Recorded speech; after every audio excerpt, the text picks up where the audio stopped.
So, well, guys, okay, secretly telling you, as far as I understood, during the trip to the headquarters, currently no one is working on the future expansions. On the future expansion. I don't know. I fucking don't know.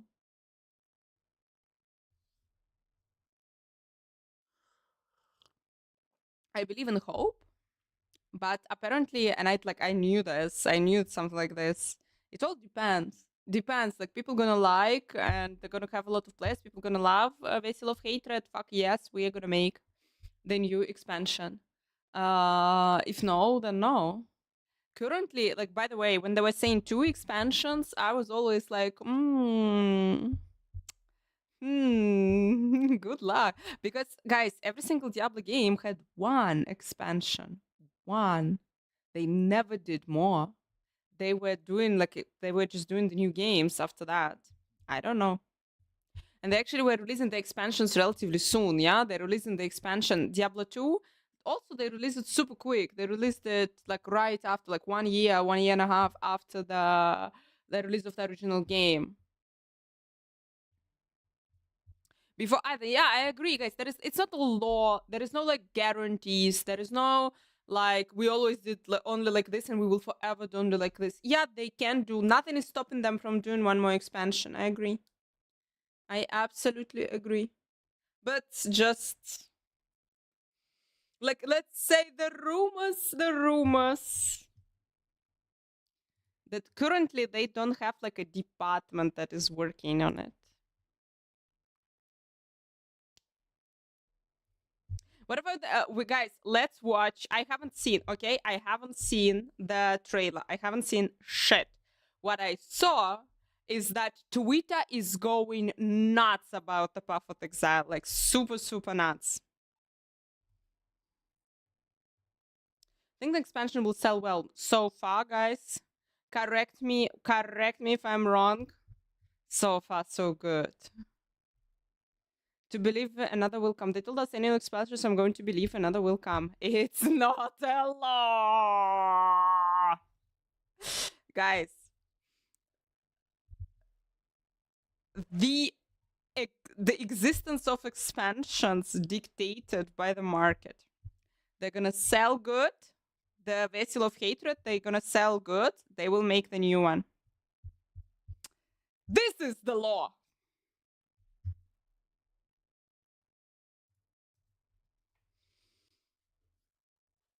They're gonna earn moneros. They're gonna do it.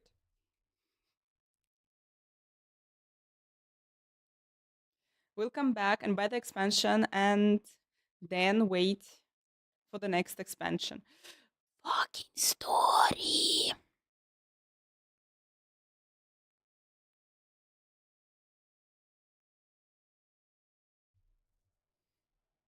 Will come out in like 5-7 years. Diablo 4 gets annual expansions every year. Next one is it Skovos, Islas, and get Amazon Assassin class. Bye. Why? What's going on? Cool. New expansion can be, yeah, we're going to Tristram, something like this. What was your favorite spirit build to play? Currently, guys, Centipede is the most OP, mind-blowing shit. It's really cool and it's visually really nice and it feels nice. It's fast. It's good. It's good. Centipede. I'm pronouncing it wrong. Centipede. That shit is good.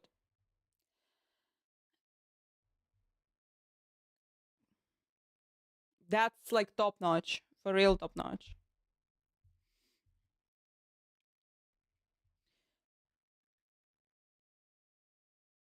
Daniel, hi. Nymphona, hi, guys. Here we are talking. So, should I show you the gameplay?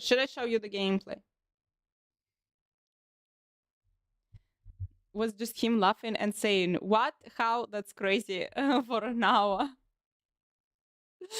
Oh, fuck!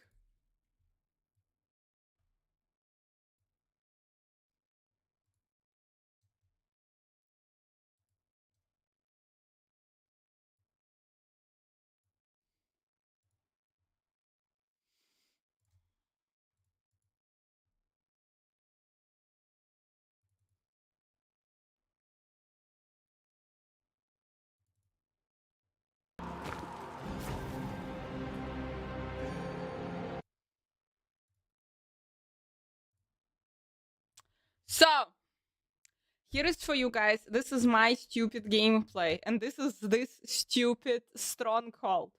This is that stupid stronghold. D1 there on the bottom of the map. That is ridiculous. I want to pet this in CTPD modes. That is highly possible. Show me more CTPD. This is an eagle. But guys,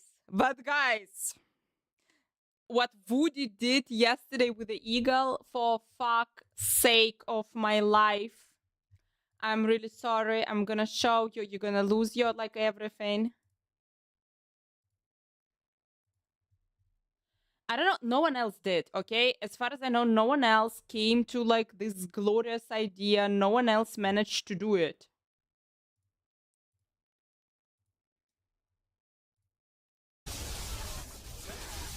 Just quick. Look at this guy. Look what he's doing. It's a combo. Jaguar, and he's starting spinning. This is the eagle skill. He's starting spinning. But it's insane. It's just super insane. It's super insane. He did it yesterday. How the fuck he did it yesterday? I don't know. The dude literally had like 3 hours to play, and he did it. Just let's repeat. Keep repeating it. This is metal. Let's just keep repeating. Way too good. Woody, they will nerf it before we can play it. It made me want to play the summoner. Oh, come on. Just amazing. Give up already and play Diablo Phone. Argonaut, hi. He has combo Jaguar Eagle. He has Jaguar Eagle combo, but he is doing it like an adequate person, not like me. What should I press? F1, F2, F something to make it like full screen, guys. Help the stupid people. By the way, they have the controls 1, 2, 3, 4, which is super uncomfortable for me because I have the controls on Q, V, E, R, F11. Bad one. And I was constantly, automatically pressing the buttons, but I tried, I checked, you cannot, that was a test build, you could not change the control. So I'm constantly pressing some other shit that's not supposed to happen. We need more time. Spiritborn will be mega OP for one season. It will be. The fact that it will be mega OP, it's absolutely true. Guys, we have a podcast today. Guys, today, a little bit later, here gonna be sitting Rob, Barricade, and Dawn, the mega Dawn. We'll be talking about the Spiritborn. So, drop your questions. I have the questions also prepared. Obviously here. I have them prepared. And was it only on keyboard movement? No, the skills. 1, 2, 3, 4 on the skills. My skills, what I'm doing with the skills, my skills are on like 1 level lower. On the Q, W, E, R on these. It's not a standard one apparently, but for me it's a standard one. I am always playing like this, and that's why I was constantly trying to press the wrong button. So, the Darkness Dungeon. Need more time. We don't have enough. Into the ground with the others. Yeah, the problem is the other classes, guys. Other classes. Need more time.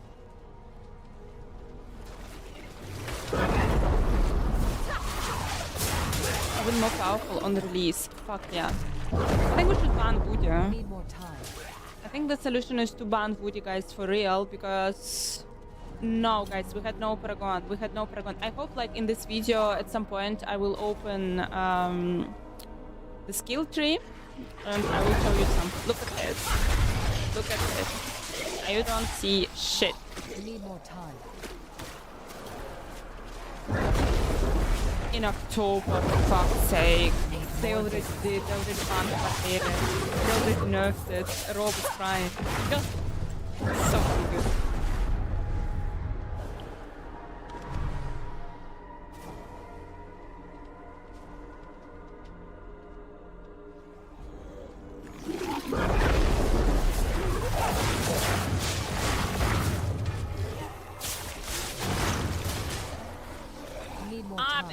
Timmy, can you please drop the link? There is a promotion. Blizzard is doing the promotion. They are flying 5 people plus 1.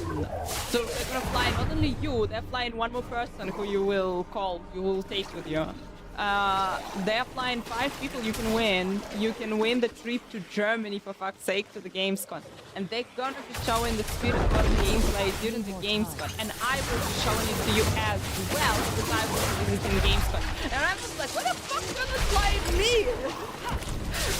Because I need like something anyway, the fuck it. No, fuck this. But yeah. You can participate, guys, and you can fly to Germany. With +1. With +1.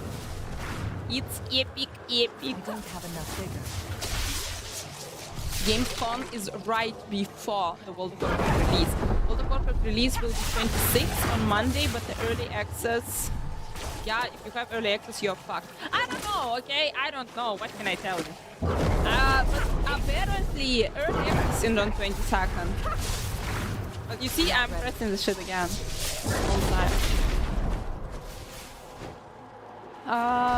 But apparently, what they said, that the Gamescom gonna be also big for the World of Warcraft, and it's supposed to show there's something big and epic during the World of Warcraft, for the World of Warcraft. That's why, I don't know, they are opening it, releasing it during the... I don't know, but I will show it to you. I will be running around there. I will be showing the gameplay, everything that I can plausibly and possibly show and not show. So, there is the fully dark map where you like really don't see shit and you don't know how to go there. And you're really trying, but you don't see it, but you are trying, but you don't see it, but you are trying, but you don't see it. Yesterday Rax was doing this shit. Need more time. Rax was in love with it. I was super lost.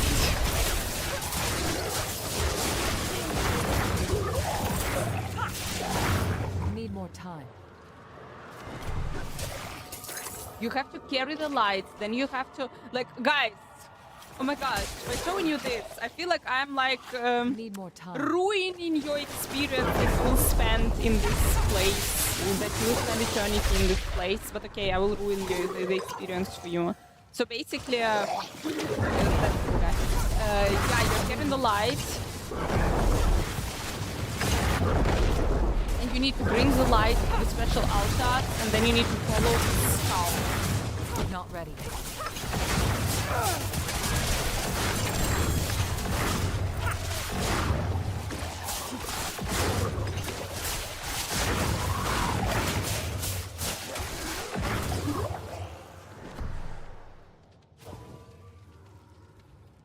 We have, by the way, music. Is it okay?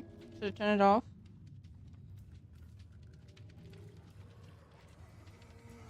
I'm carrying the lights, I'm carrying the lights, I'm dropping the lights, when I'm fighting, but I'm carrying the lights, and the lights.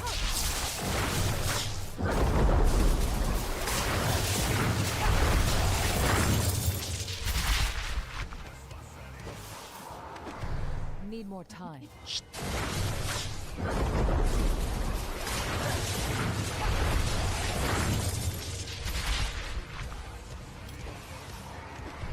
Need more time.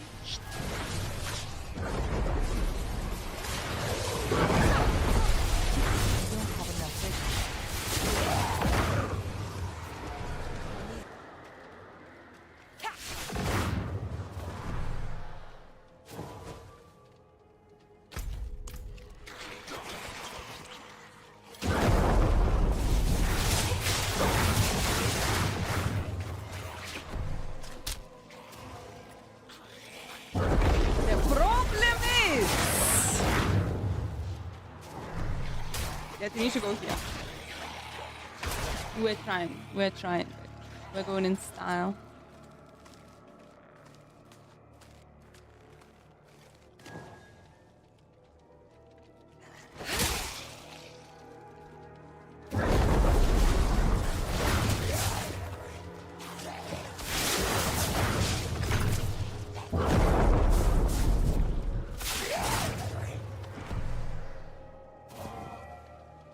Looks fucking awesome. Thank you. Ah, Told you. May I told you so. I haven't seen Puffed Exile shit. I haven't seen Puffed Exile shit. I will check, but I haven't seen it.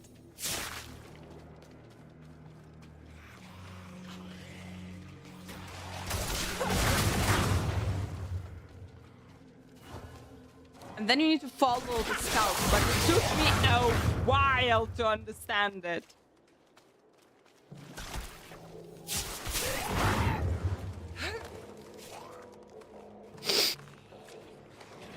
Don't wanna tell you this. Don't be Anna, basically.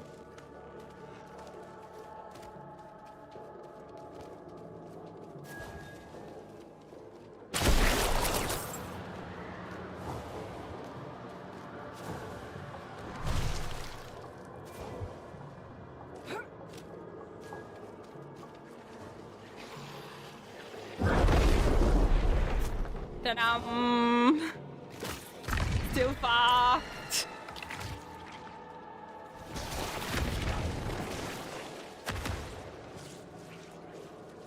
Rune of Dragul. Thank you so much for following. I'm out of vigor.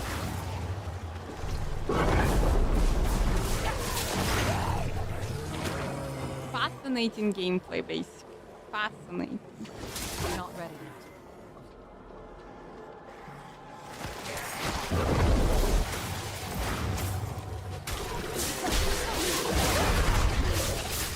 I need more time. Epic, epic. Here we are now. Entertain us. So yeah, guys, other questions.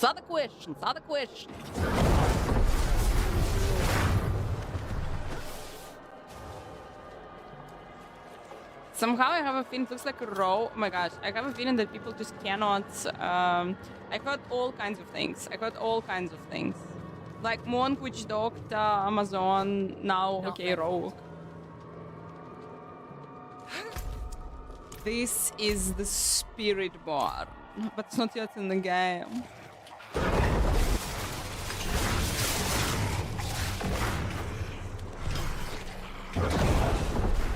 I need more time.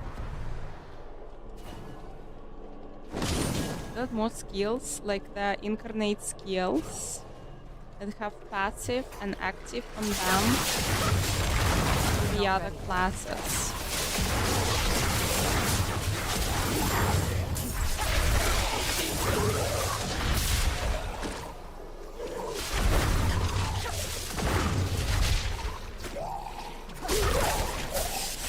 Something like this, I am asking, and something like this, inappropriate, no, of course. Something like this, I'm also like, guys, I'm thinking about other classes need a rework. Other classes need a ready. rework. Starting from like the triple basic attack, and they're adding the uniques that are actually really benefiting like basic. I have a feeling that they have this like the need. Yeah, you see, you need to follow the skull, you need to follow the skull you need to follow. I'm out of vigor.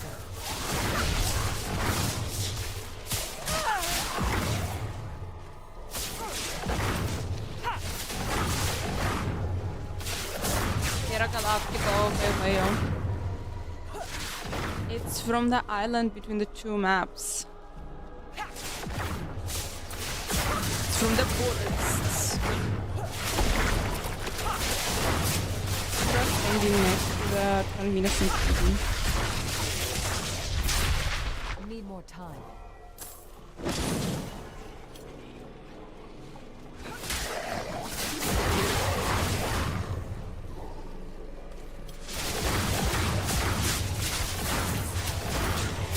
Not ready.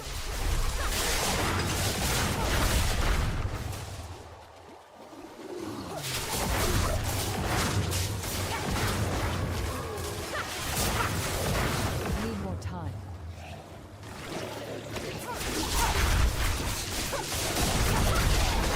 This is beautiful!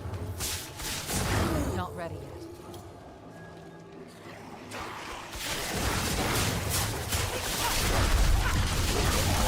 Besides sorcerers and wizards. I need more time.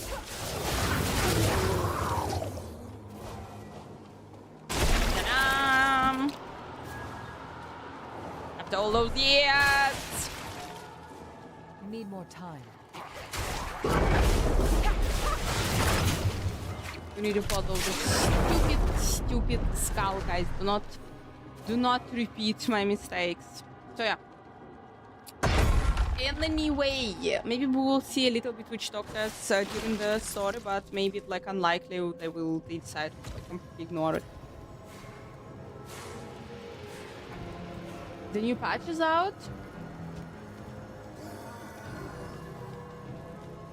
Look at the sexy boss. By the way, look at the sexy boss.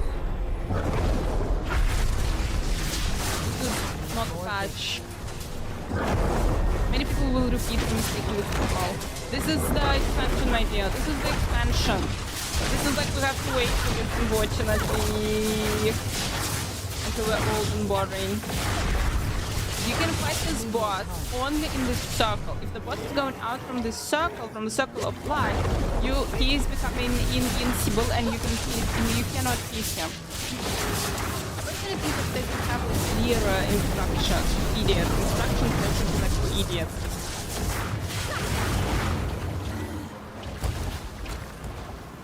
Need more time. Wow, guys. I'm still in love with Eleni, and just in general, I think it's an amazing fucking profession. It's the best profession ever. Being the narrative designer. What should you like freaking 2 hours? A little bit less than 2 hours, guys. Not ready yet. Yesterday they played more.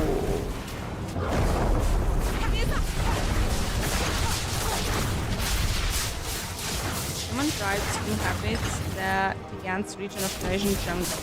Bishop is a platform, but not ready. There we go. I thought, oh yeah. Shout out to Eleni. Guys, Eleni is a narrative designer.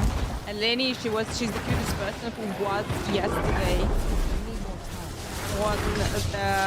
On the presentation, she was answering questions, she was going everywhere, and she's the cutest person in the goddammit office. And I talked with her also. So, let me tell you how I fucked up, okay? Let me tell you how I fucked up. I fucked up. Need more time. Another Anna was punished. She's broken a little bit. So, during the trip, Anna had an interview with the devs, with Eleni and Bjorn. I'm afraid to call him wrong, okay? I'm pronouncing the name wrong. But lead class designer and narrative designer. But here is the problem, guys. Here is one little problem with this interview. I find out that I have this interview 1 minute before it. And right after we had the group interview, where I kinda asked all my questions. Because, cool.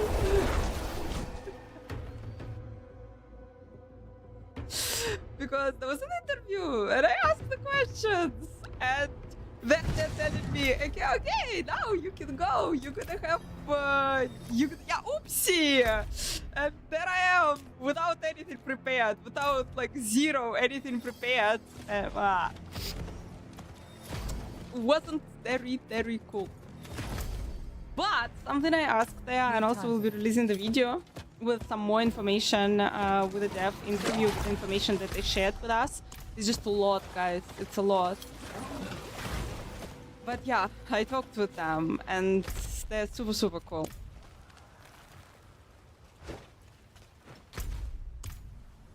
Need more time.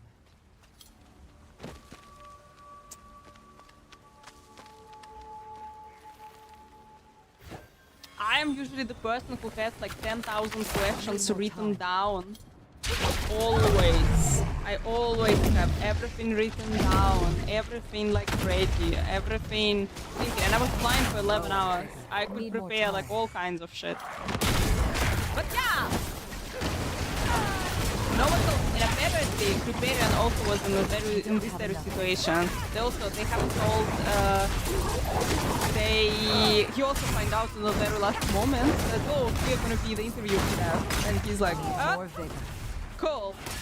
And there was Maurice who, like the opposite situation. They told Maurice that he gonna have the interview. Not ready yet. That he was ready, but he didn't have the interview.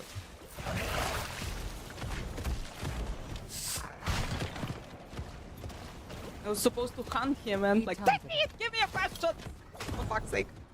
Did you go for when you played? For all of them. Right now, for example, guys, as far as I know, I am on Gorilla. I switched to Gorilla and I will be doing the Stronghold with Gorilla. Before that, we played the Eagle. Now we're gonna be Gorilla. Gorilla had a really, really cool skill. One of the like cool skills, but also I figured out how to use it like too late. People, we were playing 1 hour 45 minutes. It's not enough. Even like for me, it's not enough even to fucking read everything. And that's why, like, the fact that Woody figured out how to do this crazy combination, it's like insane. This shit. Not this, but the attack when like this League of Legends attack, Vi attack, because it's echoing forward, and you can also spam it. With sub, you need to do something, and he will be spamming it. That is cool. No, I will never remember the names of those skills.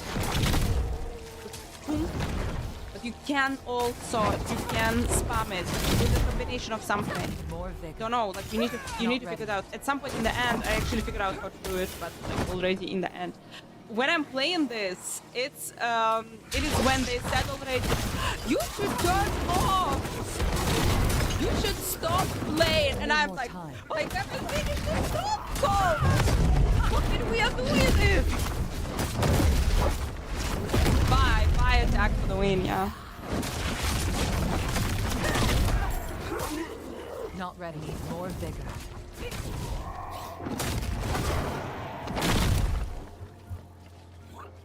Six days until the next big thing. Deadpool 3 in 6 days. No, the next big thing, Brewing some kind of poison. I need to stop. fuck, 3 weeks. 3 weeks till season. Fuck.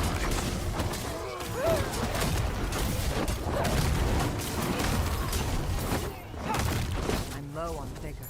Need more time.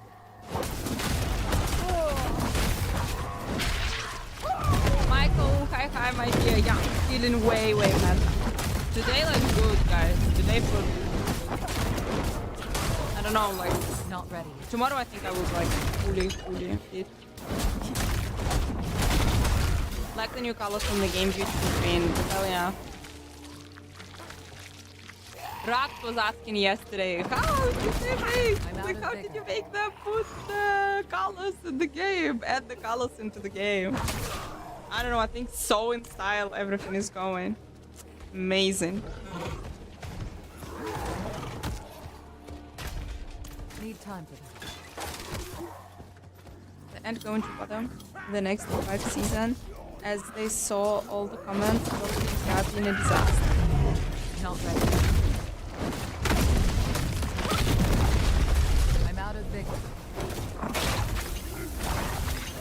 Even try again when there is a new class to try out. Need more time.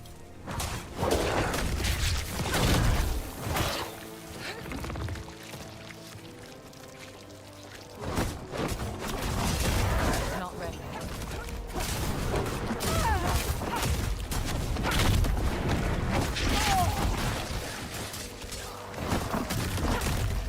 With a new class to try out. I know. Not Kind ready. of bad combination. The Pitya was questionable, very questionable. And the Pitya was very questionable, and now like, obviously absolutely everyone is hyped for the Spiritborn and for the expansion, but this just means that Season 5 will be super chill. We are in the chill mode. Thank you so much for following, thank you. Need more time.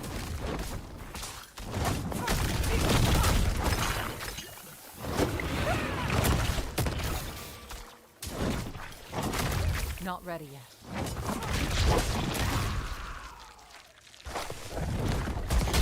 Different mods, whether to fight, lots of or just few. There were, I cannot tell you specifically how many. Those dudes are new. Snakes are new. Some monsters that are putting their hands in the ground, blah blah blah, are new. But I cannot tell you for sure. There are definitely new monster families. Look at this. There's a fucking witch doctor. You're fighting witch doctors. One of the questions that I asked the developers: what the fuck do we have like the corrupted witch doctors? Now in the game where they corrupted, since we're like here, we're fighting them. No, we do not, they told me. Dark Paladin don't exist. We gave it a favor of hell. Paladin would be... basically, Paladin... It's a nice addition. You can build a lot, create a beautiful lot. Not ready yet.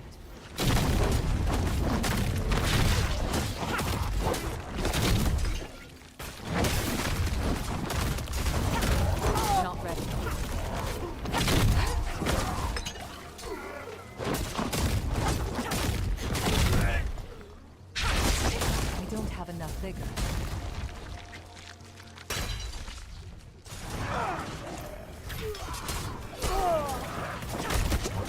Not ready yet. They add something every year. No, they said so.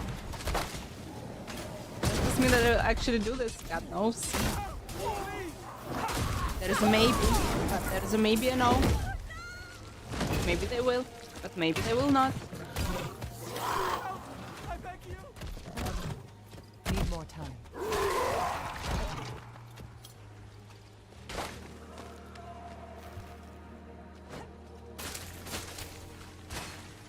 Need more time.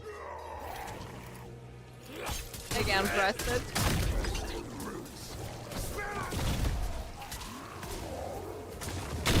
Not ready.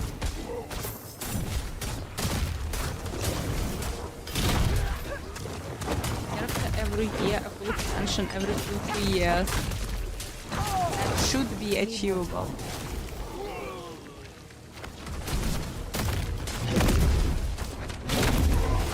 I have a feeling, maybe I'm wrong. I have a feeling that Strongholds are longer.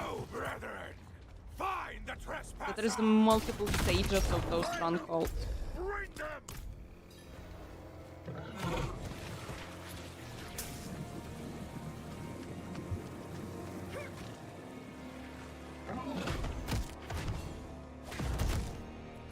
Especially the one in the dark.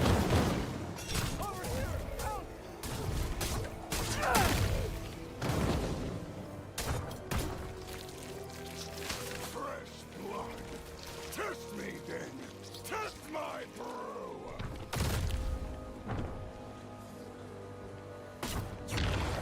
Big ass doctor. Need more time.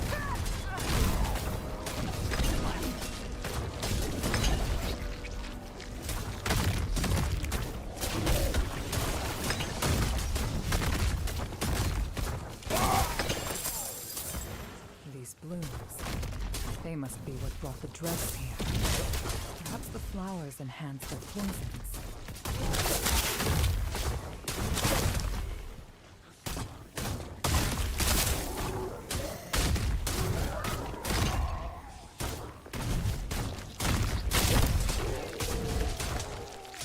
I need more time. Face us!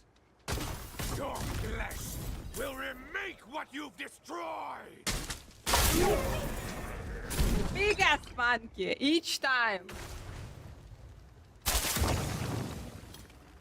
Amazing.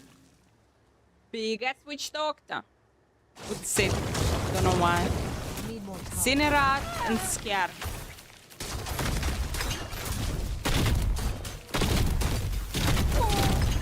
Boom, boom, boom, boom, boom. I have no idea how I did it, but it's possible. It's definitely possible.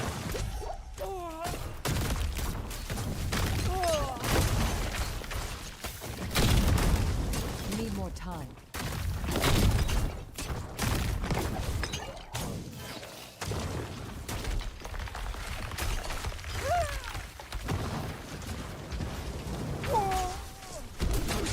Not So what ready. do you think, guys? What do you think?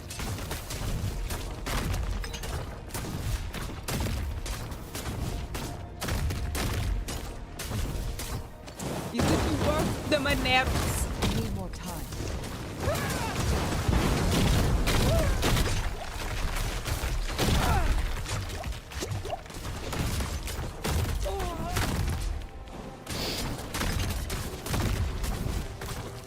What to play now, unfortunately? This place is free of your corruption. May it bloom again. I'm out of vigor.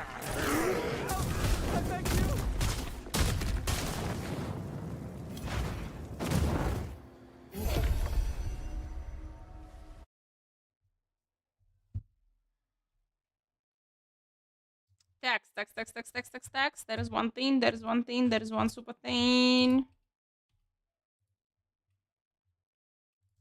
This is There is Brent, this guys. thing that we haven't So seen you yesterday. are the Because we skippy-rinned it. the expansion, like The game director. game Yeah, director. yeah. Yes, exactly. So this is who we have here. So we can. This is Brent, guys. Hey, everybody. So you Brent are the expansion, like Guys, yeah, this is the game director of the expansion, Brent Wilson. The guy he's a cool guy. He's a very, very cool guy who literally, he accidentally, like on Friday, we with a couple of creators, we were in the lobby of the hotel because like we were talking about all what we saw, about all the creator shit, about like everything. And he made a horrible mistake that he was walking by. He was just walking by. Like horrible Diablo content creators who were there and who were like, oh, our victim. And that was his mistake. But he stayed there with us. He stayed there for 2 hours till 2 a.m. He stayed there and he talked and he talked and he answered all our questions. And he is so passionate. No, like, and he's like really, really into all of this. So damn it, that was like quite special, I must say. The game director. game yeah, director. yeah. Yes, exactly. So this is who we have here. So we can talk Did about the chat general questions. I down? see people spamming like a lot of okay, what happens to this? What happens to that? But we were talking about Spiritborn here. But Yeah. now we can. Yeah, nice to have you here. Nice to meet you. Yes. So if you have any questions here for the game director, guys, so we can talk about maybe the general ideas of the expansion and what kind of features maybe are coming or what to expect or so. I know that you still don't really have all the details to share. The problem, we had only one problem. The bar of the hotel was closed already. He wasn't drunk. God damn it. Yeah. That is correct. But there are some things that we see already here in this preview, right? That wasn't really like talked about or something, but yeah. that I just saw and mentioned. For example, there's clearly like a stat squish coming. Like I see that the weapons have way lower damage. Paragon starts at 60. So maybe you can give us a bit of an idea of what is going on there. Yeah, I can't talk about exact details. You're starting to see some hints on some of the stuff that's coming down the pipe. But progression and the flow of the game is always something that is top of mind, and we want to make sure that we're doing things that are improving your leveling experience as you make your way into Endgame. And once we reach the expansion, that is a big opportunity for us to make any adjustments that we really want to see. Guys, maybe he will show in a very big way. And so I'm sure we'll be talking more about that later, but I definitely want the community to know that that's top of mind, and I think we have some cool stuff coming down the pipe. Okay, that's cool. Do you have already like a timeline for this or something, or is that like something that will be decided at some point? So when you talk about timeline, there's like two things to consider. First is like the order of operations, right? Do we have a roadmap? Timeline. Is a question that I get quite often, and that's something that we've been talking a lot about. The game we. He said that he's pushing for publishing the timeline But I don't know, will they actually do this or not? But he said that he wants to publish the timeline. We have a lot of really timestamps, great whatever they call foundational them. stuff in the game, and we definitely want to make sure that we are expanding upon all the good stuff that we have. And we want to get into a position where we can talk to the community a little more openly and a little more consistently about that. As far as like announce dates for things, the additional stuff that's happening with the expansion, you know, obviously we're talking about Spiritborn today. We're going to hit a couple more really great beats at Gamescom. So it's gonna be some other big reveals and stuff. we're going to be talking about more stuff once we even get to Maybe the raids, guys, but this is only logical. I don't think that they can. Gamescom will be in a month. I don't think that they can, month from now, show the same shit. They can't. They should show the raids. They should show, look, no, something show. Give us the new bow and poison us again with the idea of the Vessel of Hatred and Spiritborn. Because just showing this again, that would be kind of boring. But it would be cool. If people will be able to play it, it would be cool. Gamescom, and which isn't that far away, which is kind of cool. It's next month. Yeah. So. It gives us time to really kind of clean up the. Are you going to Gamescom as well? I am. Yeah. Okay, so we're gonna see each hopefully I other. see you there. Yeah, I'll be there. The guy gonna have, oh my gosh, this guy gonna have a jet lag finally. Actually, so we're gonna see each other again. Yeah. Nice. And maybe especially like after reveal, maybe can like actually sit down and maybe talk a bit more in depth about some 100%. stuff. That would be cool. Actually. Yeah. Nice. Okay. Yeah, it's one of those things where I desperately want to be able to talk about a whole lot more, but we want to make sure that we're ready to talk about things and that they're in the positions they need to be in so that we can talk about them cleanly. Okay. Like how much of this like expansion, reworks, and rebalancing or whatever you're doing, kind of like comes from the learnings that you've had from like the live game now? Yeah. So like how is that actually working? That is that's actually been, I think, the biggest luxury for the expansion. You know, even though it's hard to kind of take designs that we're going after and adjust them on the fly as we're no, learning that's from how much I don't know. I know that the last in year the of expansion, content. but yeah, I don't think that it they will definitely be adding sets it us to up the base with game a without far the expansion. better foundation for the things that we're doing. So, for instance, all the balancing work that's been going on with the original classes, all the itemization changes that we've been doing for the foundation. The same shit was with the Reaper of Souls. Reaper of Souls added the systems with the Greater Rifts, with the Nephilim Rifts and Greater Rifts. They were not available in the base game if you're not getting the Reaper of Souls. Of the game, all of that is we're taking advantage of all of that momentum to make sure that the Spiritborn is maximizing that. So there's like sometimes there's this misconception that the team is split up and they're working in their own little vacuums on these feature changes, and that's actually not true at all. They're sitting right next to each other. You know, Bjorn sitting next to Colin. They're having the conversations, and so every single learning we gets to be applied to any of the content that we're making moving forward. So, you know, my hope is that we're taking all of the elements that we have in the game now and we're building upon those, just making the experience better and better. Okay. And there's also like, I guess there's also like this kind of high-level coordination, like for example, if it's Joe Papiora, Joe Shaley, like you know, for the live game. Yeah. And then I guess you also talk about, okay, like, you know, in this patch you're gonna do that, and that's like kind of like this like idea of like a coherent product at the end. 100%. I mean, I would say the three of us plus a bunch of other people, we're sitting down pretty much every day, and we're talking about the things that we're working on. The new season will start Obviously, 6th there's the of core development August. aspect of it, but you know, we are meeting on an extremely regular basis on how all of this plays out over time. You know, so it's awesome to have such smart partners as them as we go through some of the changes that we're seeing here. And yeah, so it'll be really interesting to see how everybody sees all that coming together once we get to the launch of this game. I see a lot of people in chat asking about like also kind of like long requested community features or like long requested quality of life features. People talking about Party Finder, Armory. Is there like anything like in that sense that's not just like content that is coming that you might be able to talk about, or I don't know, give us something? I can't confirm anything, but you know, we know that like managing itemization is like a pretty big deal. Build complexity is getting greater and greater as we continue to expand upon the game. And a major part of our releases is always sitting down and saying, what's the suite of quality of life that we need to tackle right now? It's informed by a couple of things. First is the feature and the position are the things that need to be done in order to get that quality of life feature out I missed something what you correctly. said. And that may take time, so that adjusts the timeline. And then how much does the community care about it?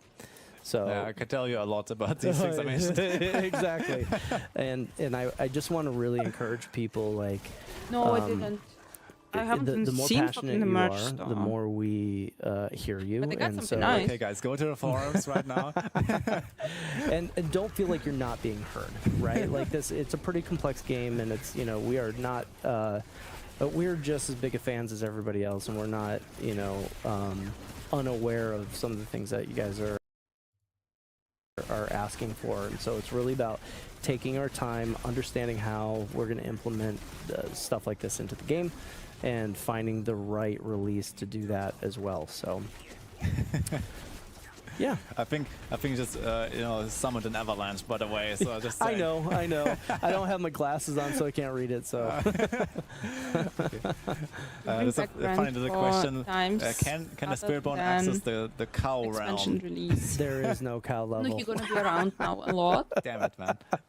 Oh Then man, we'll I love see. that. It's to the point where I think I'm gonna get a tattoo for that. So.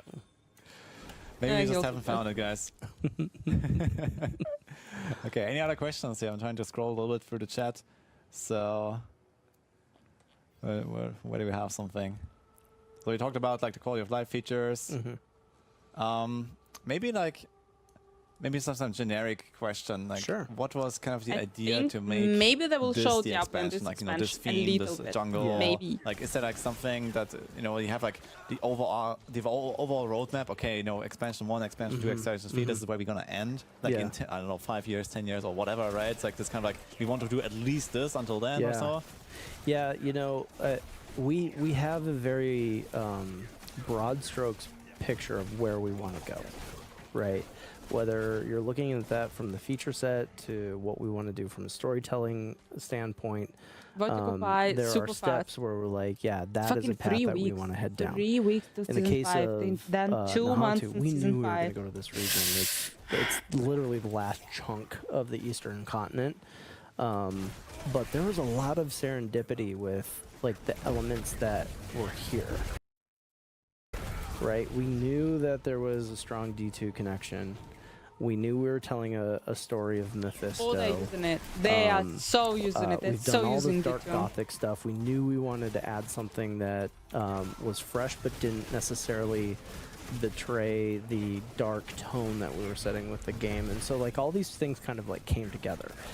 And that left us in a spot where like, okay, now what do we do with that? Right? And that's where the brainstorming comes into play, and we started talking about the key locations like Kuros. It's like, God, okay, visiting Kuros as a capital city, what does that really mean? How, like, we can't have this area without dock towns, right? Like, we've got to do something there. And so you know, we took the opportunity because we knew what kind of story we wanted to tell. We took the opportunity to kind of branch out into a lot of this nostalgic space that we have with the expansion itself. There's a question: are there any thoughts about an Asian-inspired zone, like Buddhism and Hinduism, and so on?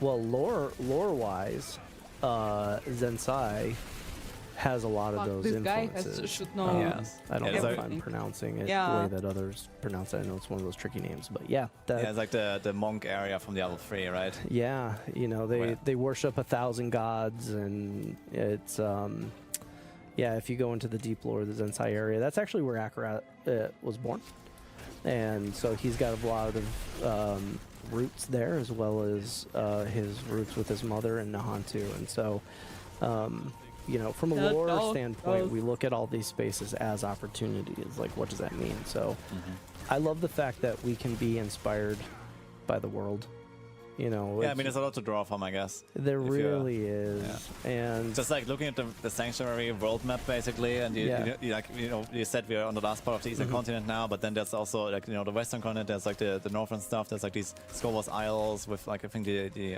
Amazon connection and stuff like that. So it's all ripe canvas for us to paint. Fucking hell, it's so... The only RPG that has the lore, the only RPG that has the characters gathered, like every character has their own story. It's from the separate tribe, and every character is going from some region. And you're revisiting those regions in the game, especially in Diablo 4, because the world is so like alive, yeah? The world is like you actually can go explore and everything. It's good. On as we continue to move forward. Velid, hi.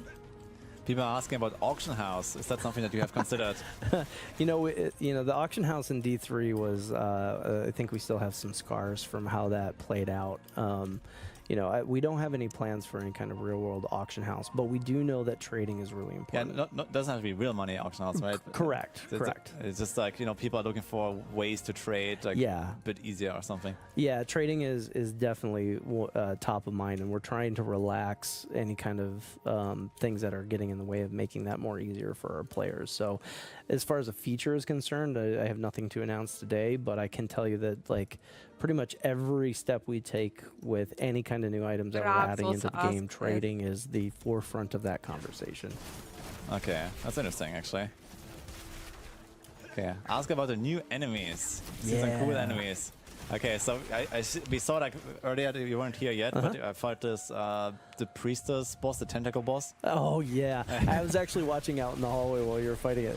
They're one of my favorite bosses of all time. Yeah, it looks really cool. It feels like a cool boss fight that I think like it needs to become like an Uber boss at some point or so. Okay, that's good feedback. But yeah, either way, what is the idea behind like the general theme of the monsters, or why did you choose this? I mean, of course, there's like some old classics coming back. We saw the fetishes and this jungle stuff. Yeah, we definitely wanted to make sure that we were adding new monsters just for the sake of, like, you want new things to fight, right? Like, you're going to expand the game, you want new things to fight. But making them thematically relevant, we had a couple of different opportunities. So you saw the flares spawning in. It's like, we're returning to the region, so let's have some nostalgia in there. It's a lot of fun. But then we want to make sure that we have things that are relevant to the state of the world in this moment. And so you've seen the hollows. They're all the sludgy looking things that have been running around. It's the basis of that dungeon boss that you were talking about too. And it's like, what happens when someone like Mephisto returns? That was like the basis of when we were talking about these things. I saw like there's some of these areas that have like this kind of like scarred demonic look, and then there's like this barrier, and then the monsters don't even pass through the barrier, so I think it's kind of cool. I guess it has to do with the quests that you're gonna do in the campaign. Yeah, so when you get through, you'll see how we kind of interweave a lot of this content in there, and I just really love this idea that, like, something as ancient as Mephisto returning would bring back something equally as ancient and abstract as the Hollows. So yeah, they're a really cool family. They have this hatred look, just like that barrier. I'm actually the first time doing the Stronghold here, and I just tried to find the entrance. It looks kind of interesting. It seems like every time I join a stream, someone enters. Really? Yeah, someone enters the Stronghold. So, this is a really good example too of, like, we're gonna take this zone and we're gonna fill it full of the content that you're familiar with from the other regions, but then we get to take a couple of little risks. Times. Oh my right? gosh! Like, That's let's the next play level around technology. with That the is world impossible. can be dark. You need to suffer. And so what does it You mean to need to wander around in suffer the dark? in a game. And so you're I don't going to know. see us Selection for experimenting Season with 5 some so far, gameplay it's types. they increased the amount of rolls that you are getting per greater affix. Is it going to be enough? God knows. Let's hope so. And they reworked the tempering recipes, but still there are some of the tempering recipes where there are a lot of options you have, and it's super hard to hit the one that you actually need. But let's see how it will be in season 5. Is it gonna be enough, basically? As you move through the world. But fuck, I already want those temperings. Season 5, give it to Yeah, me. chat says No this better looks the dope. Yeah, expansion. this but Yeah. is season kind of 5 interesting. so far would be also not bad. Yeah. Because apparently, So- guys, they fixed bunch of things. They fixed bunch of things from the PTR, but absolutely no one is listening. Absolutely no one gives a damn. They fucked up during the PTR, and now, like, me not gonna play it. Even though they fixed like a lot of things and they nerfed the barbarian, and it's the best. It's absolutely the best. But You people know, are he's pissed. exploring with his little lantern. Yeah. That's- And you're in the cave bug tile set, which is like our grossest tile set that we've A change. made today. All the And when little Paragon bugs and starts, eggs Yeah. and ugh. fuck, guys. Because I will forget it. So let me open it now.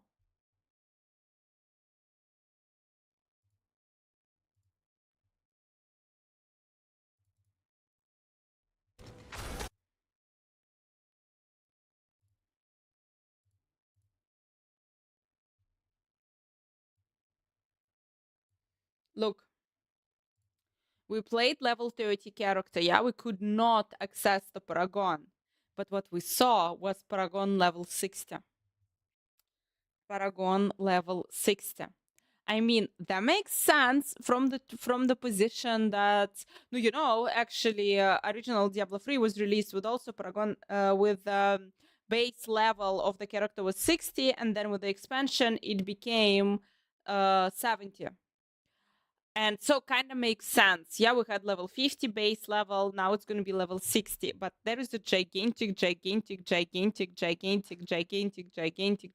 fucking question with the whole Paragon system and how you're going to spread the Paragon points now. Are you going to increase the amount of Paragon points because you're going to get extra Paragon boards? Are you going to increase the amount of total points? Or we're going to be getting more Paragon points per level? And all of those questions I asked this question to the devs. Like, and they obviously said, you can think about it. You can speculate what does this mean and how it's going to be, but we're not going to tell you shit. 2 extra skill 3 points for the renown.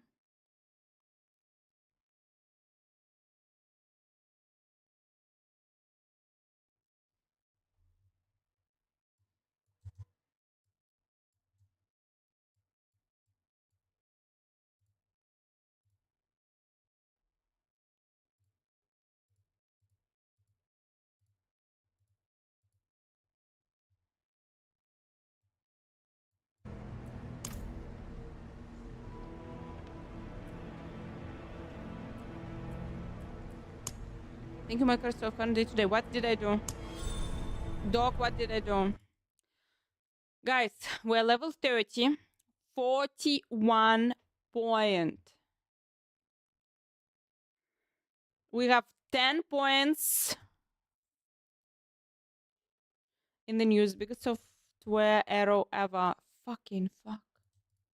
What is this day?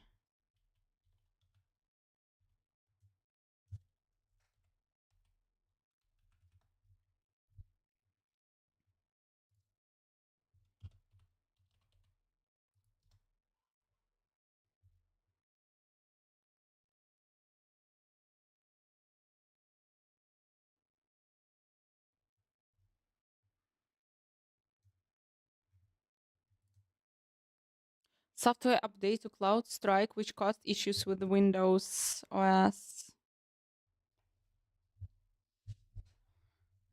100% you're gonna hear more at the Gamescom.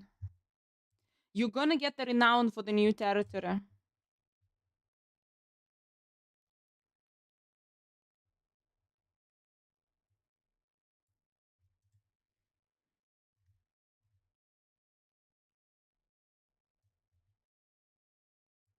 Cost has been fixed, however, residual impact.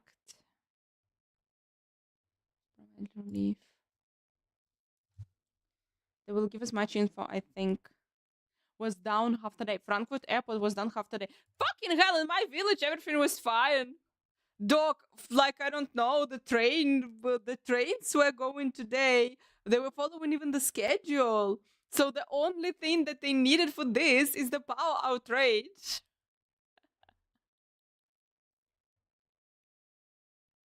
Apparently, it's still either the planes are going or the trains are going. You cannot have both. You want too much.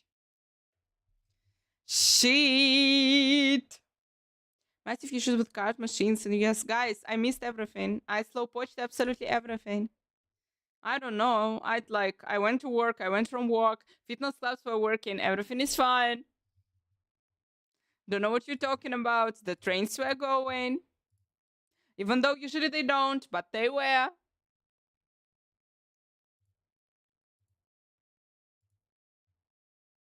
Crazy how one cybersecurity software update can bring down so many things worldwide. Guys, I watched the stupid movie.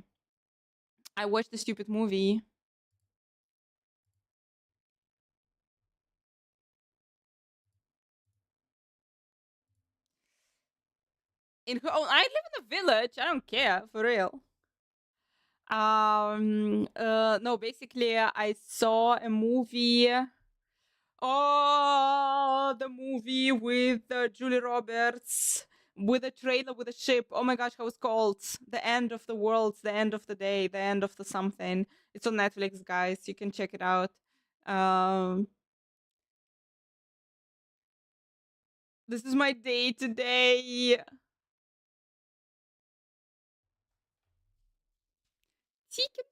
Guten Abend. Hello. Panicked and message came through saying, turn off your PCs, fun morning. The guys, again, who saw this movie with Julia Roberts on Netflix about the end of the world? Something like The End of the World, it's called. Something The End of the World. The point is that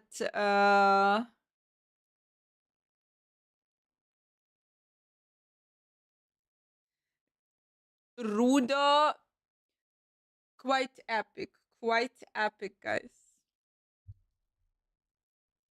How would you rate it? How would you rate the new class? Leave the world behind, yeah. The thing is, in this movie, I don't know, sorry for the spoilers. It's also started from, it's a hacker attack. It was a hacker attack. And we're so fucking connected nowadays in our world, so actually one hacker attack and we are down. You will cry tears, so funny. It's this movie, isn't it? Doc, was it made by Julius?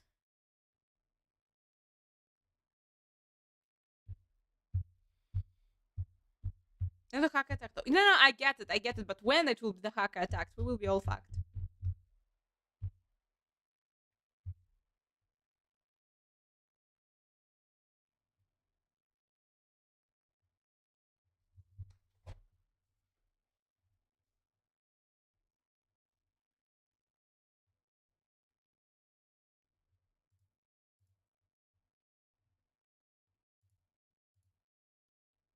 Joby Kai Kai.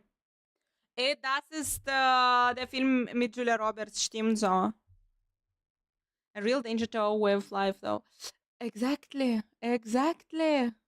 Really soon, guys. Really soon. Be ready to live without the internet. Do you? Can you exist without the internet? I can't. How to drive? Couple of months ago, yeah, in America, that navigation turned off. Not quite the internet, but anyway, the navigation turned off because of I don't remember what. But that's it. People were so, how should I now? Where should I go? Verdammt beängstigend, aber möglich. Wirklich möglich.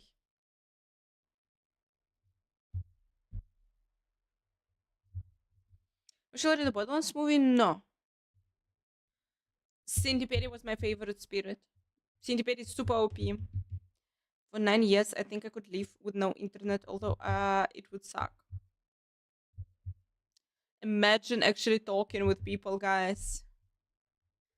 And then you're so spammed with the Windows blue screen.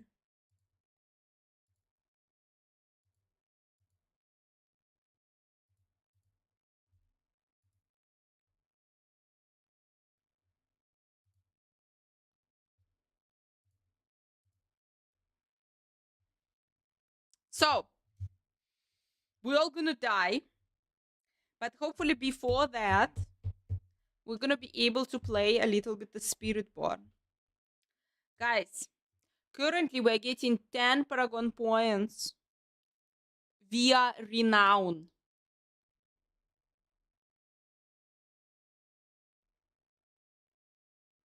Correct? Correct. 10 points plus at level 30, you would have 29. So which means that would give you total of 39 points. Which means that this character, because of God knows what, had 2 more.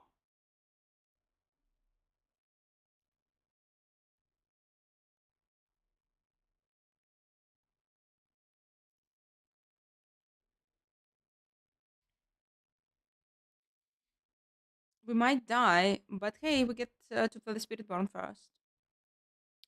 I wanna, like, it would be cool to count the passives.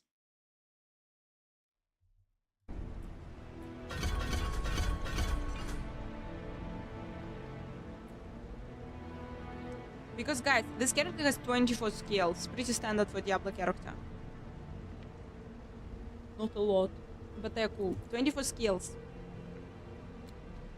But having 24 skills, like, but we're gonna have a bunch of extra points. If Paragon will be unlocked at level 60, this is 10 more points. Plus, let's say at least 2 from the Renown. Let's say 2. Let's say all of these gigantic regions, only 2 Renown points. So 12 more points you have. So you have, I think right now the base character has 58. When you're reaching level 50, you have 58 points. Or 59. 59 would be logical. Maybe 58, doesn't matter. Anyway, so you're gonna have like 60, 70 points. 70 points to invest in your Paragon tree. Which means that I should actually add a bunch of new skills and passive to all the other characters. That would make sense.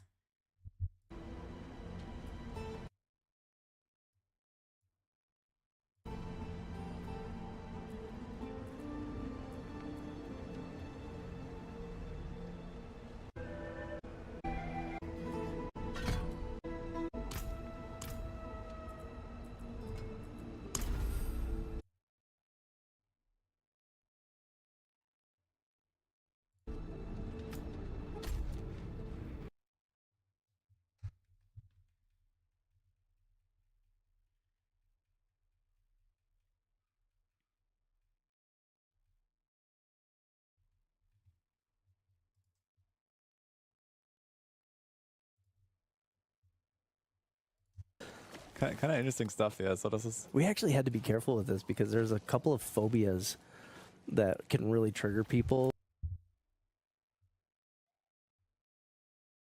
Make it seem like your skill choice have more meaning and build With favor. this kind of visual look. I'm in So general, I like this we had to test whole. it out on people You and be can like, have we mix crossed the any lines here to make you, different- you know, I feel like a little build too variety ill? that, and like some obvious Okay, build that's variety interesting in as terms well. of Yeah. you can just mix so many different spirits, and or you can stay with one spirit or mix Okay, the someone different is ones. asking, can you discuss That's the funny. disconnect between social aspects, like being punished for partying up with friends, common issues playing together alone? I'm not really sure exactly what they're referring Yeah. to, but I guess there might be like this kind of a general idea of, okay, where How do I where, feel about social where- versus single player? Yeah, exactly. So this is kind of like maybe where I could chime in a little bit. Yeah, we Also, Brian said, guys, that 85% of the player base, of the Diablo player base, 85% is playing solo. we know that the vast majority of our players play single player, and so we always want to make sure that experience is first class, right? Making sure that you're getting a high quality experience, that it's not necessarily The question outside is of the core how loop to why to you're play solo or to punishing play people who are co-op. playing in a team. But we also know that there's a growing number of new players that all they know is playing socially with their friends, right? And so how do you tiptoe into social play in a way that complements the core of what Diablo is, and introduces those players and gives them some mechanisms that they can work with to make it a more social experience. So I think it's something that we're going to continue to grow because our community continues to grow. But at the same time, we're not going to do anything that betrays that world-class single-player experience either. Yeah, I guess kind of related to that question might be like this new kind of like raid system, whatever we're gonna get. We haven't really heard any details about it, but it sounds like this is like exclusively co-op, and a lot of people are worried about that. Oh, so we'll talk about more of our features in depth, probably closer to Gamescom. But They're gonna show raids, guys. I swear to God, they're gonna show raids. They should show raids during the Gamescom. Fuck, we're going to the experimenting with Gamescom. co-op does not necessarily I need the green grass for the Gamescom. Yeah, guys. Yeah, 100%. necessarily mean that we're going to be forcing you into a Important play thing. pattern where you have to play co-op to be that's a part of the core loop. And so that could be said about a lot of the activities that we have in the game, where we're giving you options for ways to play inside of the core loop, but we're not forcing you down any channels where that is like that's the only way you can get the best loot in the game. Okay. So basically the TLDR is that, yeah, it's gonna be fine, I guess? It's gonna be fine, yeah. Okay. It's experimenting, we're gonna be experimenting with a lot of different activities in the game, and none of those are gonna sacrifice your core play experience. And here's a comment about mercenaries, and this is also something that, personally, I was actually very happy to see that Diablo 4 did not have mercenaries, because I don't really like them very much. I played the 2, I played the 3, but I was always like, I kind of liked being on my own, not like having to worry about, some other thing running around, unless I play like a minion build, then I have my minions, right? And this is like a choice. Yep. And generally I'm not much of a minion player, to be fair. Sure. And now we have the mercenaries coming to Diablo 4, so what was the thought behind that? Like, why did you want to do that, and like what role are they supposed to serve? Yeah, we'll do a deeper dive with mercenaries again closer to Gamescom, but the initial idea around that I will is be like, going. there I are will some be showing you people absolutely who everything miss from the out on that Gamescom. like small party style experience, right? And so if you look about the accessibility for players that are coming in, there may not be the They're gonna be crunchiest something of players, super but they're like, hey, I'm Diablo-like. rolling a Sork, I'm a fragile build, I might need to complement some of the stuff that I'm doing with like a tankier character. And so the idea is that mercenaries can start filling some of those gaps for players that may want to have a little extra coverage in something that they don't necessarily understand with their build. Obviously, it's a feature that we've modernized. It's going to offer up a lot of really interesting things, but we'll get more into that probably closer to August. Okay. Is it like basically required to have a mercenary, or for example, would you also offer like a way to like do like a lone wolf kind of bonus? Yeah, that's actually because I can't go into the details, I can't talk about it, but Okay. I can't say that we have not had that.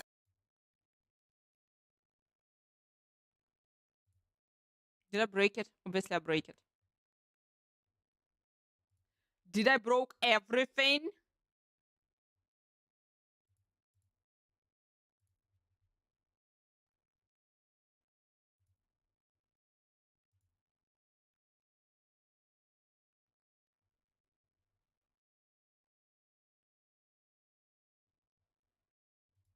Am I?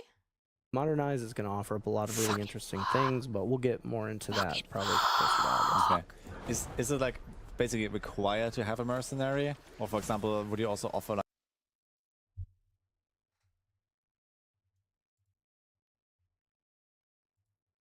like a way to like do like a lone wolf kind of bonus?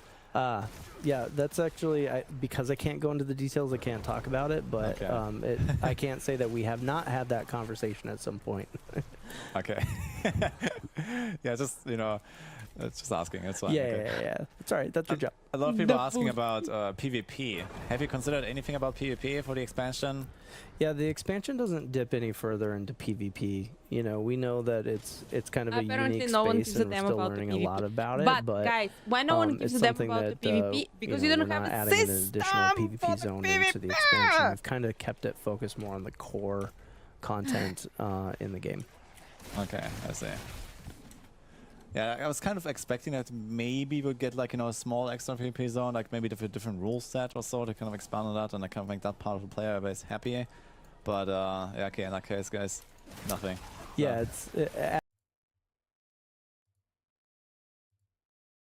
it's as people play that and it expands, we can start talking about it. But right now, it's been at a pretty steady state, and so yeah, we didn't overinvest into that. There are expansion. very little people doing PvP because there is nothing to do in PvP.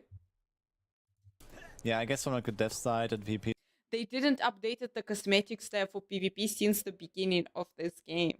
For fuck's sake, even if you would like at least give the cosmetics every month, for example, guess what? People would go, people would farm the cosmetics or anything. But if there is nothing to do, people will not go there.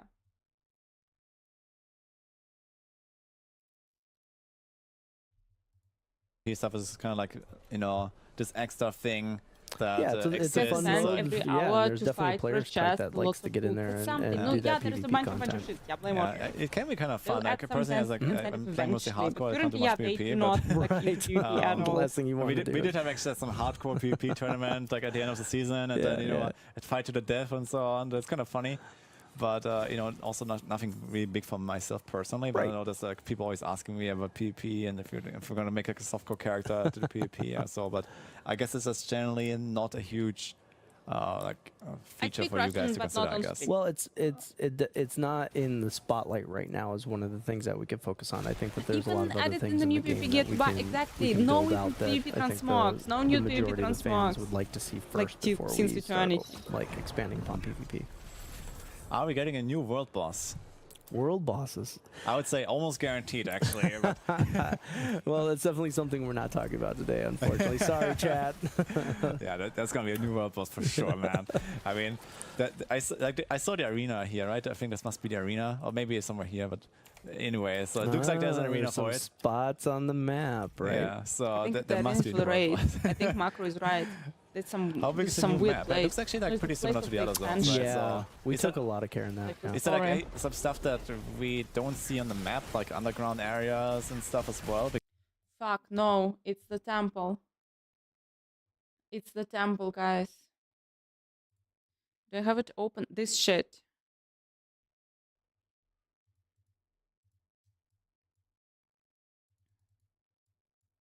This thing. I think it's the temple. Oh, this is the temple. Apokuras Travinkel. Apokuras Travinkel. Where the fuck is the temple? Where is the Mephisto's home?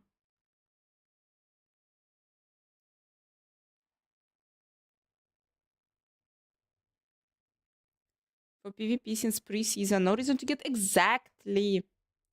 If you would at least every month drop their new cosmetics for PvP, guess what? People would go.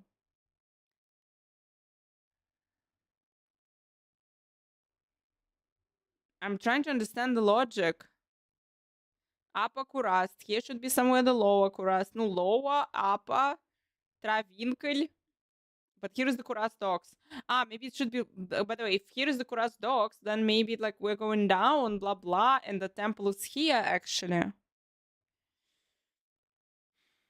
Where the cow is that Mephisto's temple? Because, for example, we have like the Jurors of Hatred. I think from Diablo 2, for example, is that like an area that is like maybe not even shown here, or Yeah, I mean, obviously the dungeon content expands way beyond just what we see in the map from the overworld, right? The overworld itself for the region is very similar to the overworld size that you'd see with Scotland or whatnot. And I think the one thing with this is that we could probably fill it with just a little bit more content. But we wanted to make sure that like going to this region had the same vibes as going to the other region as far as like space is concerned and content is concerned. Okay, guys, collect your altars of Lilith again. Yeah, Renown is something that still applies as you come into the new region. So for those completionists, you got stuff to do there. Yeah, I did count the skill points, and it looks like we're gonna get 2 extra skill points just like for the other regions. And are there gonna be altars again that we collect, or what? Is it like kind of like a similar thing like before, where it's like this one-time completion? Yeah, you should be able to jump in there and see what we've done with altars. And so I don't want to spoil anything, but you definitely want to go in and you want to explore the region to its fullest. Okay. Yeah, I think here on this build, You're gonna have the altars, baby. You're gonna have the altars. but there's the filter, but I don't see any. So. If the altars are on, I'd be like, "What's wrong with this build, Kyle?" Okay. No spoilers. All right. Okay. Anything else, guys? The new max level. That's an interesting question, but I guess you can't talk about that. Yeah. Not new, not only new. Nico, there is a big chance that you're gonna have like 12 extra skill We're points. not talking about progression today, Okay. for sure. But yeah, stay tuned. Stay tuned. Okay, so that's good. Yeah, I'm quite excited to hear that. Yeah. Actually, so. But we don't it sounds know. like Okay, in no one general knows. There has been like this rework done, and like trying to modernize the game a little bit. Yep. And I guess there's many opportunities where you can like do little tweaks, or Correct. not even little tweaks necessarily. Yeah. I mean, it's like I said, just similar to the class. All the learnings that we've been getting along the way in the last several seasons. It's the same thing with the world and the activities themselves. We're taking a lot of that and trying to apply that feedback to the overworld. We're applying feedback. You'll see differences inside of the dungeons. Yeah, I think you're really going to enjoy the flow of this. I don't know if you can feel it as you're playing, but the flow feels pretty sharp, and I think you're going to really like what you see. Okay. There's a question about runes, rune words, and set items. Is that anything you can discuss? Yeah, we're not talking about itemization yet. Okay. But I think it's fair to say that everybody wants to see some kind of evolution of itemization or some addition to itemization as we're moving along. So, the expansion will announce what that means for the expansion itself here pretty soon, but we're not talking about it today. Okay. Like for you personally, what is like your thing that you're looking forward to the most for the expansion? Like when it goes live, like like I want people to see this and I've seen the actions, or I don't know, when you play yourself.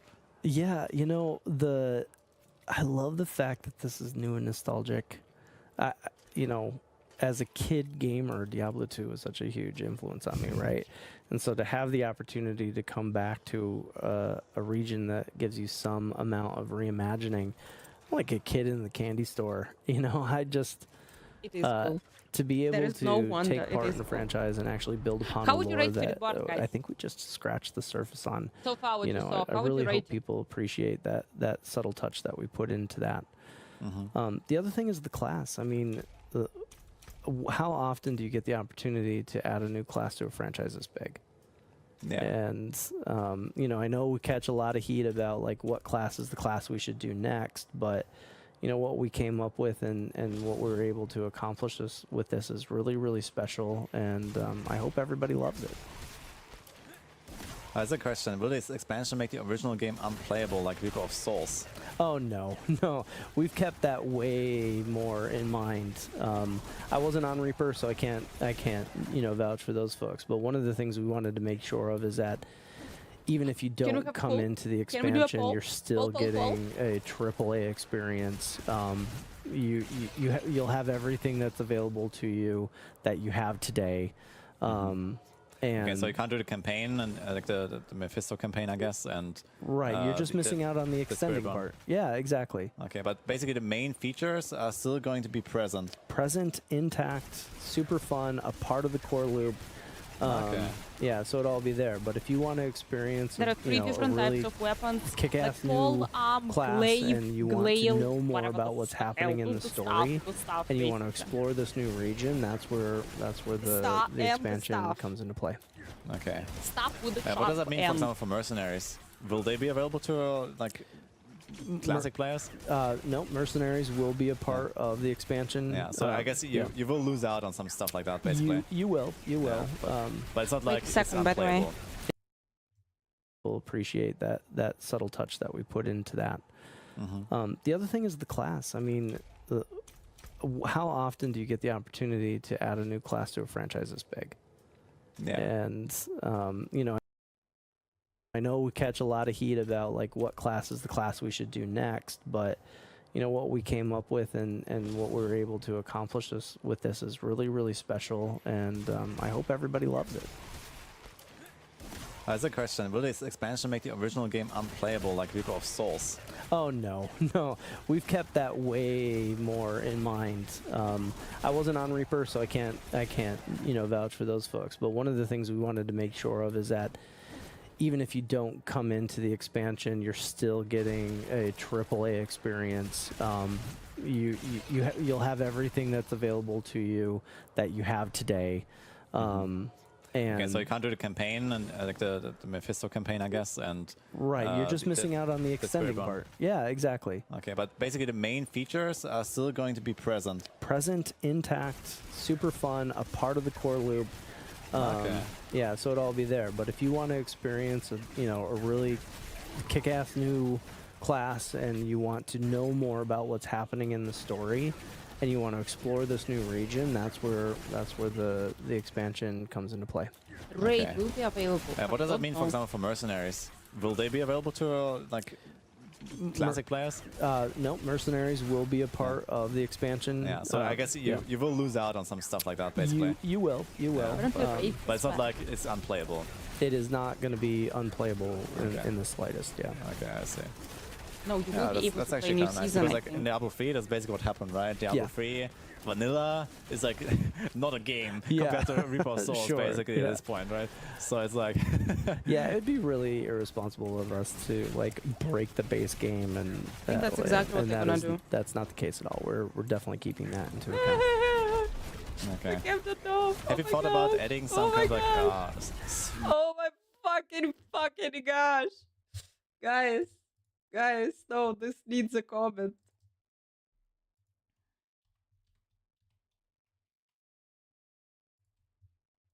I've seen it. I was thinking, what was this about?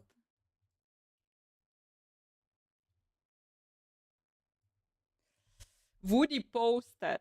So Woody posted.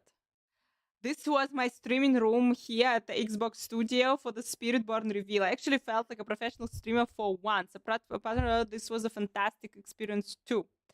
Here we go, yeah? Here we go, like fancy, like fucking fancy. He was showing like so good, so good, so good. And this is the comment that I really, really like. Echo Hack like posted. Lights, 50k.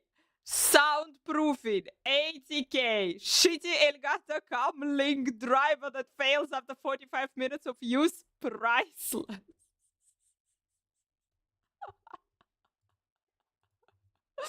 Oh, that was glorious even before I saw this, but now it's like adding the juice to the moment.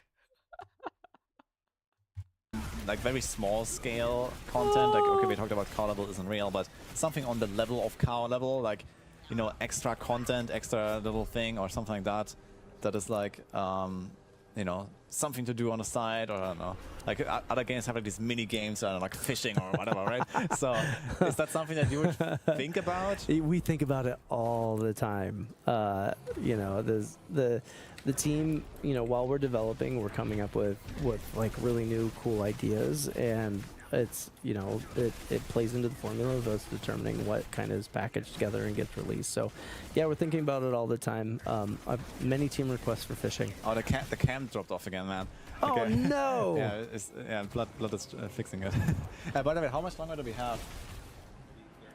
30 minutes? About 30 minutes. Okay. We've got some other folks here too. If you have questions that are specific to Such a art wonderful or sound, guys. narrative, Such a like, wonderful we can- sound. Okay, so they're also going around the streams now, or what? Yeah. So Okay.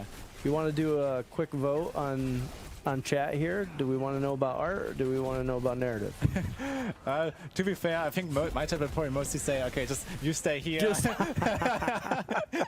to be real. Yeah, so- Well, I'm super glad you got a chance to talk to Bjorn, man. He's like he's the guy that you want to talk to. He's the beautiful mind. So Okay, so I see some people say art. We can talk about art and whatever, mechanics.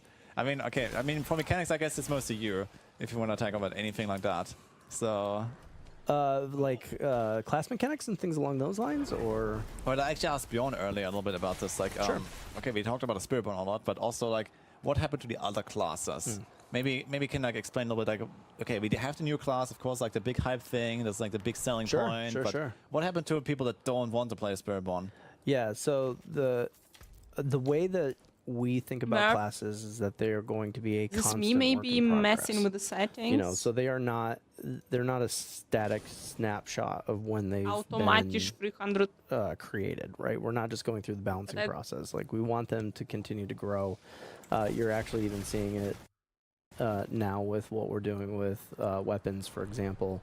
And so we want to make sure that I just fixed the stream. the Oh my classes gosh, I just fixed it, guys. are not at a dead Why end, am I and we told continue to invest into those. I can't tell you what we're doing with the existing classes right now, but the methodology is that That's why, by we'll the way, continue to it expand started upon the lagging. Spiritborn, just we'll Because continue 3 to expand streams upon right the, now going on the PC on this the base PC. classes as well.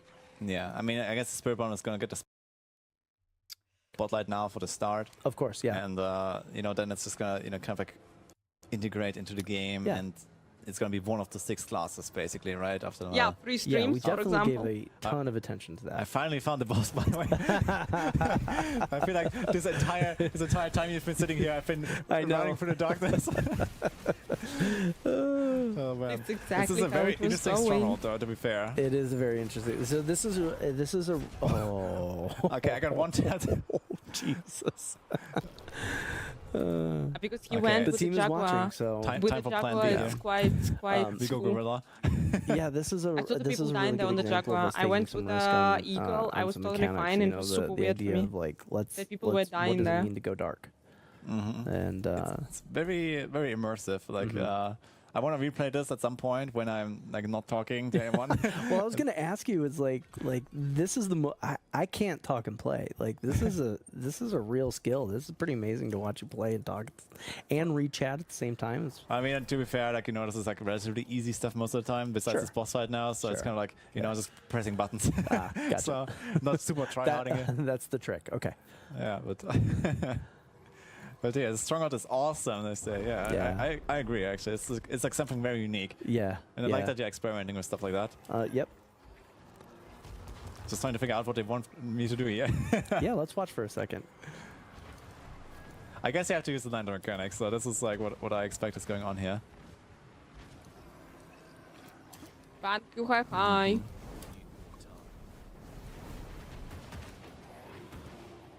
Clan rewards, someone is asking. Have you guys considered doing anything like, you know, some extra clan features or something to do together as a clan, or something like, you know, at least achievements together as a clan, or like, I don't know, like an activity you can do? Is that something No, that's guys, on he your mind? reminds me something that I It's don't absolutely remember. on our What mind, he you know. reminds me? I think one of the game. I one saw of this the dude. Where I probably saw this dude? biggest areas of growth for us is like how do we enable the community just to work add together it to the towards store. goals and things along those lines. We have a lot of ideas on how In that the could free? I be, think I and saw we him need to in make the free, sure that the didn't I? game and the technology is in place. Like I that- saw to this do guy. that. I And saw this so, guy with a You know, hand. behind closed doors, we're talking about that every But single my day. memory and is like we not wanna- existing pretty We want much. to offer that up to the community. We want to offer it up to folks like you who like can really spotlight that stuff as well. So Not in the 2, yeah, but somewhere I nothing saw him. particularly specific that I can announce today, but it is actively So being worked on. creative That and general creating new theory of how do we monsters get all the community time. more What are my involved. spirits from the 2? Okay, that's cool. When was actually the time that you started working on the It's expansion? new, but I saw it in Like, some other it game. was probably way Yeah. before launch already, I assume. Oh but God, yeah. It's you know, the expansion did start before the base game shipped. You know, like I said, we had some ideas of where we wanted to go. You know, you know, the base game had a bunch of ideas that we had to pull back on in order to hit launching the game.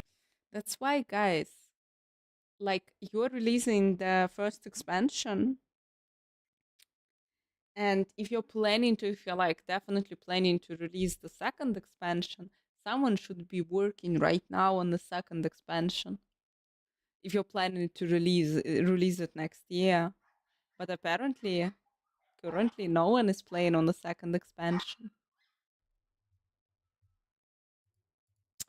Just saying. Just saying. And we wanted to make sure that the base of the game But was maybe, as polished but as humanly maybe. possible. And so some of those things that hit the like, oh.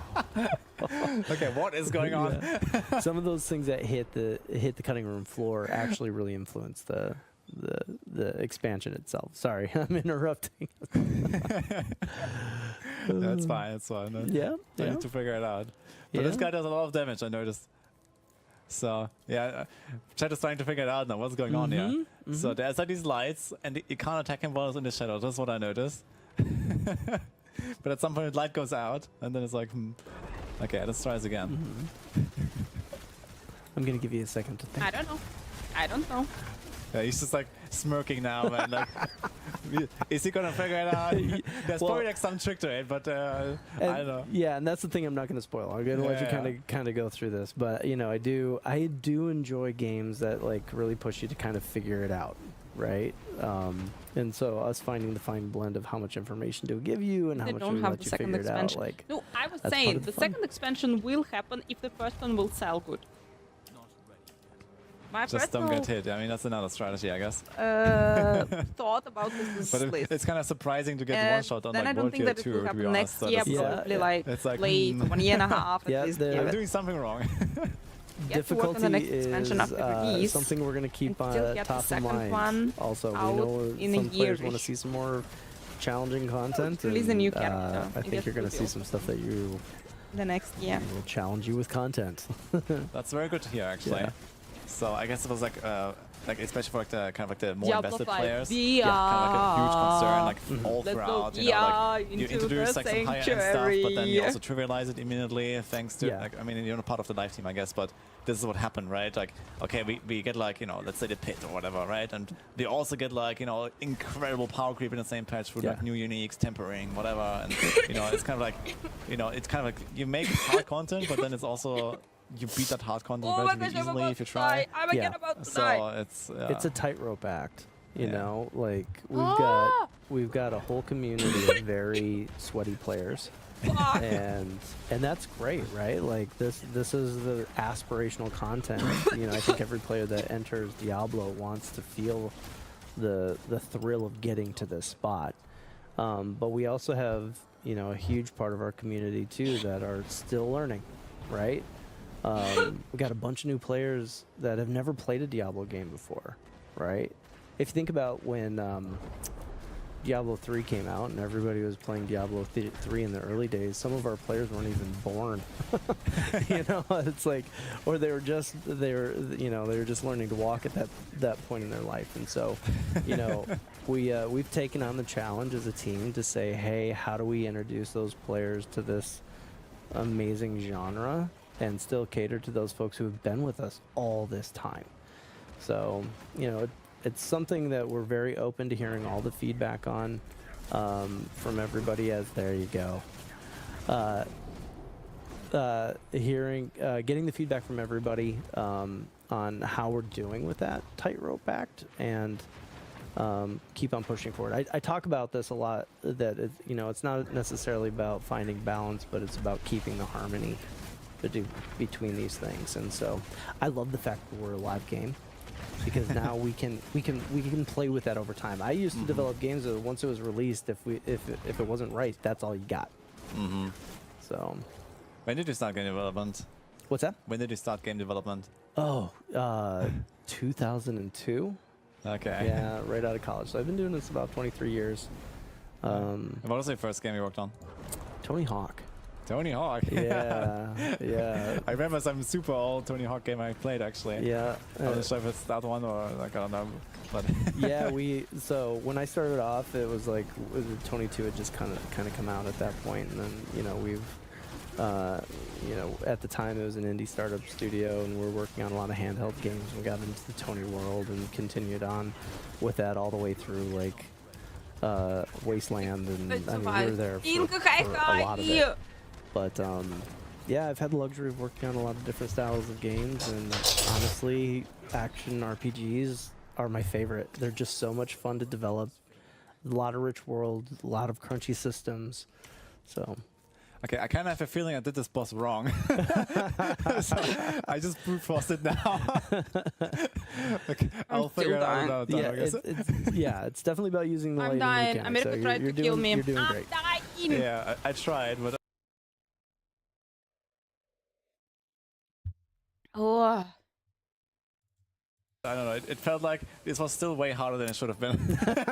So, are we complaining that the game's too hard? No, but no, I'm just joking. In terms of like the overall scope of like the difficulty, it was like.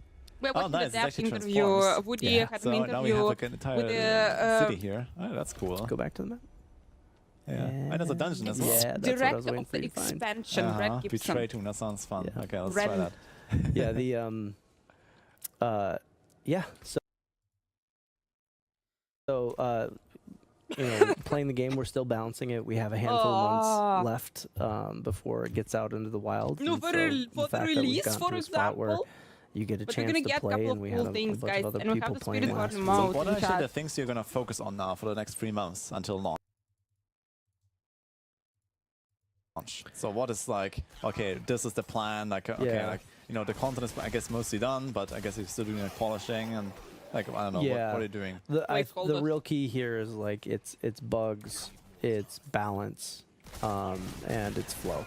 So we're gonna keep going over that stuff over and over again. Obviously, we need to clear our bug databases as best as we possibly can, crunch through that as fast as we can. Making sure that the harmony between the classes is maintained. So we're going to be taking a look at Spiritborn and saying like, how does this feel next to the rogue and the necro and whatnot. And then when I say flow, it's like making sure that the experience is taking you through the content in a way that feels good and natural, and that nothing's being rushed, or that nothing feels like a slog. Yeah, I guess that's very important. Just make sure that like as you said, you have all these different types of players, right? So that everyone just kind of feels good logging in, and then especially with like a major rework coming. Right. I guess you might also have to consider like, okay, are people even gonna like feel familiar with the game still if you do this? Yeah, and that is definitely top of mind when we're going through this. It's like we don't need a bunch of people logging in and being like, wait, what? Where am I?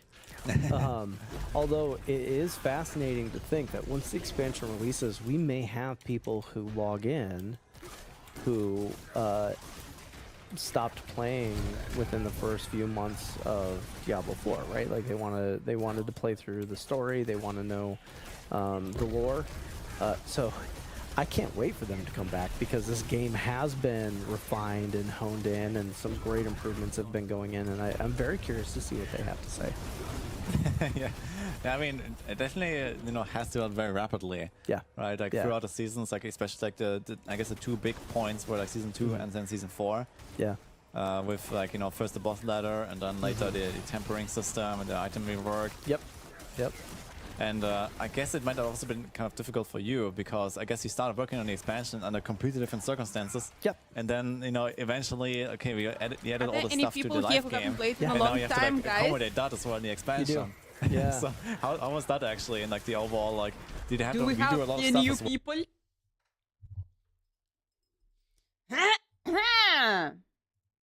Well, then in the expansion, there's like, kind of like lost time that you couldn't do it with, invest in something else. I really feel weird now playing the season. It just doesn't click with me, because already changes for the season 5 in my head after the PTA, already the expansion in my head. Super hard. What should we play, guys? What the fuck should we play? Diablo streamer doesn't want to play. Fuck, don't tell anyone.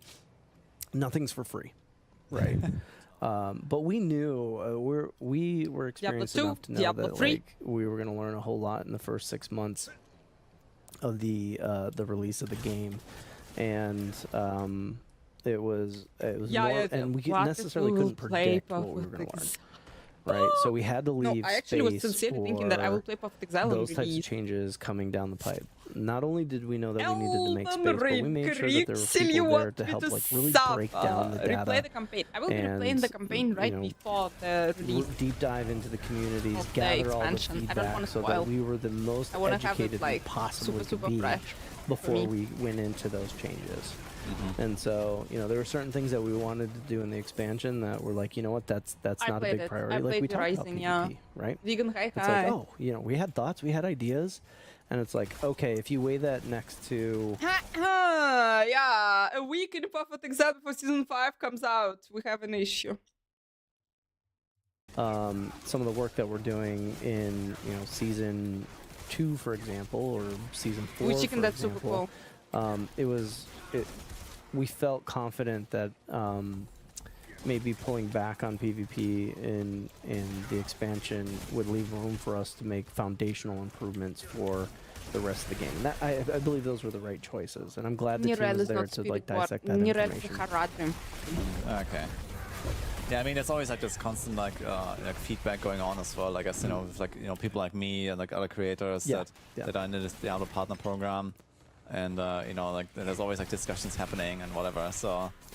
And one of the things I hope to see as we continue to move forward is that we get more opportunities like this, like just a real conversation. We're gonna sit down. I mean, we're gonna talk it seems about like you know, Blizzard was like very like secretive about the expansion, like even up to now, right? Like we still have like, you know, okay, we have the Spiritborn now finally, but there's still like, you know, okay, all the systems progression, blah blah blah, that we can't talk about yet. And it's like, you know, I also have not seen anything. You know, it's like I have not played the Spiritborn. You know, I wasn't in any test, and it's like, oh, he's a butcher. Look The at that. butcher! Oh, Oh you my got god, the he found butcher. the butcher! Oh, he's wrecking me, by the way. Holy. He was beefed up a little bit, or what? Okay. Oof. Okay, we got him. You got him. You got him. You did more damage than I would have anticipated, though. I didn't click the shrine on purpose.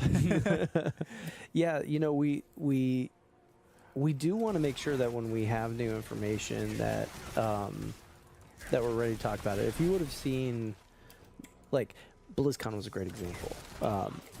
We finished BlizzCon. I saw everybody being like, we should have talked more about what's happening with the new class. You say you're going to do a new class. This is your shot. You should have talked about it. And it wasn't for a lack of desire. Like, I really wanted to talk about it. Okay. And I was pushing on that. It's like, hey, what can we talk about? If you would have seen the Spiritborn class at BlizzCon versus what you have now today, the conversation wouldn't have been as meaningful. Oh, I'm getting a 5-minute warning. Okay, 5 minutes, guys. So we'll close on this. The conversation wouldn't have been as meaningful versus like today. We have really dialed in on what we're trying to deliver with the Spiritborn. You know, it's more realized than we would have had it at that point. Your questions wouldn't have been as deep as you needed them to be. And so, yeah, it's about the timing of as the stuff is coming down the pipe, but when we're ready. That being said, it's also a live game. So even if we're not talking about the next class that's coming out, we can talk about how you feel about the present state of the game and have a more open dialogue about that itself. So, you know, I'm really hopeful that we're going to get into a spot where these conversations become more frequent and more fluid. And my promise to you is that I'll be as honest as I possibly can throughout the entire thing. That's nice. Yeah. Okay, we reached the boss here. There's another new boss, actually. I keep seeing like new bosses. That's kind of cool. So I noticed that But the mechanics there's like, is the you know, same. a lot more variety now. Yeah. Like almost every dungeon has like a new boss now and these kind of things. Variety was one of our pillars early on.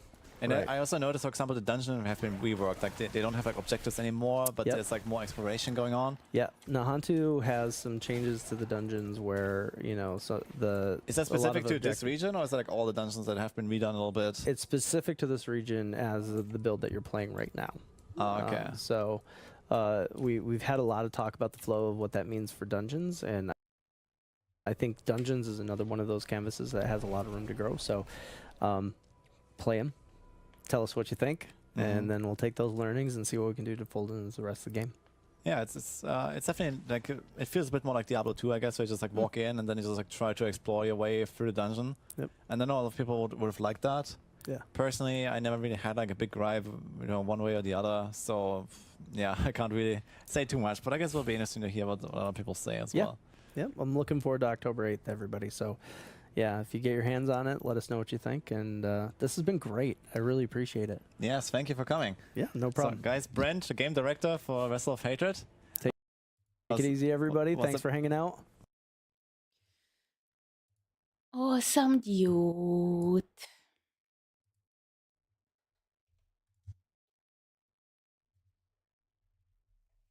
Профессор, хай-хай.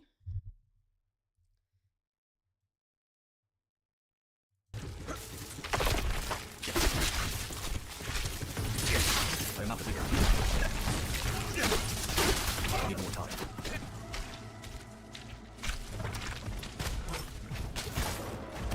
Need more time.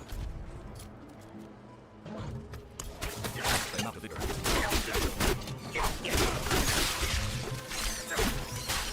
Need more time.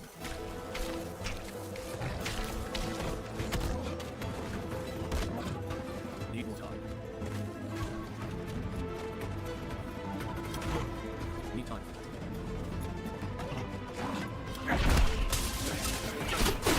I put it too fast. Very good, sorry.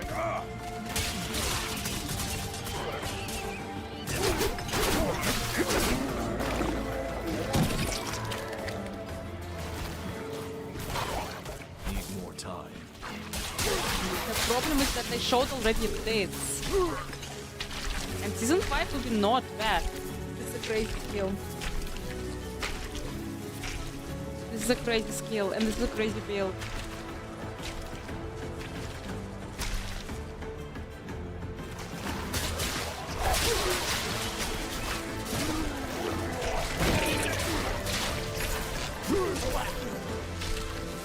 No, this is real-time movement speed. It was fast, the video was fast.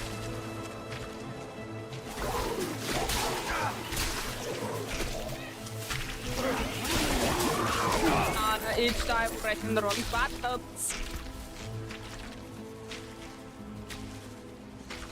Kills extend the duration of your active touch of death. That's this thing that we have.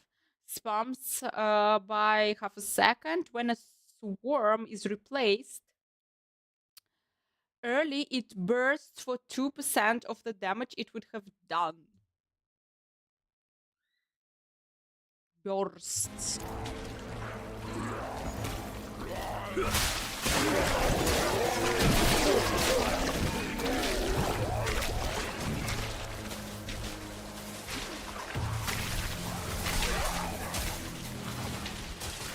See, and then it's following me.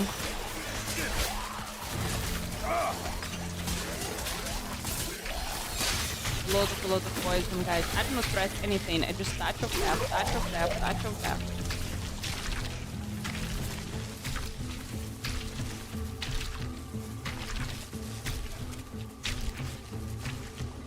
I can't believe that we played only for 2 hours. 1 hour 45 minutes.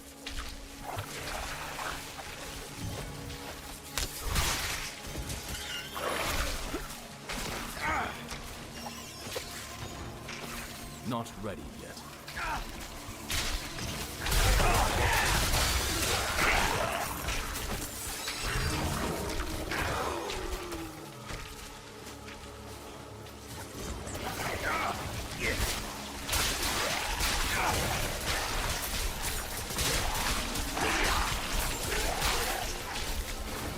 Big ass snake.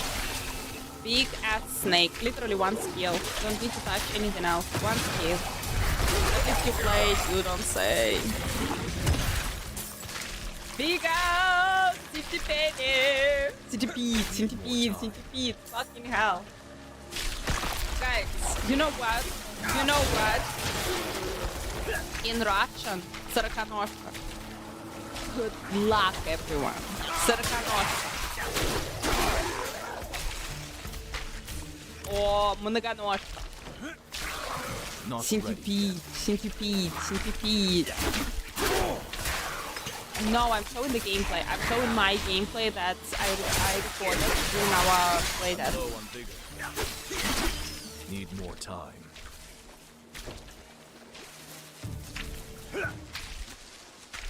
Yeah, and then let's watch it. Guys, look at this. Just look at this. The buff, the way. I'm not playing, guys.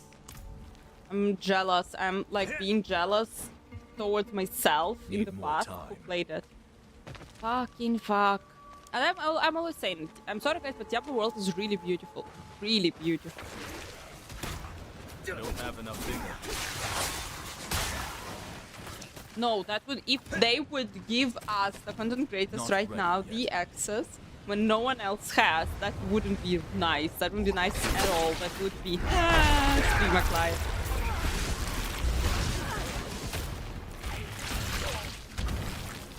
That's why, centipede, guys, centipede, come on!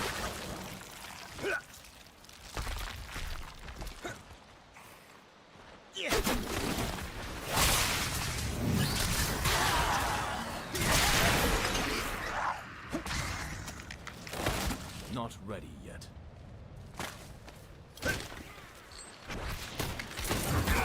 Can we do any new content? I need more vigor. That is the problem. Full of fight alive and gigantic leaf. So please, no, this is I know, I saw those comments a lot, but I don't have enough vigor. truth to be told. Need more time.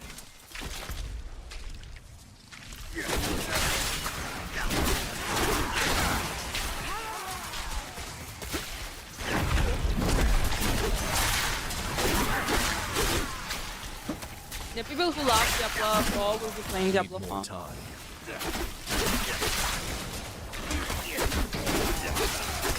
But yeah, you have to wait till Fuck Excel 2 weeks, yeah guys, 2 more weeks. Anyway, we are fucked. We're anyway fucked. Not ready.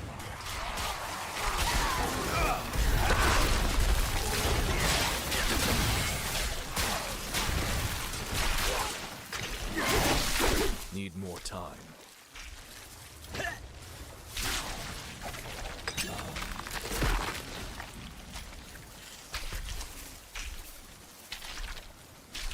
No, it's not live. I'm showing the... Okay. Stinger spams a pestilent swarm at its target location, which deals a lot of base damage per hit. Pestilent swarms now last 100% longer and spiral towards. This thing, like the swarm that you are summoning, it's the record, guys. The swarm that you are summoning around you, this is coming from the legendary power. It's like not a skill, this is the aspect. Centipede's skills have up to 35% chance. Again, we have a pestilent swarm from the target, which deals 49 poison damage per hit. Now also deal her the base damage poison damage over 6 seconds. You have the swarms, guys.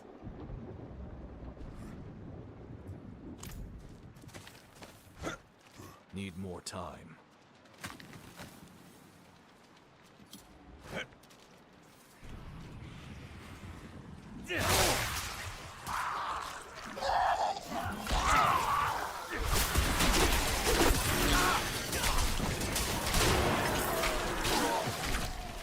Need more time.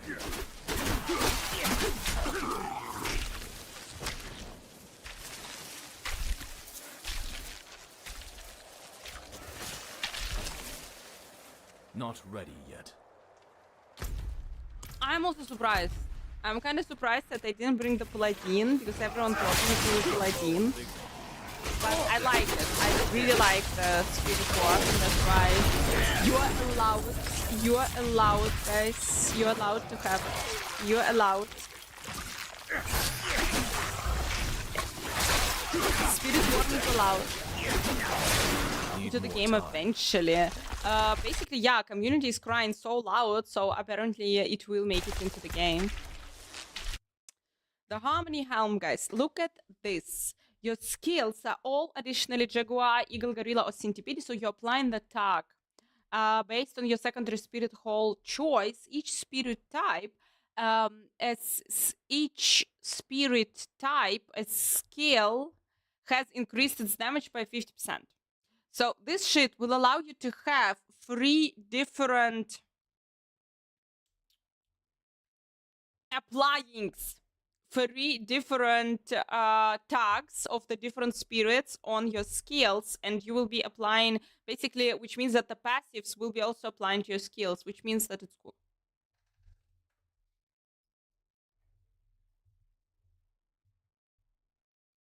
Is missing and having fun grinding, then working on something. Season 4 kind of absolutely fulfilled this. You had the reason to grind, you had the reason to do absolutely everything. We'll see how it will be in Season 5, but Season 4 is good. You have better know, guys. I played it on this weekend, and now I have the recordings. I have the recordings of my gameplay, and I'm showing you the recordings of my game, and crying in the corner that I have to wait.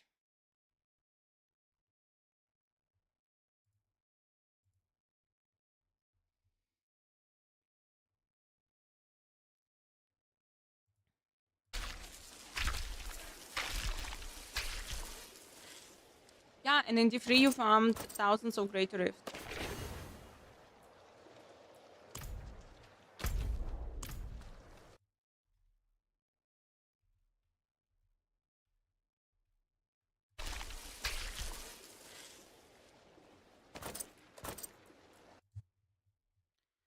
Rock Splitter, block chance, armored height, active duration, patient guard. Complicated.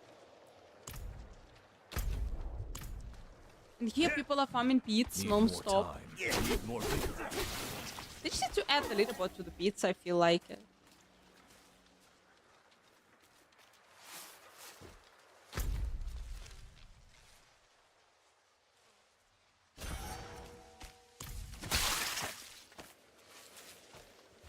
Not ready yet.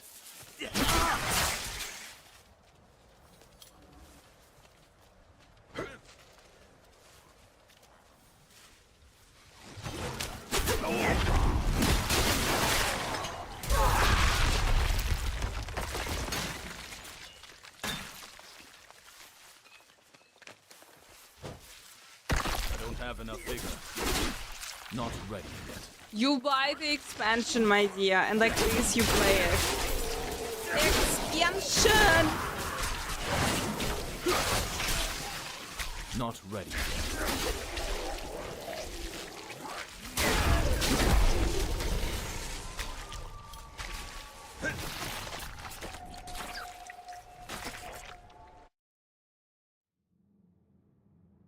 That's literally how it was in Diablo 3 all the time.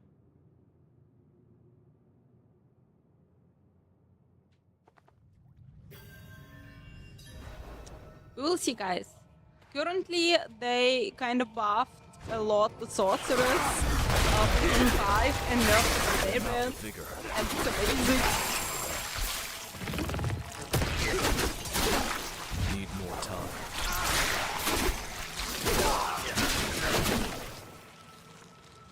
I want them to add a Python leaderboard to the raid. Damage none. Not ready yet.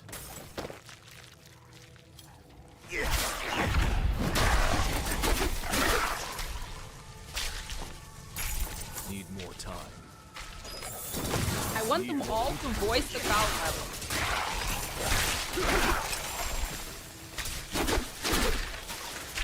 Need more time.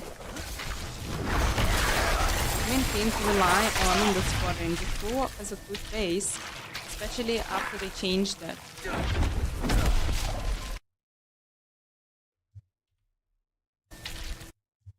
The protector barrier fuck, that's cool actually. Crushing hand barrier, it's a gorilla one.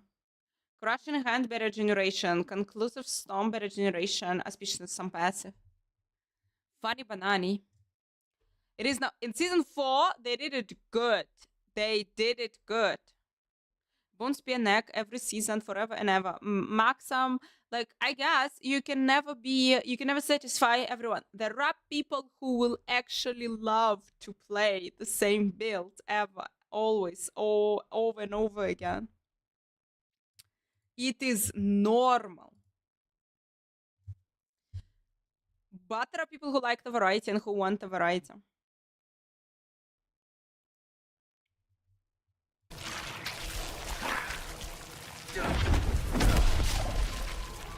An option to change voice of characters when customization. No, I played currently a couple of games were released with those options for the customization to add the voice. It's cool. I don't care personally. I understand that it's cool, but I do think that Diablo has the cool options. Cool customization options. Even though you cannot like change actually the body of your character, because every character has a distinguished like type. Not ready yet. And it makes sense. It has the type. And it will have the distinct like look. That's why I like it. I like it. You have a lot of options within the class.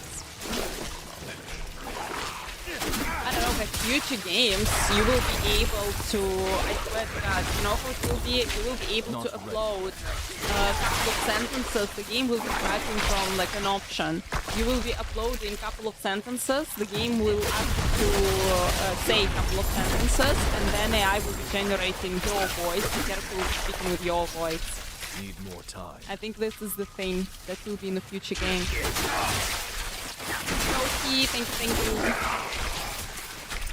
Exact same monk build every Diablo 3 seasons, and I never understood it. But there are people like this. There are people like this. You just love it. It's me playing Diablo 3. It's me playing Diablo 3. I do enjoy like coming back to every season. It's the same. It's the same. But fucking, you still really feel so good. Like, so like comfortable shoes. Really all comfortable shoes. Trash damage, chance for a rake to extra hit, that's cool. The hunter damage, primary jaguar, spirit, hole, bottom. I don't hear myself. I'm not saying that it's gonna be 100% option. I'm saying it's like, it's an option in the game that will be available for you. Do you wanna have the voice from the game? The actor from the game will be voicing the character, or do you wanna have your own voice? That your character that you are making will have your own voice. I think it's a cool option in the game.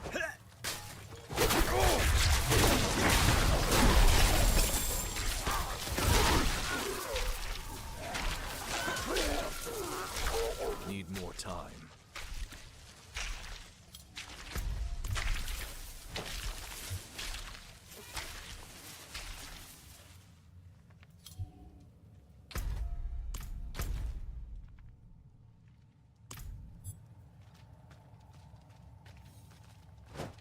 Not ready yet.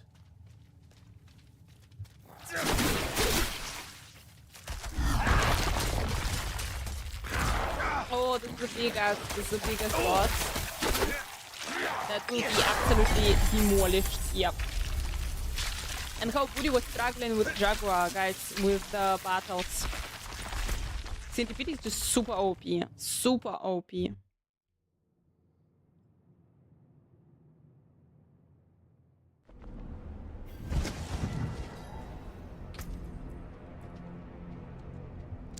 Elemental Surge, natural resistance, always. Jamie, thanks so much! Thank you! Hi! Welcome, Raiders! We are going! Hey, guys, are you hyped for the Spiritborn? Did you enjoy the hell out of the Spiritborn? Shiny shout out to Jamie. How was your stream?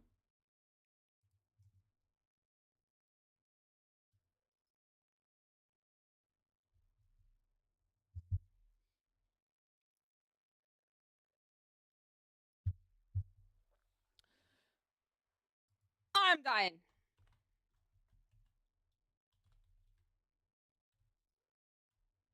Thank you so much. Oh my gosh, oh my gosh. I do some shit, I do some shit, I do some shit. Welcome, welcome, Raiders. How are you?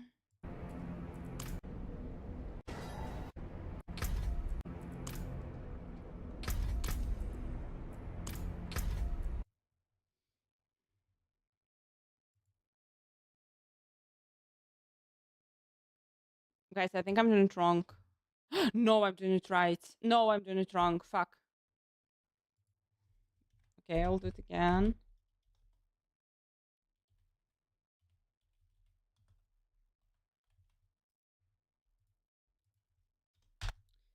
Fuck yes, baby. Here we go. Thank you so much. When it comes to criticizing the game, yeah, I did enjoy. I did really, really enjoy the experience in Blizzard headquarters. It was, guys, it was like a dream. It was my years, like many years. During many years, I had this dream to finally see those headquarters. That's why, for me, it was quite special that I was finally there. Last year, I went close, but not close enough. And this year, I actually sneaked in.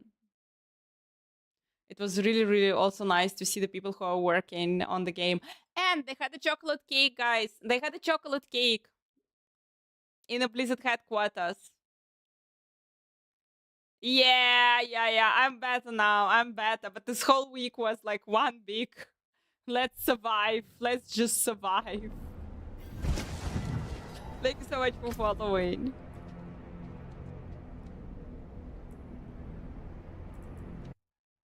Yeah, this one was on. Jimmy, it's okay. It's totally fine. My English is also poopster.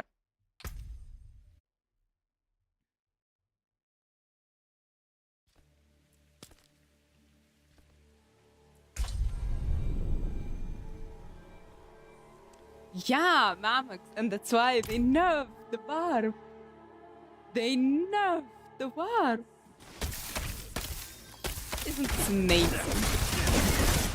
He will go with Jaguar, guys.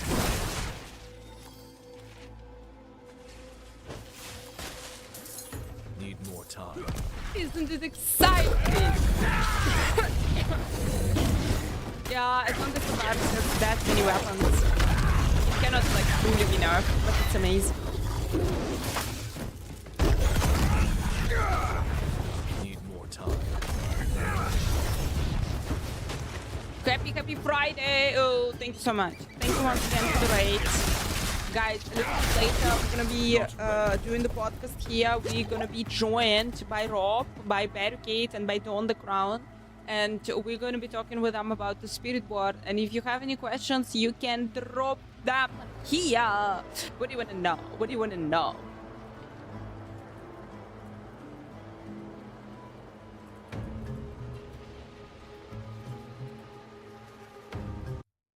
So, cost Vortex and its landing location deals 18% increased damage. This is the skill rake. In einer Stunde.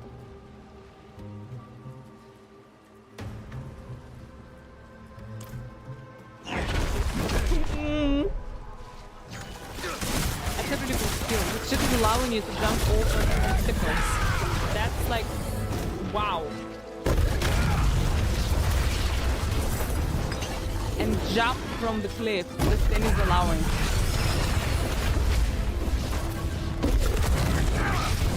And this thing is stacking and you can use it multiple times. This is insane.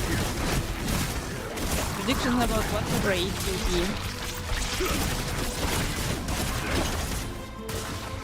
Need more time. So I wouldn't guess.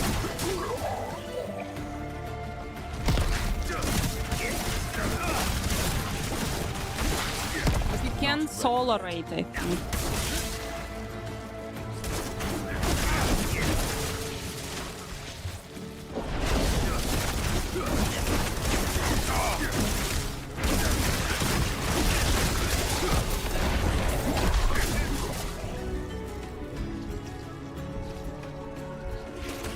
listen to the music.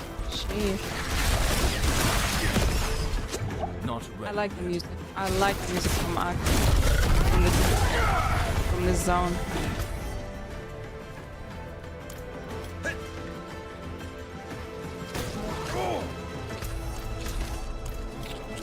I'm forgetting which Not buttons ready. I'm pressing, as always.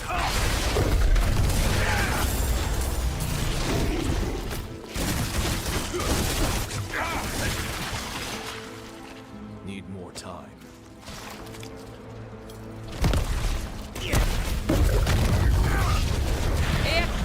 Please, that's so beautiful!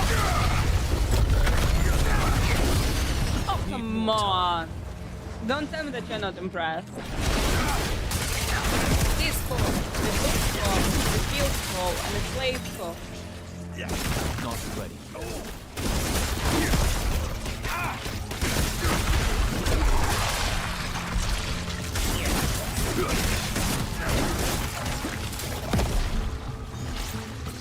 Locked. Here we go. Here we go. Well, Need time for that.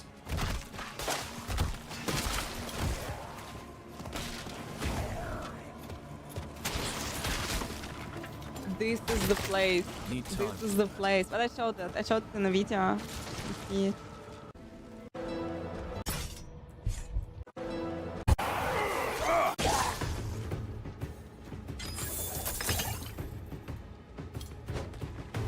That was the curato. It's super weird to see them. You can see them in comparison to Diablo 2 curato. The town in Diablo 3. Need more time.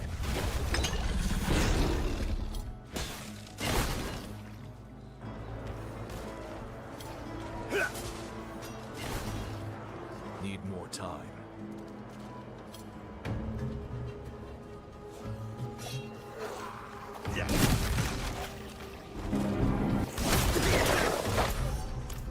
Can check it out.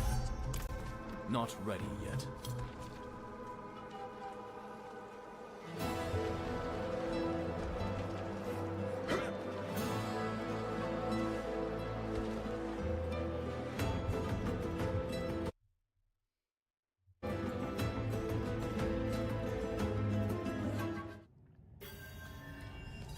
Just 3 months, guys. Just 3 months we need. Just 3 months. Not ready yet. Yep, Kilo, hi, nice to see you.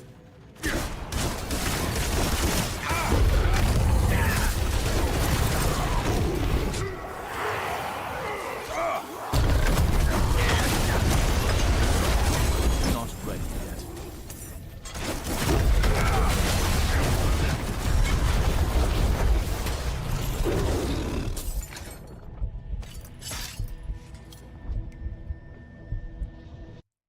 Against enemies by 6% for each 10% of them is in life.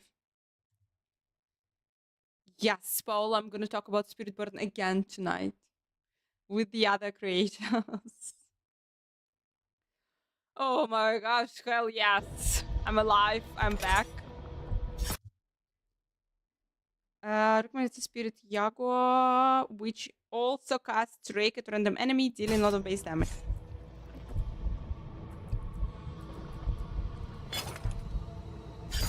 The Hunt.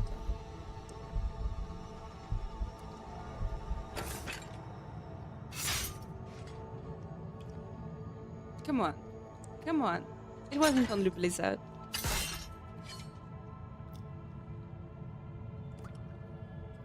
And in case, America poisoned me. Poisoned me. I was sick this whole week. It was hard.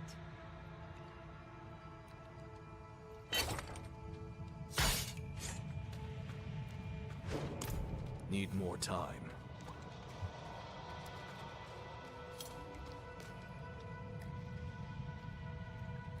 I play Deutsche Bahn, not America. By the way, yeah, I also kind of blame Deutsche Need Bahn. more time. Deutsche Bahn is kind of more evil. 100%.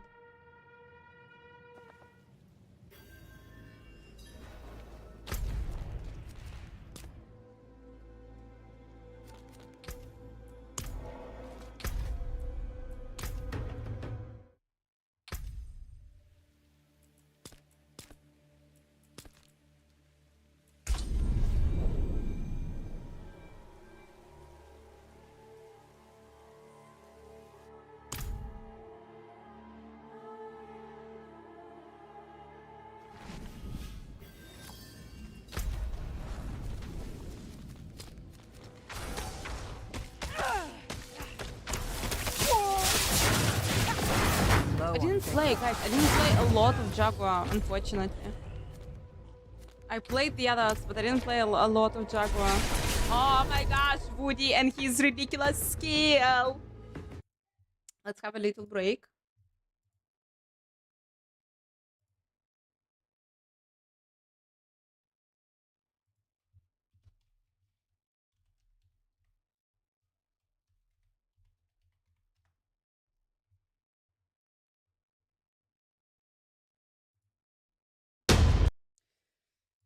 Yeah.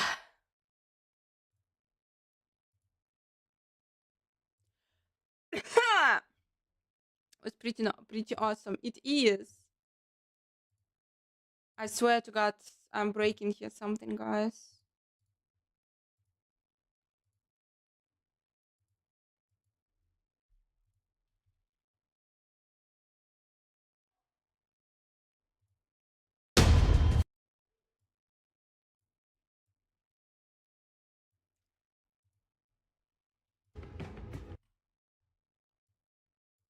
That's the secret technology. Next level technology. Too loud? Not too loud?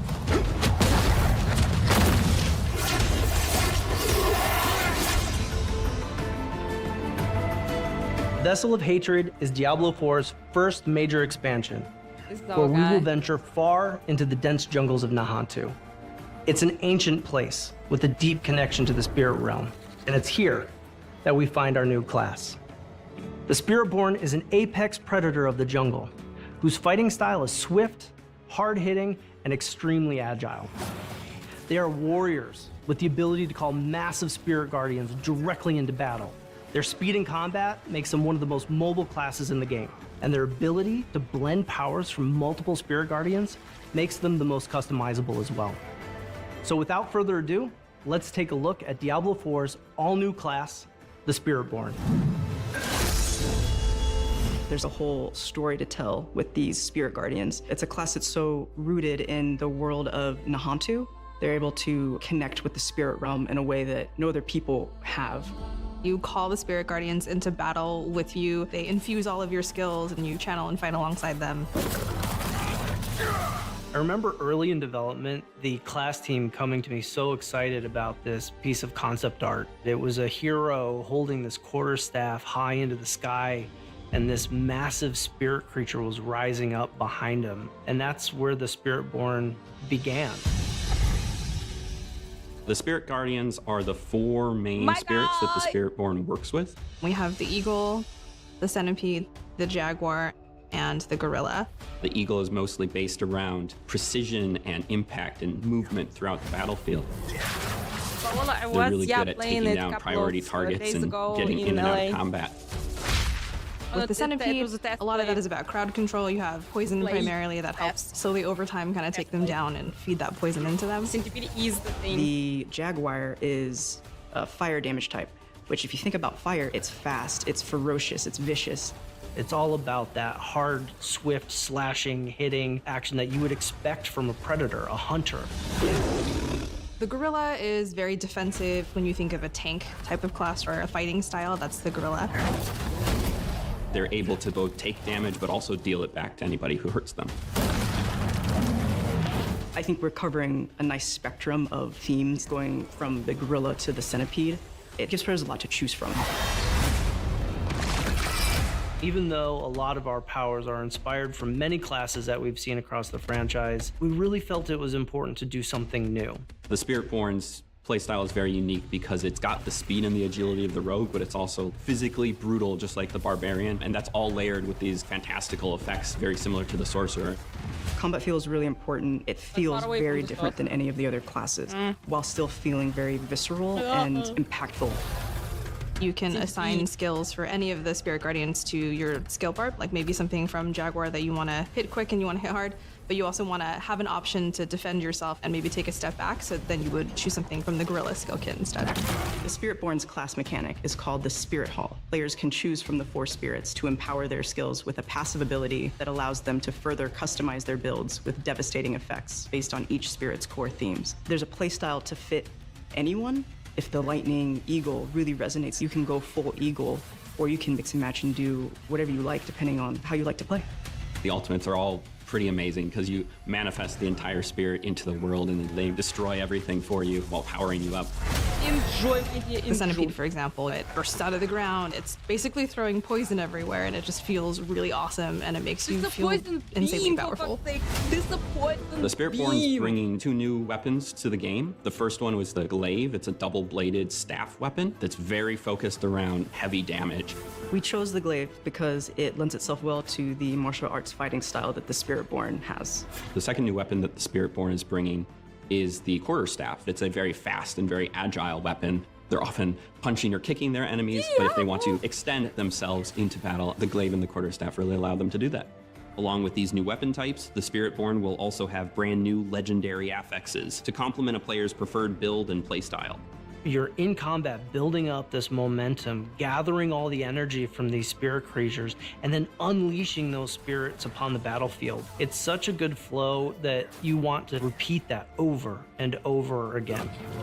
Each of the guardian spirits are infused with personality and different types of visuals. That ability to make your own version of a Spiritborn is a highlight that players will really enjoy. As you see more of the story and understand why the ancestry and the spirit guardians are so important to Spiritborn, seeing that tie-in in a very unique new way is going to be an exciting thing for players to experience.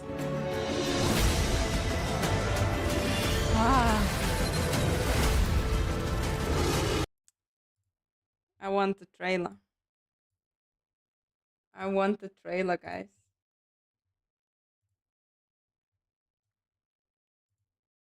The trailer is fucking awesome.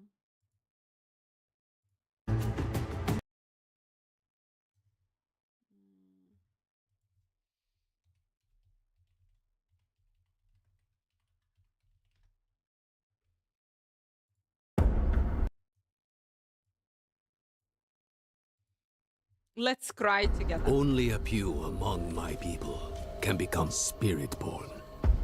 As children, the most promising face judgment in the mist. Our trial begins and ends with pain. Those who are not called are culled. For the weak, all paths But it end is Avatar, here. fucking hell. And now I see you guys. I For don't the know why worthy, they haven't come to this when I That was so path first leads to watching, power but now I see. beyond compare, and a sacred charge to wield it well. Though the mortal world was designed to break us, our hearts, our minds, our bodies, there is another Literally, which spirit makes world, us Avatar, spirit world. bold. We are without fear. We are without equal. We walk with the ancient guardians of the unformed lands. Their power is our power. Their cause is our cause. We forge unbreakable bonds in the spirit realm to defeat the horrors of this one. For we are Spiritborn.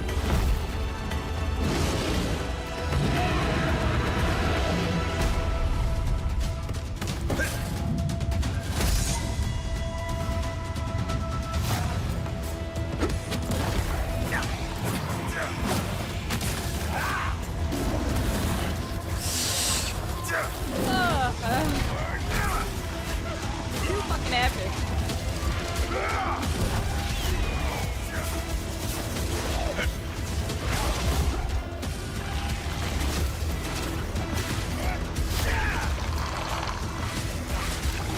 Rogue was quite what?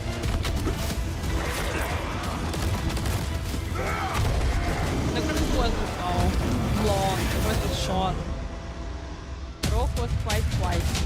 Help me purge the evil here. Motherfuckers. Anyway, guys. Anyway.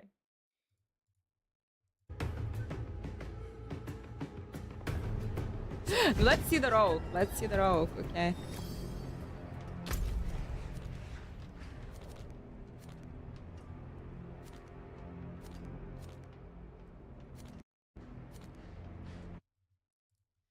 for you to lose your shit. Your prayers do not fall on deaf ears. Just now, they are being heard. There is justice within the light, but you have to be patient. Now, pray with me. May Akarat guide and protect me. May Akarat guide and protect me. May he shepherd my soul May he shepherd my soul. and grant By the way, it mercy. Akarat, the beautiful touched. And granted mercy.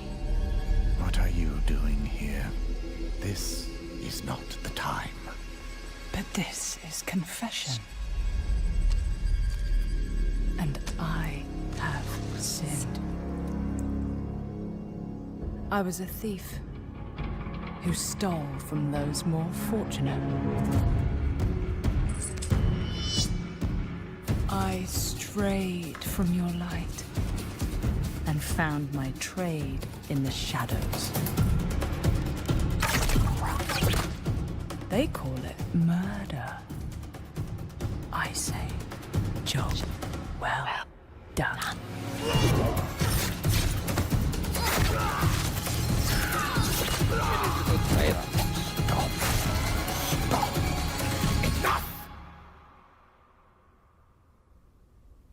I am a thief, a heretic, a murderer, Father. Will Akarat save me? You mock our light. But those monsters were a scourge upon my flock. And you... oh, you were the answer to their prayers. Then we are settled. And you owe me. The Now I name fucking need to you know. seek I need to is- know it. The name you seek is which fucking name? What the hell? Give me Thank the the movie! heavens for you. Heavens. I assure you, Father, the heavens didn't send me.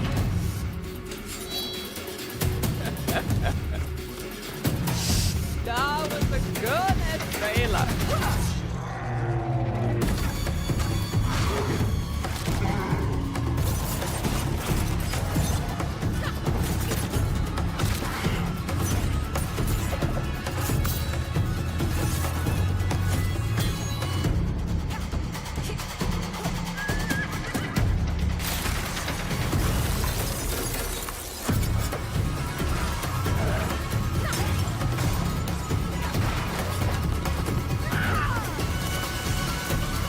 We're not getting this shit ever!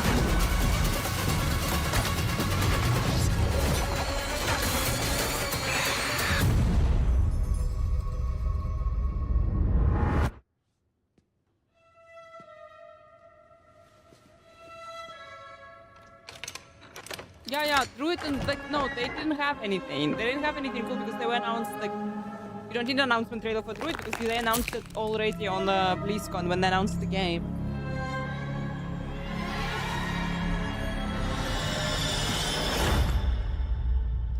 That's a nice box, guys. Necro was okay-ish. But not even as close. Not close to this.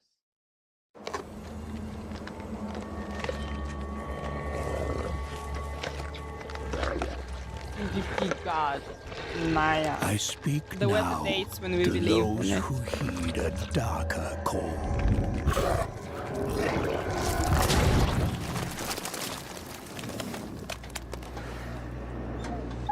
Those bold enough to cross the line of sin for deeper knowledge. Who follow an unquenchable yearning, born of blood and bone. unlock the forbidden secrets and foulest black rituals, calling forth life from death. My family, my soul.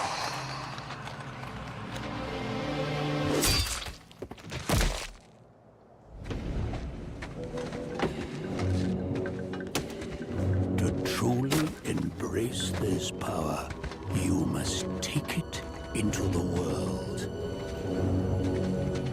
And you will be shunned, scorned, marked as a Why living you a bad? sacrifice What to did you this do? profane Get yourself knowledge. banned.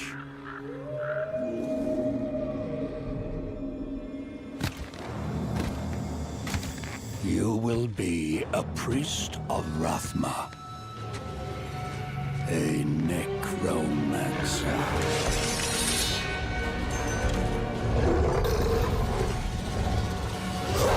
And you will not confront the darkness alone. We are the speakers of the dead, and the dead have no mercy.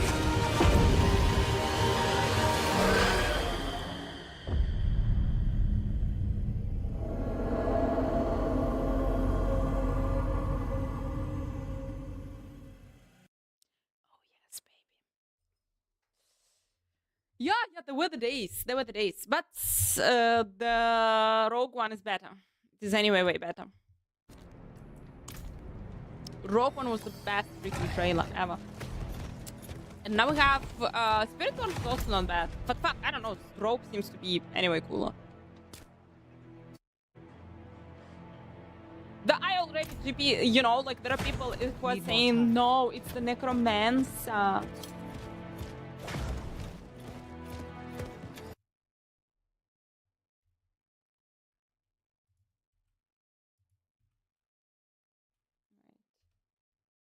Almost broke it again. It's like Necromancer, it's like Amazon, it's like Mod, it's like Stalker. Guys, I understand it's super hard, kinda. But it is Spiritborn. And it can remind you different shit, but it's also like, it's a unique class, it's a new class in the franchise, and it's well made, really well made. Need time for that.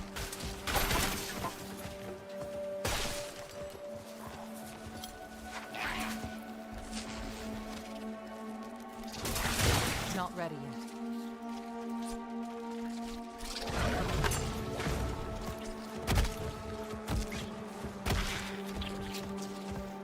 Need time for that.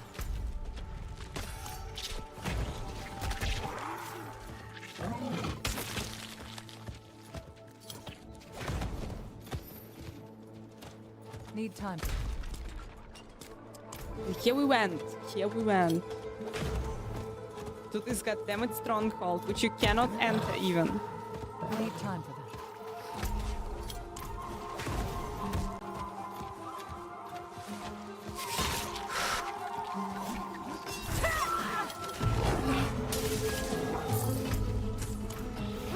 Need more time.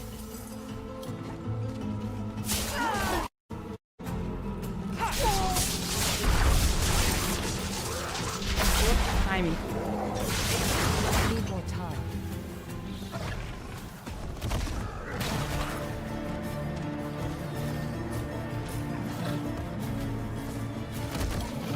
Really well-made world.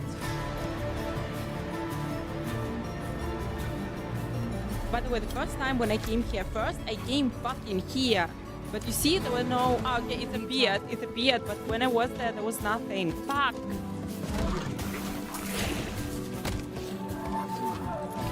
Then I went back. All the way back, guys. I went all the way back. And tried to enter from the other side. But from the other side, you cannot enter.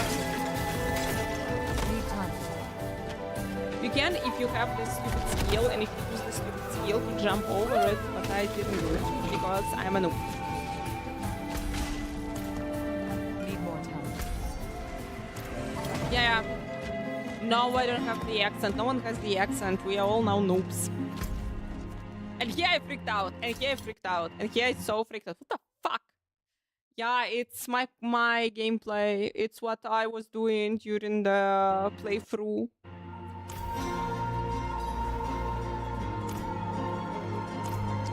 Unexplored area north of there. Music volume is higher than the voice, guys. Should I fix anything? Should I change anything?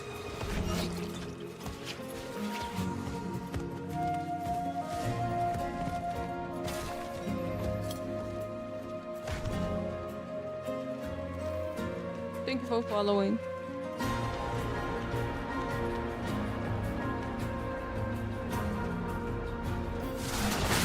More vigor.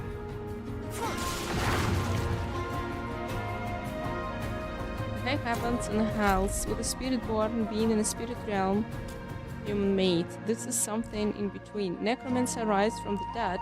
Both help control the balance, one from life and spirits, the other from the dead. But Necromancers dealing with their own shit. They are not basically close.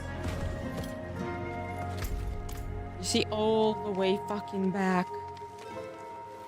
It's a bit higher than your voice. Here we go. No, it's okay, Hunt. It's okay. It's okay. I'm trying to fix it. Necromancer, basically, they're raising the skeletons, but it's not like they do not control the spirits of the people who died. They control their yeah, when you think about this, yeah, they control their bodies. They are bodies that died. Not ready yet. And which Witchtalk is doing, Witchtalk is also doing, like, Witchtalk is kind of connected with the spirit realm as well, but not in a way how those motherfuckers do.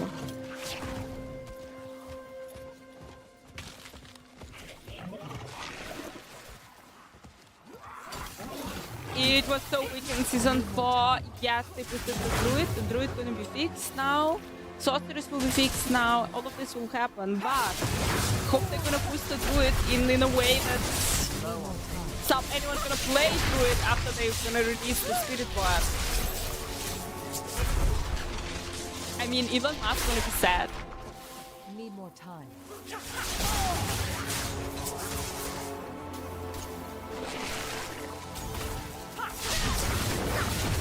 I'm out of vigor. Need more time.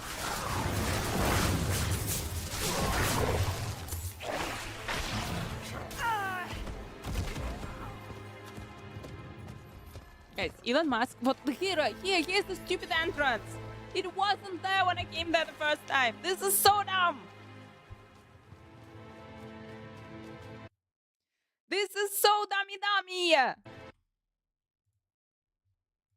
Dumb map.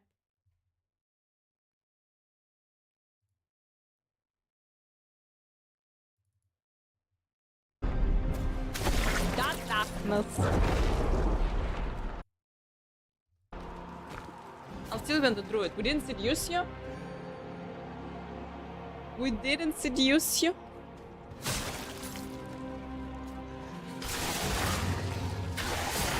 With the bird.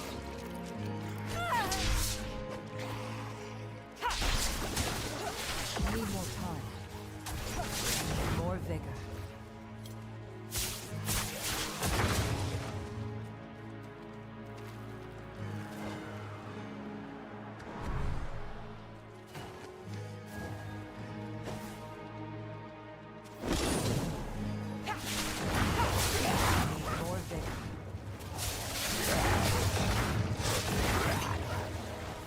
Anna started watering. I'm always watering before the podcast. It's gonna be a chill podcast. But guys, if you have any questions about the Spiritborn, you can drop them in chat. We're gonna have wonderful guests here. We're gonna have Paragon, we're gonna have Rob, and we're gonna have Dawn, the god, the crown Dawn. I actually spent quite some time with him during our trip, and he's a really, really cool guy. And he is the nerd, the one. He's preparing the new spreadsheet about the Spiritborn, and it's insane. Not ready yet.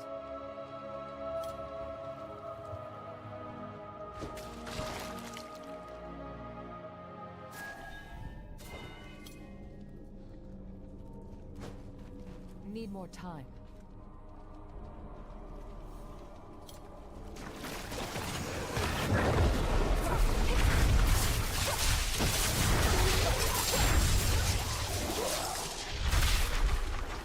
Relatively good play style and going to be fast battles and the speed power defense and mobility of the class.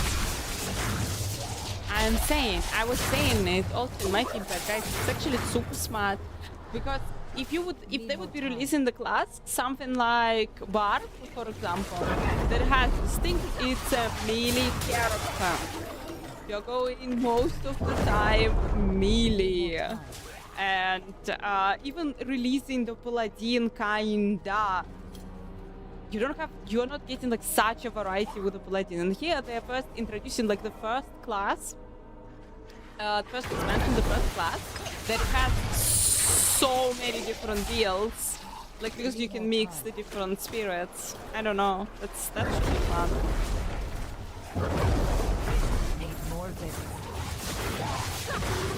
Someone has to still play the Druid, so I will be that sacrifice. Oh, I feel it. I feel it. Absolutely everyone will be playing Spiritborn. This is so sad. I even pressed it. Nothing happened. Yes, this is my playthrough. I did play it. I need more time.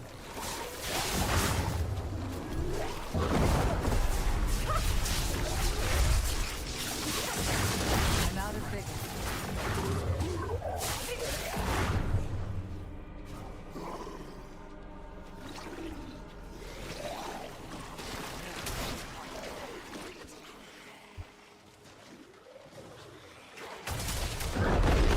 I need more time.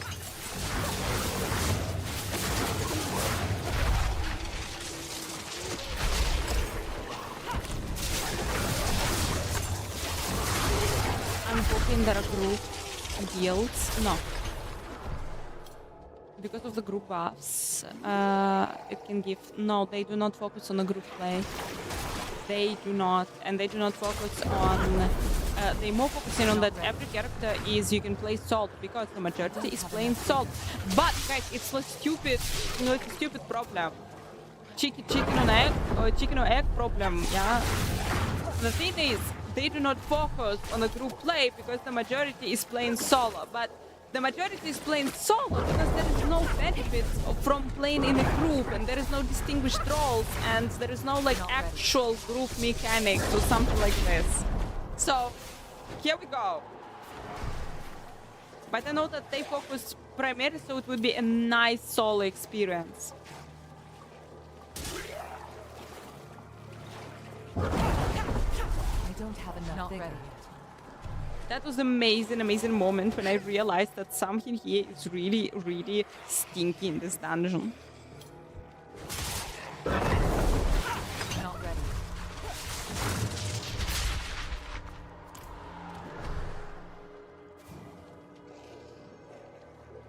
Allows the Heliquated Larton to be resummoned when lost.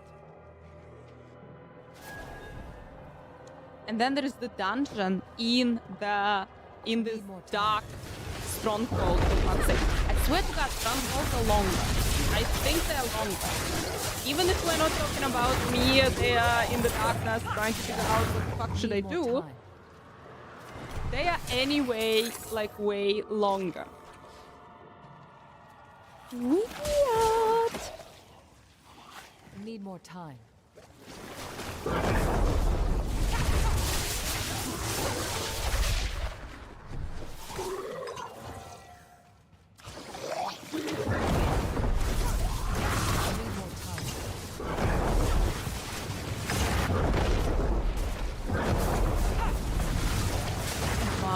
Loot your plates for grouping. We do have groups and people making teams for grouping.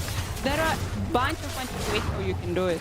You can give more loot. You can not punish pit players for grouping, because if you're grouping, the person who is opening the pit is getting 100% of the mats. Other people in the team are getting only 50%. What is this? What is this glorious idea? Why would you do that? you would do it to not to punish again, because you are prioritizing and doing things with solo players. And solo players would feel themselves caca that they because in a group you anyway do the activity faster, you do the feed faster, and which means that you would be getting more mats. But this way, solo players will not feel themselves bad that they're playing solo, because like, yeah, if you're playing in a group, you will be anyway getting 50% of the mats. Basically, it's a fucked up situation. And plus you can create some raids, so you can create some activities that would be cool to do in a party. But here we go. That's super hard. How to make it not excluding the solo people, but at the same time, how to make it challenging for the group. How? Just make the difficulty higher. Just make it scale with the amount of players. Or distinguished roles for the the builds that you can build around specific roles. Tank, ghost killer. I love those kind of things. Kind of happened with the Broken Sorceress build during the PTR, because the Sorceress was not able to kill the monsters in the pit, but was able to one-shot the boss. And so what's Lucky, Luciano, and Mikuna were doing, like Lucky, someone else they had in the team, I'm sorry that I don't remember the name, they were carrying Mikuna till the boss and in pit 200, and Mikuna was one-shotting the boss.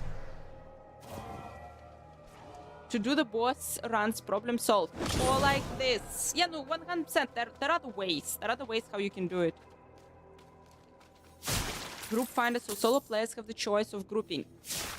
Man. Like, look guys, like in 5 minutes we have here so many solutions.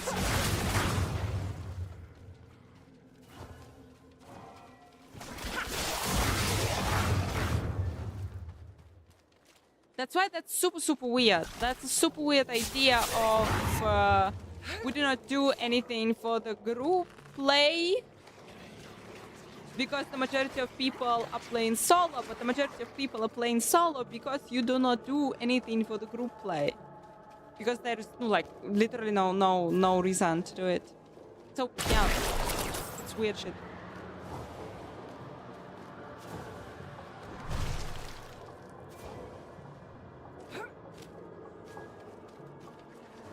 Welcome.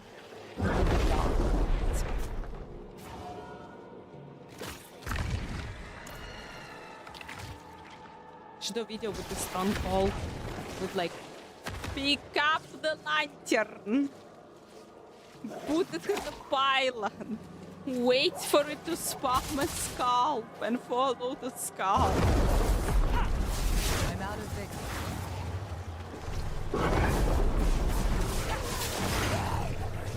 Have a good day, guys. We're gonna be soon starting our podcast. Not ready yet. Scary, worrying.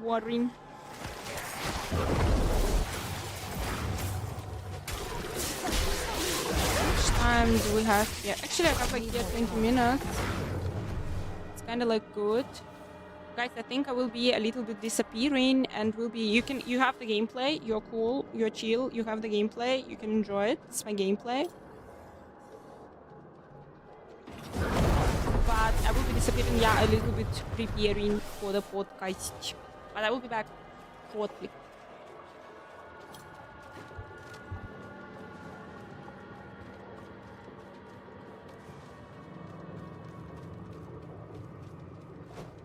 Not ready yet.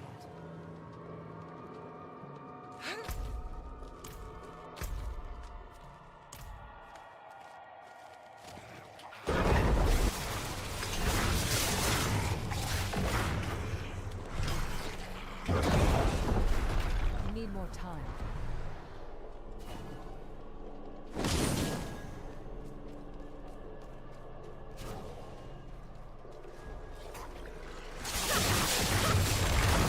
Not ready.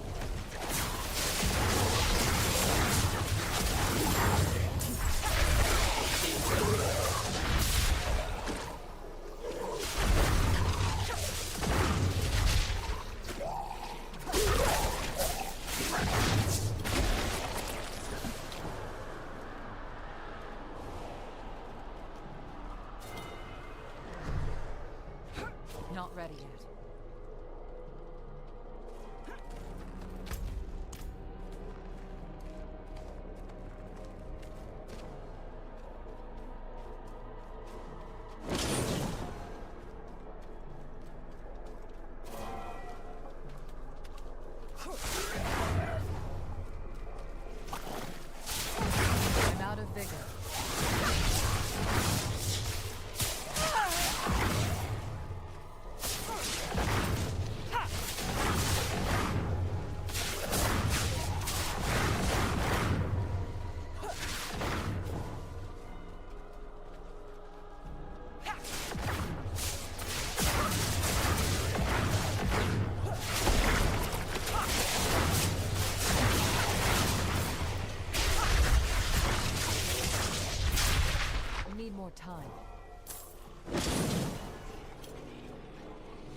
ready yet.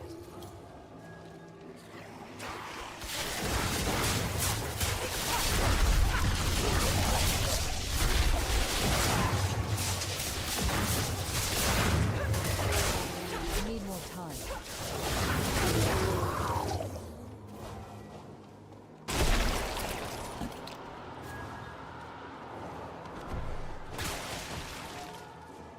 Need more time.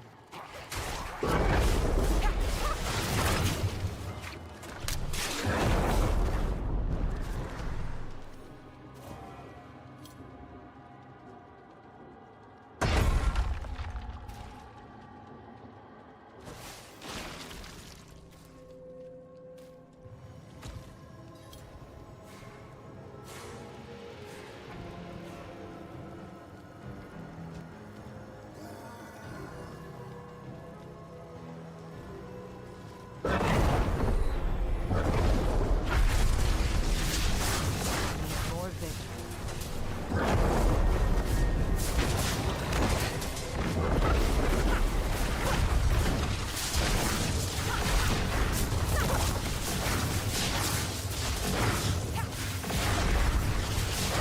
Need more time.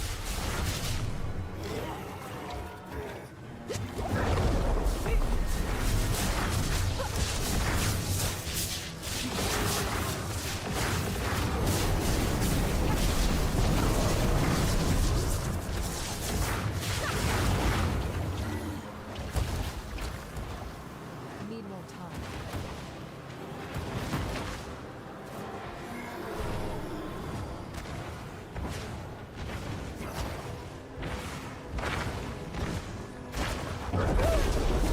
Not ready.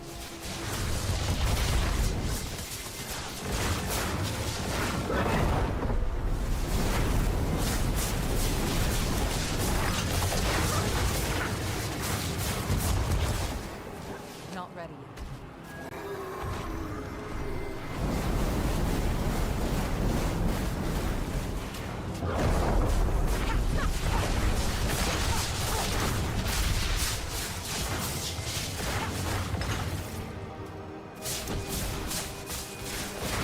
Not ready yet.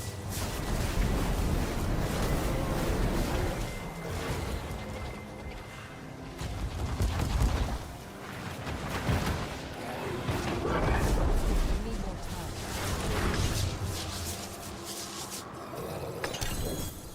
Corruption is fading.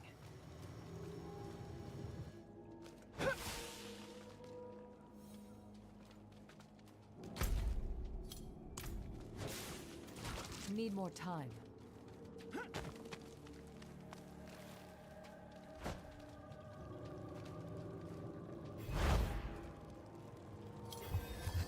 Hi. But I'm not here. I am not here. You haven't seen me. Not existing, guys. Not existing. Kirby, hi. Vanilla Bear, hi. Can't wait to test the Grill's integrated Thorn build.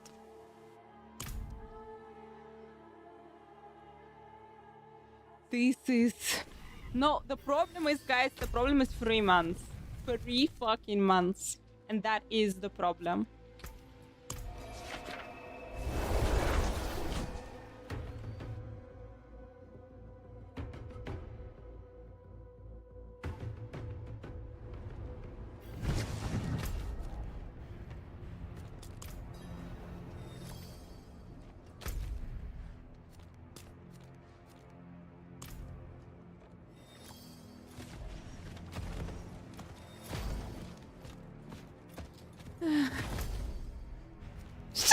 Need time for that.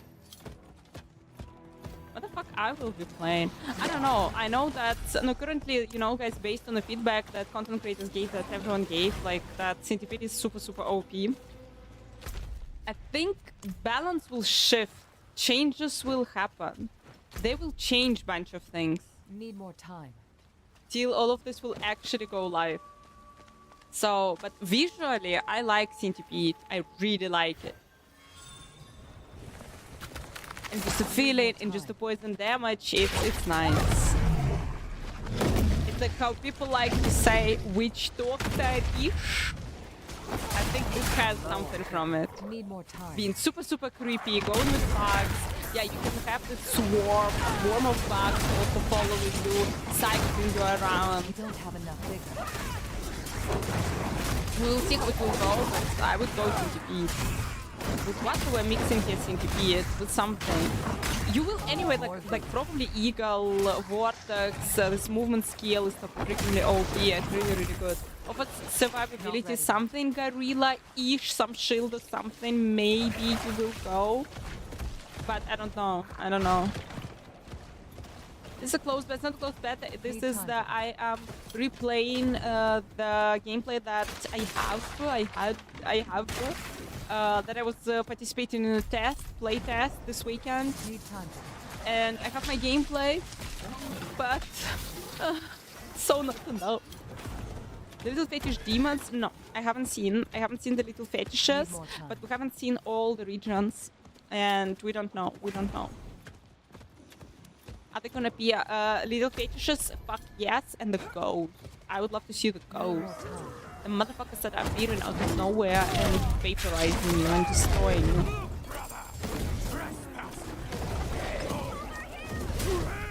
But you can see, guys, the gameplay a little bit and enjoy.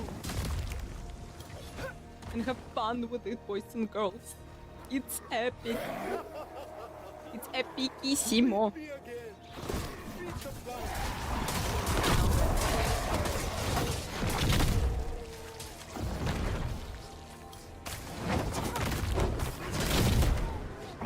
More vigor. Not ready yet.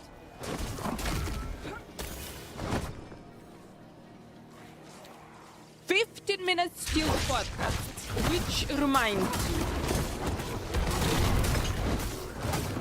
me. I'm disappearing this whole stage. I'm disappearing, guys. I'm just preparing for the podcast, okay? Stay there, prepare the stacks, see the gameplay. We're gonna pick it back short. Not ready. More vigor.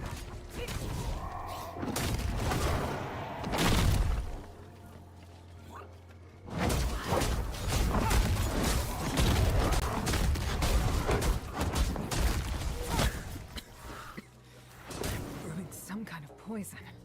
I need to stop this.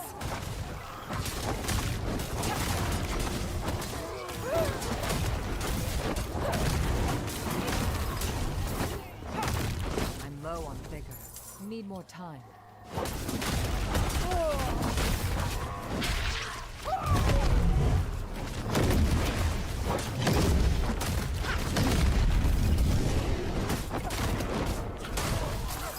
Not ready yet.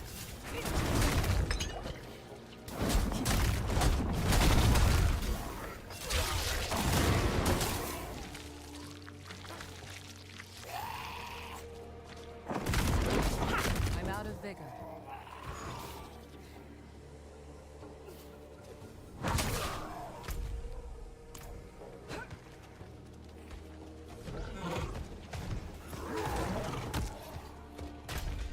Need time for this.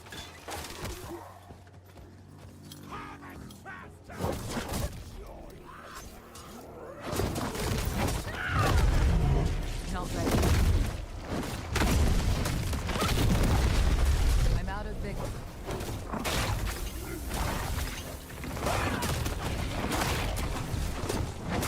Need more time.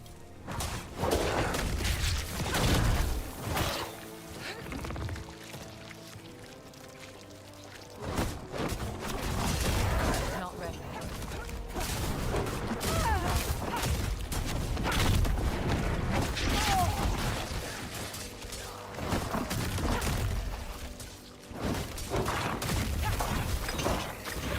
Not ready yet.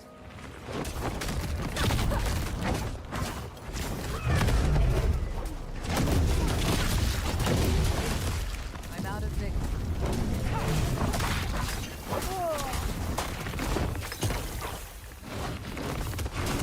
Need more time.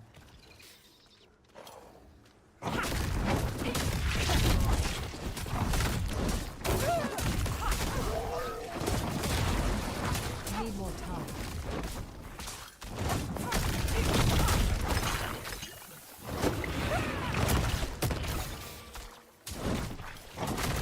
Not ready yet.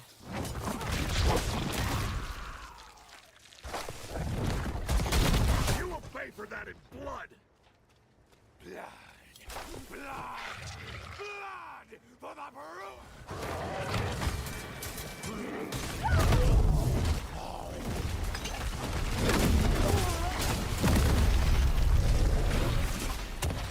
Not ready yet.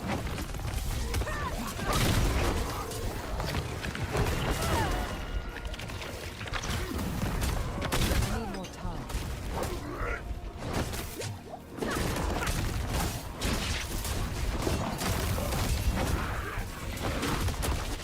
Hey, Not ready. how's it going? Can you hear me? Can't hear you. I need more time. The light's also not blinking.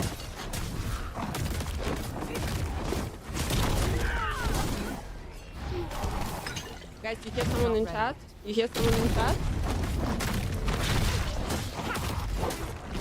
I don't. Not ready. Does this work? Can't hear you right now. Need to write to her. We're gonna have a podcast, guys, in a little bit. We don't have enough. See if I can turn on my camera here. Say something. That was wrong. Not ready yet. Oh my gosh. I need to message her. I can't hear. Oh my god. Why is there like black bars on the sides? I hear you. Hello. Hi, hi. Yeah, oh, Barricade, what's up, Hey, man? hey, what's going on, dude? Let me share my stuff. Hold on. Yeah, Anna, we can't hear you if you can hear us. There's no, your light isn't blinking either. Mm-hmm. Yeah, I know you can't hear her. I can't hear her either. I need more time. Unlucky. Can you hear me? Oh, yeah. Now it's, hey, how's it going? You can hear me, yeah? You can hear me. Yeah. Yes, now we do. Salute. Okay, amazing, amazing. This is all. How do I sound? 1, 2, check. 1, 2, 1, 2, check. We good? Sounds good. Hey, you guys look good. I might Happy adjust Friday. the volume a little bit. Hey, yeah. Give me a 1, 2. Give me a 1, 2. 1, 2, 3. 1, 2, 3. Go, go. 1, 2, 3. Can you hear me? Oh, yes, I can. Let's go. Very good. Anna, what, you want to go 1, 2, 3? A deux, trois? 1, 2, 3, 1, 2, 3. Oh, yes. Yes, it works. Yes. Thank you, thank you. Where's Dawn? Where's the crown? Is It'll be Dawn a short. showing? I mean, we still have time, right? We said it like 10 minutes from now, so Yeah, we're like yeah, pretty we have a lot early. of time. Okay, I'm gonna go live right now, actually. So just give me a second. Yeah, go for it. Okay, where we go? Even my cam is working. This is so wonderful. Hell yeah. Can I remove this? Right. How we looking? Good. Where? Test me, then. Take it. Test my brew. Alright. Cool. Need more time. Hey, so thanks for the invite to this, by the way. That's pretty sweet. I like that a lot. Barricade, I think your Music? voice is not loud enough. If you can increase the These blooms. the power of a They microphone, I must be brought guess. the drugs here. Oh, I'm not sure if I can. Flowers enhance. so you right-click on my picture and drag that volume. I'll just 1, 2, 3, fa la la la la la la la la. 1, 2, 3, 4, 5. You just drag that volume. Yeah. Do you see? Oh, okay. You should see like on my name in Discord. Yeah, okay. Wait. Yeah. One, mean in 2, 3, Discord? 4. Yeah. So you just drag that name. That's what you do, and then you'll see like the audio. You should be able to drag the audio now. Let me see if I can show you. If you have the pop-up, like do you have the pop-out of all of us talking? Do you have that? Okay. Inside that, I wonder. Audio. Oh, okay. So if I just right-click on like your name, I see user volume. No, I see. Yeah. I see. Okay. Next level, Okay. dude, next level technology right now happens. Like next level technology. Next level. absolutely. 5-head soundbar. There you go. You got it. Okay. Not ready. Just give me 1 sec here. Yep. You don't hear the music, yeah? You guys don't hear that. You're fine. We're okay. Need more time.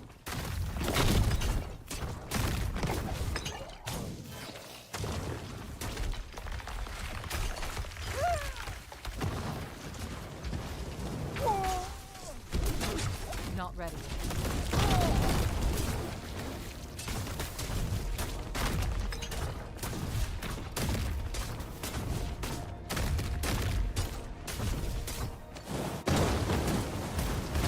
Need more time.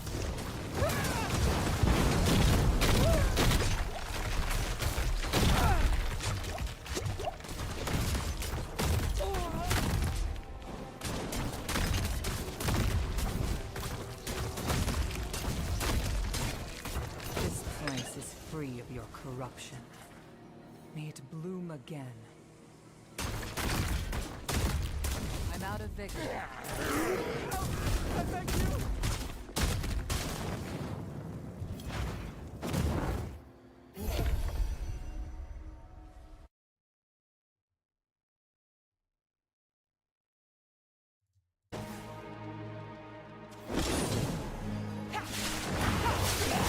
More vigor.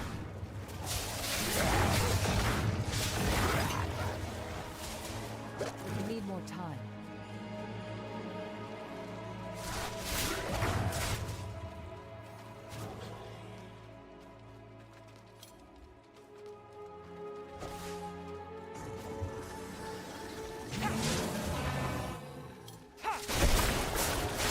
Need more time.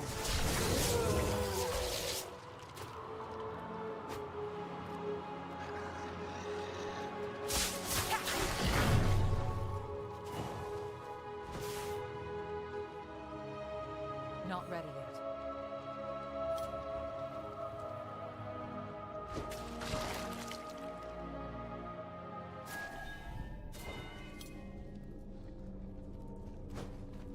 Need more time.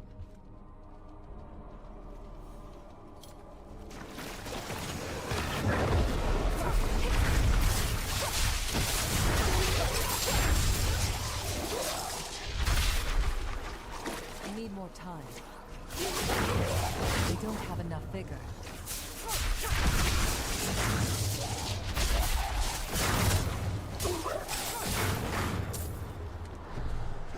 Need more time. Hello, hello. Nice to see you. Is that Dawn? Hello, Dawn. What's up, dude? Yo, yo. Hey. Please. Yo, yo, yo. Yo, yo, yo, dude. What's going on? Welcome Now. in. This is Dawn. Hi, hi, hi. Dawn got that sexy voice today. Dawn. I Dawn. just woke up. I'm taking Dawn. Jesus. All right, take it easy, ladies. Watch out. You're not safe. Here comes Dawn. Okay, I'm gonna go dark. Go nuts. Oh my. Need more time.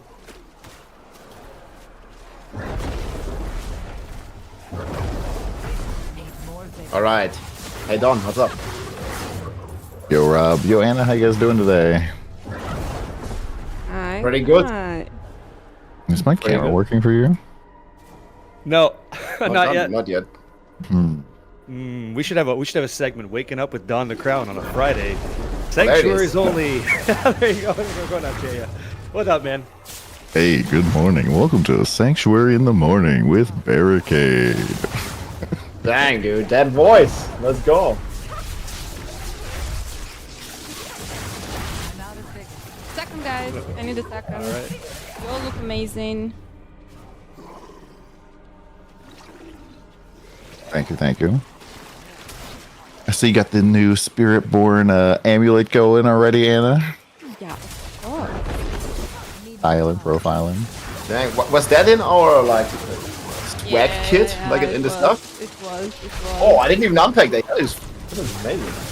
It's like a pin, so like on the back, it's like two sharp points. But I'm guessing she just like left the plastic on. Yeah, and has yeah. a I was chain, like wrapped around it. I was like a bit worried, like we would not get it through like the border patrol or through the like the airport security, because it's actually like a hard piece of something, right? Yeah. I was like, pretty... ooh, okay. I just put all the stuff in my handbag, and I was like, yeah, less RNG. Let's just go through the airport security. Dude, I gave mine away. Aolina, yeah, her family. One of her family members was like, man, I wish I could get that. And I'm looking at it, I'm like, I've already got a bag, so I don't need two bags. I'm like, here, take it. And I just gave it away. That way I had no airport issues. That's so See ya. sweet. I mean, I didn't have any issues, but that was very nice. Yeah, it's like, take it. I don't need two, right? So away we go. Do you guys, do you all know, like, if they are selling these mouse pads now on the Blizzard shop already? I don't know. think so. So many they said people they're- asked me, like, oh, I wanted one of these mouse pads. They're amazing. And they are. I think they said they're going to give, like, stuff was going to be on the shop once the expansion came out. Yeah, not Probably. sure. Like, they'll sell stuff, right? They'll sell some stuff. Mm-hmm. They better. They will. they will, yeah. Yeah, with some of those Spiritborn, like, t-shirts and stuff, there was, like, a whole bunch of them. Yeah. Yeah, people really like that Spiritborn with all the different, like, spirits around the Spiritborn head. That look cool. They have good designs, man.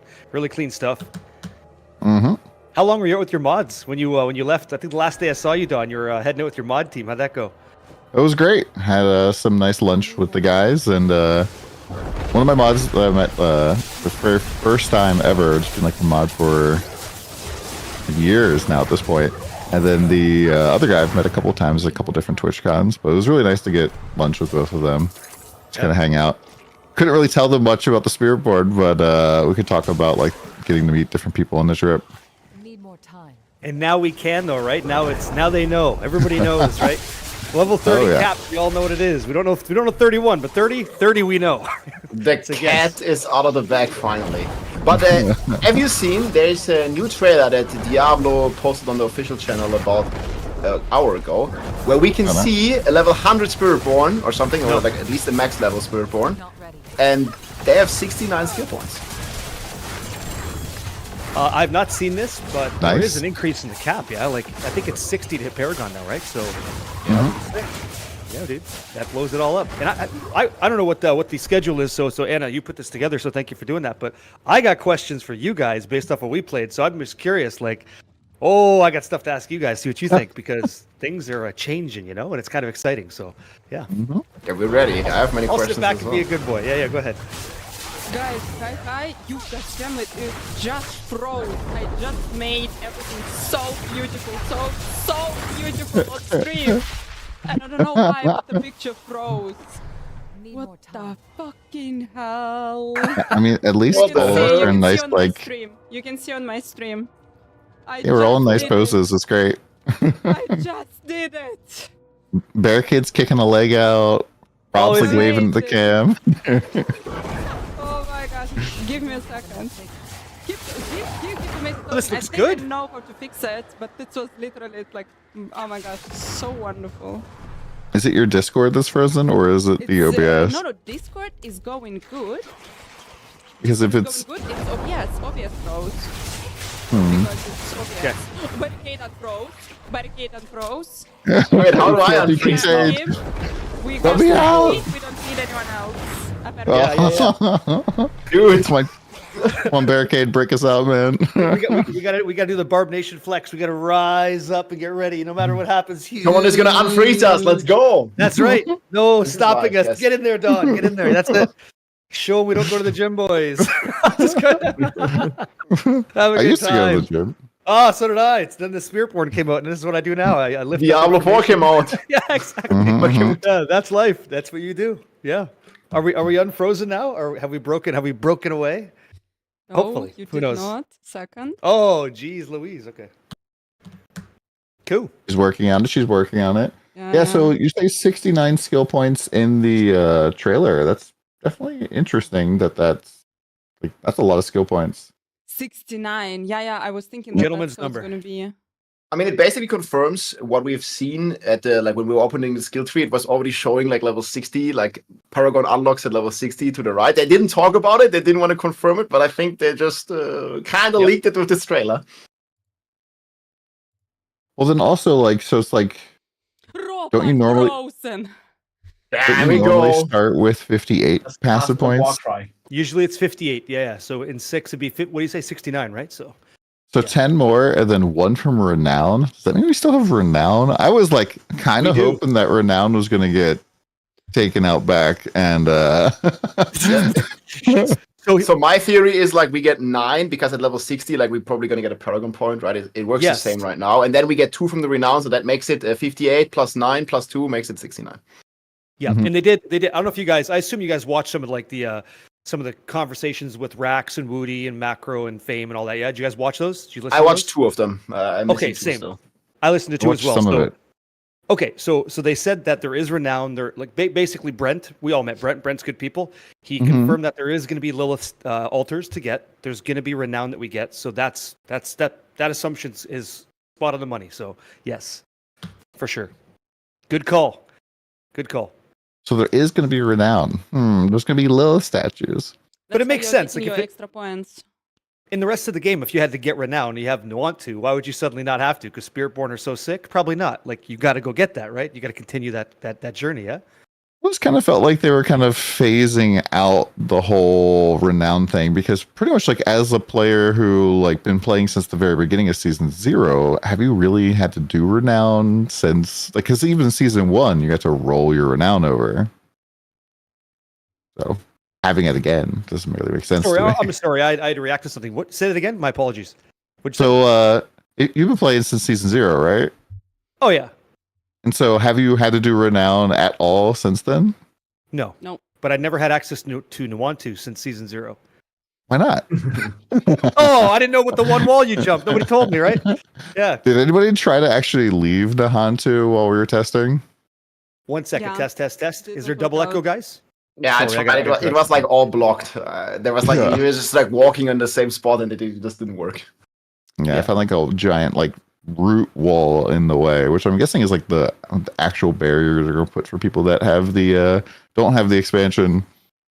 You know, I guess I'm the odd man out here. When I watched the cinematic and Mephisto's going to this new area, right? Like when I watched that, I'm like, oh, we're going back. And then I found the map, and we looked at the map yesterday. I was like, oh, it's just like a stone's throw away to the new area. I kind of thought it'd be like a bigger trek into the new zone, you know? And it's kind of surprising how close it was. I was like, dang, I need to learn my maps because I didn't know, like geographically not like inept, I suppose, but that is the way it is, right? What, like, did you guys expect that too or what? So we're going to the west. I didn't realize it was like just south. She's like on a boat in the one trailer. I'm like, why isn't she like in a cart or something? I don't know. Like, doesn't make any sense. Even Anna, you looked at it today. I saw the map. You had it up, and you're looking at Sanctuary. Saw it all. I'm like, yeah, it's been there the whole time. Just didn't know. And so, what are you gonna do? Okay, guys, stop having fun. Yeah. Okay. I think everything is working. Can we do like the test? We have the technology. Guys, can you hear everyone good? Should we change something with anyone's microphone? I think the picture is finally working. No one is frozen. Yet. Everything good on my side. We can go. Okay, we can. Guys, I'm super happy to see you here. I'm on a Geek Live. We have our first Spiritborn podcast. It was finally revealed yesterday. My wonderful guests here today. We all visited the play test of the Spiritborn a couple of days ago, last week, and we're super happy and excited to talk about the Spiritborn finally, because this week was a pure torture for me. It was insane. It was super hard because you just can't hold it, and yeah, that was super hard. I have here today for you Barricade, our community guy, absolutely wonderful person, the hype person, the nice person. So my microphone is probably quiet, maybe. I'm gonna scream. Hi. We have here Dawn. Dawn, guys, Dawn is the creator of the Diablo University. Dawn is the guy whose Diablo spreadsheet I have always on my PC open. It's one of the tabs that I have open, and who is already preparing the spreadsheet for the Diablo, for the Spiritborn, the ultimate nerd among us, ready to talk with us. And we have the Rogue. Some random barbarian guy, I don't know, accidentally here. We met him there in LA and we took him with us. So, guys, I'm super happy to talk with you because we're continuing the conversation where we left in LA. We just keep talking. We couldn't shut up there. We continue talking here. Yeah, guys, prepared some questions, random questions, but drop your questions here as well. Everything that you want to talk about. I'm super excited that finally we're allowed to talk about the Spiritborn, and we all saw it, and we will be really soon be able to play it. Guys, my first question for you is now, how would you rate the Spiritborn from 1 to 10? Drop it. We going alphabetical order or what? Drop. Okay, for me, Spiritborn is 11 out of 10, I think. I really like it, and now that they've nerfed the Barb for Season 5, there's just no way. I mean, the Spiritborn looks amazing. It's like this melee, fast-paced place that we teleport all the time. We have a bunch of cooldown, we have charges. It just feels really cool. It feels really good. I like it. How would you rate it, assuming everything is like the same level? So like Barb isn't like really super nerfed, but you know, Spiritborn is about the same. Would you prefer to play Barb or Spiritborn then? If it's like balance-wise the same, it's Barb. But it's like a 9 out of 10 then, I think. If like the class balance is like right there, which is very hard to do, I get it. But maybe we'll get there at some point. I think 9 out of 10 is a fair rating. Okay, and so 9 out of 10 for Spiritborn, you say? Yep. Okay. Where are you at with it? What do you think, Don? Where are you at? It's kind of difficult for me. So when I first started playing Diablo 3 all the way back in the day, which was like kind of like my first real Diablo game that I really sunk my teeth in, and probably like my first ARPG, I was like a monk main for a long time. I really, really liked monk. And so this kind of does feel like a lot kind of like a jungle monk in some ways, because, you know, like 3 of your 4 basic skills have dashes. You have like Ravager, which makes all your core skill dashes. You have like probably some of the best movement skills in the game right now. And so all of that is just super fun for me. I like going fast. I like blowing stuff up. So I could definitely see this like being like kind of my new main. I just don't necessarily know if it's going to be like on the level of like Barb and Sork. But overall, I think it's just like a really fun and clean kind of character. So like I gotta say like 9 out of 10 at least, and it could definitely go up. Again, this depends on like some of the aspects. I think right now, like offensively, are like maybe we're missing a few out of the data dump that we have. But I'm just really looking forward to seeing all the stuff and all of the uniques. Like we only have like a couple of uniques for the class, and that's really gonna pop off. I've made already like 1 OP build, I think. So. Yeah. Same. There's this one aspect that gives you like 40% cooldown reduction when you're moving. Have you seen that one? Yeah. And you can put it on the amulet, probably get like 60%. And I'm kind of like, man, I need this on my Barb or on the other classes. But I asked this to the developers, like, is this a generic one? Nah, it's Spiritborn only. It would be too crazy. Way too crazy, yeah. I'm gonna let the lady go before me. What do you rate it? Because I won't go. Yeah. What do you think? I was actually like before the reveal, when people were asking me in chat or somewhere like what would you rate it? I was saying 11. It's 11. It was pretty cool. But I see here like everyone is saying 9 out of 10, 9 out of 10, 9 out of 10. Okay. I give it an 8. 8 or 7. Why? That's where I'm at. Well, I can tell you why. We'll get into that throughout today, right? But I'm at about a 7.5. If we're not doing rookie numbers, 7.5 out of 10 for me. Yep. 7.5. Okay. Yep. That's for me. And that's okay. We feel different, right? That's why we're here to talk about it. That's what we're going to talk about. Yeah. Yeah, absolutely. Also, people just have different rating scales. I always feel like doing the out of 10 is very difficult, because if you're like, I'm kind of not like feeling it that much, but it's okay, like that should be a 5. But if you ever rate something a 5, it's like dead in the water. So feeling it for me, it'd be a 2. Like 10 is the best. Like 10 is my blessed hammer paladin that I can't play today. That's my 10. And so something close to that, then we start bringing it down. So are we going? This guy who is wise, not Paladin. Yes. Yeah. Always. Why is it not Diablo? Why is it not Paladin? Yes. Until it is, right? Yes. That's me. Okay. Yeah. Just keep complaining about it. We're gonna get it. Yeah, that's it. How did you all feel though when we were at the Blizzard campus and we had we're sitting down in this like cinema and we got to see the class trailer the first time? I was not sitting next to any one of you, but I was sitting in the first row, and when the first gorilla or also the jaguar popped up on the big screen that we had, I had like goosebumps and shivers. It was really, really good.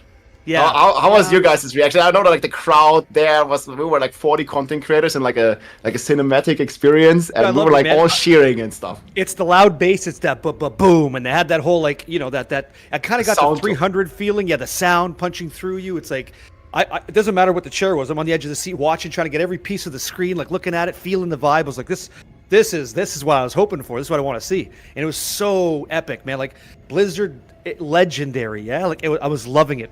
What about you guys? Loved it. During this, like, guys, when yesterday they were doing the reveal, I think they first showed the trailer.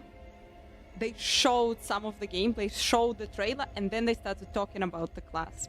But we had it a little bit different. In the cinema back then, they first talked about the class, here is our concept, here is our art, here is the gods. But when you hear it, when you don't see it, you're like, no, okay. Yeah. Okay. And then they actually showed the cinematic, and then they showed the skill. And yes, when the gorilla jumped and when the jaguar, I think one of the first skills was the jaguar, the spinning jaguar. Oh my gosh, that was destroying. That was super destroying. That was really cool. That trailer hit it home for me. Like after that, I wanted to be a Spiritborn. Before I was like, man, I was like everybody else. Like I want a Paladin. You know, why is it not a Paladin? And then after like seeing the trailer, I was like, hell yeah. And then after playing it, oh, let's go. Right. So like for me, like when they were like talking beforehand with all of the like, what does it mean to summon a god into battle? I was kind of like, I could kind of understand what they were talking about, but I was just like, just show me the game. Yeah. And it's like for me, the hype started building as they were showing the different skills, like before, like in the trailer, basically, because it's like, oh, that's a dash too. There's another dash. And I was just like, oh. And then like definitely that part where the spirit animals come out and the gorilla comes down. Like I think the whole theater was like, yeah. Yeah. So. Yeah, true. CGP. Oh, this is my love. This is so creepy and so weird. So yeah, that's super cool. For me, the centipede at first, I was kind of like, I don't know how they're gonna make that good, and then they like nailed it completely. I definitely seen some like comments on Reddit where they're like, oh, they should have done any other animal than a centipede, but there's just so much cool little stuff that they went in there. Like toxic skin leaves behind a little like snail trail behind you. Yeah. And like you can see the centipede crawling inside of it all creepily. And it's just so good, man. So good. Yeah. So I was. Oh, go ahead. Go ahead. No. Go. No. I gotta go. Okay. Go.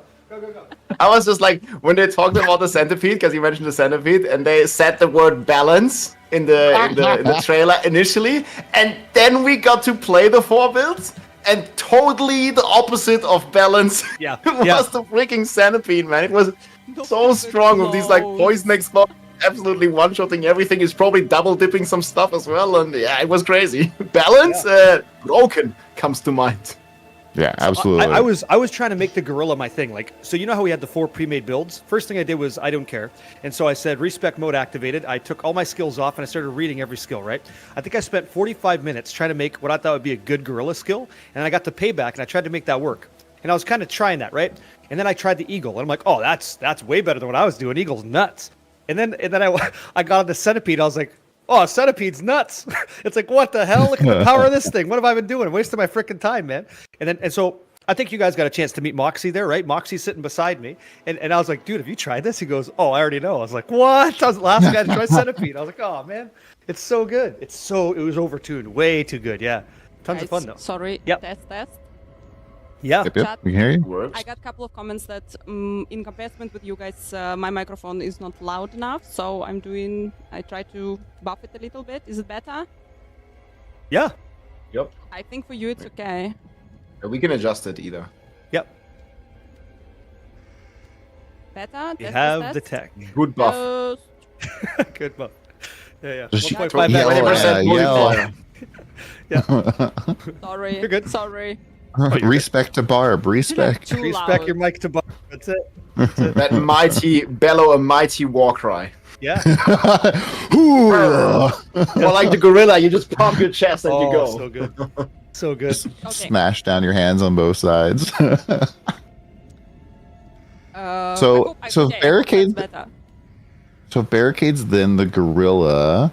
Anna's the centipede. I have to be the jaguar. Does that mean that just naturally Rob is the eagle? I mean, the eagle was lit, but I think I like the jaguar a little bit more because it had a. Did you see it? It had like a fiery spin.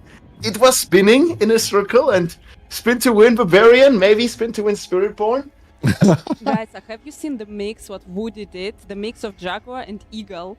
When, I don't know, like it was a legendary power or it was something when the Eagle was covering the whole screen. It's a quick wings, it's a wings, it's some skill. It's some skill He used razor wings with intricacies so that he could spam off any. It doesn't matter what he summoned. It could have been the Protector, could have been the Hunter, could have been whatever. The Seeker, the Eagle's what he used, or the Jaguar. He brings Jaguar in, so he brings in the Hunter after he does a potency attack. So potency becomes free. So the chain is potency with the razor wings to circle around your character, and you just hold it and you spam it after you.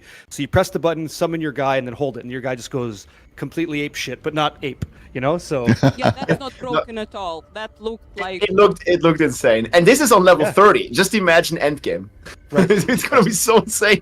Like with all the cooldown reduction, you didn't have the cooldown aspect that we talked about earlier to 60%. And he, by the way, used the Jaguar because it has a 15% chance to reduce its or reset its cooldown when you kill an enemy. So he like could keep spamming it. Well, it was like hella cool to see this in like a they had like 4 hours of gameplay or something. I think it might have been more. They had the time to see to understand a little bit what was there. We all wanted so much more time. Like I loved hanging out with you guys, but we all could use another 4x time, right? Just sit there, do the think tank, and be like, you do this, like that would have been. Yep.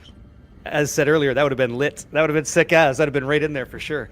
Yeah. I mean, I think the event overall, like from Blizzard's side, it was great, man. Like for me, seeing the US the first time and stuff, I couldn't have expected it any better. But if I had one point of feedback, more gameplay.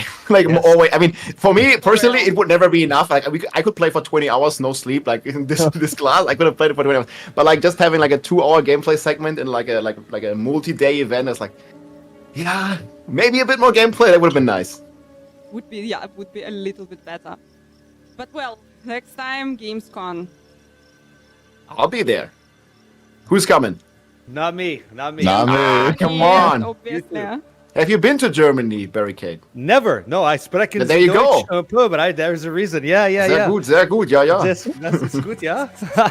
Maybe. Who knows? When is it? When is this? Let me write this. End of August, like 23rd, 24th, 25th, I think. So. Okay. Yeah, I've never been to Europe. Maybe. Yeah. Yeah, Don, you too, man. Maybe I'll sign up for the Portal event where you can like get a free flight and everything out to Gamescom. Okay. Hey guys, Don. Yeah, Anna. Here. Nice to meet you. Anna, I think you already did an IRL stream last year in Gamescom, right? Guys, I'm coming. Yeah, I'm going to the Gamescom and I will be streaming live and we'll be showing the gameplay. Okay, we'll be streaming. Let's go. Here we go. Awesome. Guys. You can be there with us virtually. Yep. And everybody in the chats as well. Let's go. Yep. With the plushie. You got to have the plushie, right? Make sure it's recording. Yes. It's plushie. I got some. Plushie. They teach me that it's surprise. Plushy, but I'm calling it plushy, but they teach me that it's plush. Damn it. But anyway, Gamescom gonna be definitely cool. Guys, I don't know, have you seen or not, that the Blizzard is doing this special promotion that you can win theoretically trip to the Gamescom trip to Germany. Yeah. 5 people plus 1, so you can even bring someone with you to Germany and drink German beer. And Ali play Spiritborn, but come on. Good beer. Drink German beer. That's how it goes. But guys, okay. I need you gotta get the full culture experience, man. Yeah, schnitzels, pretzels, and beer. Schnitzel, okay. Bratwurst, and beer. How do you say cheese? Is cheese Käse? Käse. Käse. Close. Käse house. Cheese house. There we go. Sick. Right on. Cool. So, I need to add some negativity. We cannot go super positive. Who we are? We're Diablo content creators. We cannot go always super positive. People. What? Not enough gameplay time. That was already my critique. Go ahead. What's gonna happen with other characters if Rob is right now saying no to Barbarian and that he gonna play Spiritborn? Okay. Let's say they listen to you, they buff right now, they buff the Barbarian. You wanna tell me that on the expansion you're gonna play Barbarian and not the Spiritborn? I'm gonna play both. I mean, either way, I wanna play both. It just depends on who am I playing first. And as of right now, seeing the Spiritborn, I'm gonna play Spiritborn first, but then we're gonna play both classes either way. See, I kind of feel like See, Rob, I actually kind of assume that you're going to play Barb again, and so this is my reasoning. I will be, definitely. But I think that you're going to start with Barb, and the reason is that they're going to make changes. They're probably going to like touch up some skills. Like I kind of noticed that the Spiritborn has like 4 ultimates, for example, and I don't think like any other class has 4 ultimates. So it kind of leads me to believe that they're going to be retouching those for other classes, maybe adding more of them or something.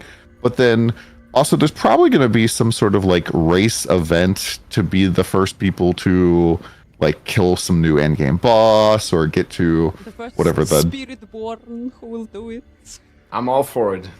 And so like I think that like just you playing Barb again is going to kind of like be like a big advantage for you type of thing. And so like I would be kind of surprised if you actually did start Spiritborn. Not just, I mean, it would probably be OP character, which I think is expected. A lot of people are like, it's going to be an OP class, but yeah, I kind of feel like people are still going to kind of stick a lot with their mains, kind of like wait for things to shake out a little bit with Spiritborn if they're like trying to go super duper fast.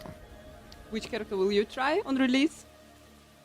Like it'll be like it'll be really difficult if I'm like, oh, I kind of want to race, I kind of want to compete, because like when Season 0 came out, like me, Gazzy, Paul's, Gazzy's mod that you met at the event, we all tried to race basically to be the first level 100s, and we were right there behind Rob, but then he got these like really fancy gloves and gained like 6 levels in like an hour. Well, I also had the best strategy, I think, because I went to sleep before showing my actual strategy. So like we going for like, what was it, like 30 hours? Not doing any split dungeons, then we went to sleep, we woke up, and then Champion's Demise all the way.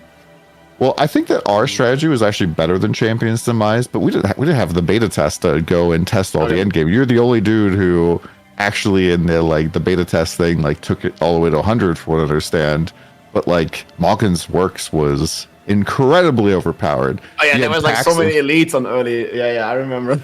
It was like 18 to 25 elites, because we went through and counted after the fact to see how many it was, and I was like, all right, nobody say anything to anybody, just let it like leak out from Twitch. But it, like, you know, it was on like, you know, everybody in the top was doing it, and so it got nerfed really, really bad. And we spent a lot of time getting our like sigils up for the crit and the vulnerable, and they nerfed the crap out of that.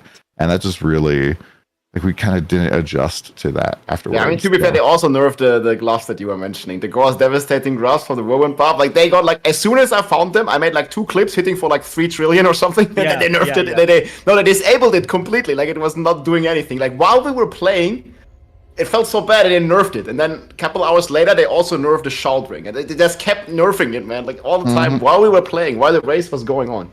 But yeah, I'm looking forward to Vessel of Hatred. During the race, damn it, that was super insane.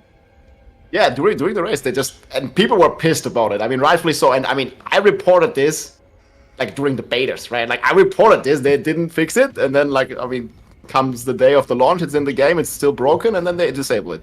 Oh, well, then on top of that, Yeah, we forgot. I think there was just not enough time. They were like, I mean, you guys hear all the rumors or whatever, or reports. I mean, there was like COVID and a bunch of crazy stuff, so. Yep. Yeah, 100%. Can happen. Well, the one thing I would give them big credit for the race was the fact that the server stability was insanely good. Like, coming from Path of Exile, where you sit in like queue for sometimes like hours, if the servers crash, it's like game over. Like, I've been in a league where they just roll the whole thing back because one guy could get past one zone in the story, and then nobody else could, and he's like level 80, and then everybody else is like stuck in Act 2 farming oak over and over again. And there's like rolling it back. And Diablo 4, super smooth, no real problems. The only time was when everybody's pounding Morgan's Works, and that zone was dying. I tried a super smooth launch. If you're thinking about how many people were playing, actually, like, I don't know, there were millions at the same time. Wow. Like, whoa. I was actually preparing for the queue party or something like this, that we're gonna like in next day, all of those kind of things. I was on the first day.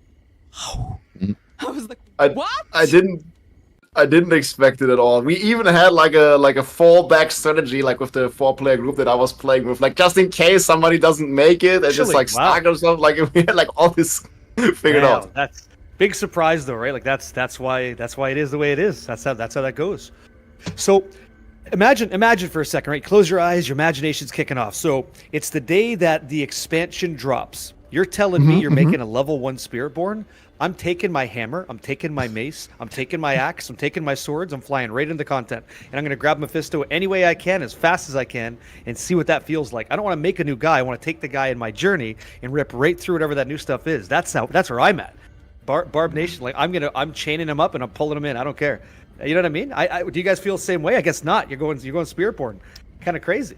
I was thinking Crazy, about man. actually before seeing the trailer. I was thinking about going Necromancer just because no, I want to go. I thought I want to go against everyone else because everyone will be playing Spirit. Everyone will be playing the new class. Maybe I should play the Necromancer, but no, this trailer and after we played it, I lost it absolutely. No, that's gonna be the Spiritborn. Fair. I'm gonna be there, the one with Centipede running around. Yeah, I'm just used I to want to see playing. what you guys find. Sorry, man. No, you go ahead, Don. You go. Go, Don. Go. I'm just used to playing like seasonal games, like tons of Path of Exile, even like Diablo 3, like even Diablo 4. I don't really touch my Eternal characters almost ever unless I like really specifically want to like test a build. And like for me, part of the journey is like that's the fun part, right? Like if there was like some sort of cash prize or something that I was competing for, maybe, but I would probably just be like, hey, can I get like a mod or somebody to go like test this out or something? Like I just like kind of figuring stuff out as we go along the way. And like, it's kind of difficult too to be like, okay, so if we're going to get to the end boss, like typically the story is probably in this game is not going to be like the true end game. And so, yeah, man, I'm just going to start level 1. It's just whatever. That rush is going to be fun. No, go. That's going to be fun. So regarding Spiritborn, I sent you all an image here. Look at this. Yeah, I think like half the player base or something is just Spiritborn. Too good. I'm going to share it. Look at this. This is going to be a Diablo launch. Totally true. Can I don't know, can I show it? But yeah, basically, I mean, one thing about the story is I'm not quite sure if we're gonna even like if you're racing or if there is gonna be an official race. I mean, they had some hints in the recent interviews that they are, or what did they say, like top in mind of priority, but still didn't say that it's gonna happen. But there's gonna be an unofficial race to, I don't know, first Mephisto kill or first whatever the max level is, 100%. Anyways. Yeah, and then the thing is, I think you're just gonna skip the story. Like, why wouldn't you do the story? Like, it just doesn't give any XP. Like, you're just gonna go like, I mean, if you can, and the way they explained this to us in the interviews as well, that if you have the expansion and you make a new Spiritborn, you can do anything, right? You can do like any dungeon. You don't have to do the story. It's optional. I mean, I'll do it at some point, but I mean, that's not what I heard. No, you need to do. You need to complete the story in the expansion. Yeah. You will have to complete. Okay, it. maybe. And I have to say it. You play in the game. But why? You can just do Champion's Demise or Helltide. Just hold escape. But wait. I mean, maybe I think we're talking about different things. Like, why do you need to complete the story? Like, you're just gonna go to Helltide and then you're going to Nightmare Dungeons. So like you know there's a story skip option. I don't think that story skip will skip the story you haven't done yet. Okay, maybe not. We'll see. I mean, I'm all for doing the story ones. The one that that's what I said during the Q&A, that it's in the expansion. The story of the expansion is not skippable. You won't be able to press the skip the story button. What? No. Yeah, they said it. They said it. I understood this completely different, but maybe I thought she said like there's a lot of lore. Yes, you can just skip it, but we put in a lot of work. That's what I heard. No, you can skip the side quest. You cannot skip. I will skip the side. I will skip the side quest. No, basically, guys, I will find it. I will find it for you. Okay. So what I think they meant when they said you can skip it is you can skip the cutscenes. Yeah, you can probably. But this is the same. This is the same how on the release of the full game, the story wasn't skippable. You need to complete it at least once. Yeah, but the thing is, like, what's stopping me from doing Helltide in the old zones? You won't be able to go to World Tier 3, World Tier 4, or whatever. Yeah, I mean, I'm just gonna level to max level and then do the story after. Like, that's at least. I mean, if you wanna, like, if you care, obviously, like for normal players, like you're gonna do the story. The story is gonna be awesome, guys. We're gonna fight Mephisto or whatever we're gonna fight. It's gonna be amazing. But if you care about like doing a fast level, like I don't think you're gonna do the story if there's an option to skip it. Does anybody here care about that though? Like, who's gonna really speed level? Like, nobody does that, right? Like, nobody here does that, right? Maybe not. I've never seen Rob level quickly ever. Yeah. I blink and it's done. I don't know. Am I missing something? It's weird. Yeah. No one is doing. Yeah, no one is doing this. I mean, I kind of actually wonder, like, if how the leveling experience is going to change, because compared to Season 0, it's like a completely different journey, right? Like, it used to take for a long time to get to, like, through World Tier 1 and World Tier 2. Now it's like World Tier 3, you're basically, like, running through a sacred armor shop, just grabbing whatever the first thing you get and just going right to the capstone. And so it'd be really interesting to see if they, like, adjust that in any way.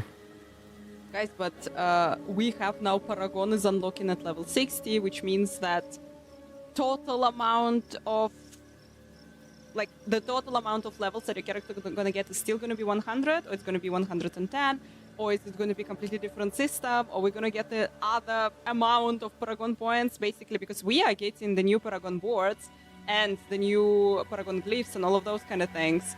So actually there is a lot of unknown things, and how the leveling going to be. Yeah, I guess it will be faster, but yeah, there is a lot of new things are coming. Do you guys all think it's 110? Do we think the new level cap is going to be 110? So dumb. 110 is weird, no? Yeah, I think so too, but like... Yeah. I think it's probably 100, but we have to remember that this whole event was very much like, this is focused on the Spiritborn. There's a lot of stuff that they just didn't have in this build, almost intentionally. Like, if you pressed Y and tried to open the Codex of Power, didn't frickin' work, which was really annoying. And so... I'm assuming that there's a lot of stuff that they just either didn't include or isn't in this part of the build yet. And so we're just like really limited in a lot of information. But anything that they did limit us from seeing, I have to assume is changing in some massive way. So like Paragon probably changing, Codex of Power stuff, like whatever's on that page. I'm assuming that there's like a couple other things on there now that they didn't want to show us now because it's not ready to be shown.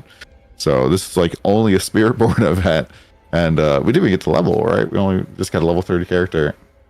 I mean, nothing official, but I think there were a lot of hints. So first of all, like the level 60, I mean, that was there, like for sure, and we've seen it in this new trailer as well. So new level is most likely going to be 60. And with that, I would assume that we're also going to see some rescaling of Paragon. They did rescale a lot, by the way, if you've seen like the armor values or something. We had like 100 armor at level 30 or something. And all the weapons had less damage than usual. So I think there's like an entire rescaling. And I can totally see them because they've already confirmed in this blog post that they are adding new Paragon boards with an S for every class. That they're definitely going to like rescale the Paragon in some shape or form. Obviously, there's nothing like confirmed, but I mean, there's like 99% they're going to like redo something. And I mean, it could still be level 100 because that was the question, right? But they could just, I don't know, give us 5 points per level. You know, right now, like you're getting a Paragon point like every 25% XP, for example. Like they could completely rescale everything. I mean, I don't know, like they could give us like 1,000 Paragons and then just give it a 1 point per 1 point per level, like normal, or I don't know, like some lower number, 500 or whatever, right? Whatever makes sense. So I think there's a lot of things that they rescaled, and well, they hinted at a lot more content, and probably we're gonna learn about it in August at Gamescom. Probably, yeah. I think that's gonna be the big stage for like the raid stuff and the whole, we'll get into all this stuff later, but mercenary system, they did hint at a lot of things, and like, anyway, yeah. Oh, yeah, I totally forgot about mercenaries. Yep. By the way, that are coming, but we don't know anything about them. And also, yeah, more details during the Gamescom. But yeah, guys, when I'm thinking about this, we're gonna get, guys, someone counted how many we're getting 24 skills on the Spiritborn. Every character getting new skill or skills. I know that they were determined, but it was long time ago. How many passives Spiritborn has? Anyone like counted? Spiritborn has more passives than other characters because we're getting now 69 skill points that you can put in this tree. So it's like 11 points more than you had, 10, 11 points more that you previously had. I mean, that's a lot. That's actually a lot of power. So kind of plus extra Paragon boards. So actually, when I'm thinking about this, I think we're gonna have more. Not 100. Probably something somewhere higher. We will go. because everyone will want kind of to put extra Paragon words, not to get rid of the ones that you already have, but add something, combine something, bring something else, the new things. And that's why only logical that if we're gonna get more points in total, more levels in total. Okay, let's see. I mean, looking at the data mine, like basically everything that was in the data mine last year turned out to be true. And I know from some sources this is like a very credible story. Like they did data mine this client, they couldn't open it, but they had all the stuff. So yeah, according to this data mine, there's at least one new skill of each class. And I mean, this also, and they said skills in the blog post, so this is like an early version. So there might be more than one skill as well, right? Because it's true, like the existing classes, they don't have as many skills and they don't have as many passives in the entire skill tree than the Spiritborn has. And going with 69 skill points, it also makes a lot of sense that we're gonna get more stuff, like maybe even the key passive, maybe like, I mean, a complete new skill that's all been data mined, and then probably some more passives too. Well, Don made a good point. I never even considered it. Like, sorry, he said there's 4 ultimate skills, yeah? One for each guardian. You said that was the first class to do it, but I think that's like true, right? Like everybody else gets 3. Like no, only Druid gets 4. Druid's the only other guy that gets 4. So it's interesting that the only classes that get that 4th are the ones that dip into the spirit realm, you know? I don't think the Druid actually dips in the spirit realm. I think that they have a completely different... Did you like that answer? I didn't like the answer. I don't mean to be that guy. From a lore standpoint, I didn't like that. I didn't like it, dude. How? Yeah. But like, I think that the thing... I've always kind of felt that Druid was the last class that they worked on in terms of like the theming and structure, because it has these like, it has like really a lot of like, this is wolf skill, this is a bear skill, this is earth, this is storm, and it has like a lot of like themes to it. Whereas Barbarian's kind of like, you just hit stuff. It either bleeds or it doesn't. It's a shout or not. And it doesn't really have any themes, right? Like if you look at Paragon board, like this is one of the big strengths of Barb, is that like everything kind of just works. It's a simple class, okay? Yeah, it's like definitely a grog. Don't need all that fancy stuff. I don't know. I just hit it. I just smash, man. Jesus. And so like Spiritborn is definitely like, it to me it definitely seems like they're like, okay, we did Druid, now what if we did something similar to this, that instead of like transforming into animals, you're like calling on their powers type of thing. Like I don't really feel like the theme of Spiritborn necessarily would have fit with Druid, but it's very clear that they're kind of like close together in terms of how they work. Yeah, that's what I mean. Yeah. Yeah, guys, and I kind of really hope that they will do, if we're getting just one skill per character, one new skill per character, either it should be, I don't know what, the Barbarian Spirit fighting with, but we already had this, but I don't know, basically, it seems absolutely not enough. Plus, actually, Spiritborn is highly focused on using the ultimates. Currently, today we were rewatching some of the trailers. We rewatched the trailers of the Rogue, when the Rogue was introduced. Guys, in the trailer, there was such an amazing rain of arrows. Yeah, I remember when they just showed it. Oh my gosh, Rogue, rain of arrows, it's amazing. Who the hell is using it right now? We're pretty much not using the ultimates that much on any other character. Necromancer has such a beautiful wave of blood, also not using it at all. They should rework, and I really hope that for the old characters, if you want people to play them, we need some changes here in like how you actually see the skills and in the skills that we are not using pretty much at all. Yeah, I totally agree with you. I don't know if like Barricade and Rob, if you guys tested out that new amulet that works with the chain spinny ultimate. I don't even know what it's called anymore. Was that any good? No. It is horrible. Yeah. Like the ultimate skills just have no way of scaling them. Yeah. They're worse than most basic or core skills. They have no scaling. They have 45 seconds cooldown. It's like, man.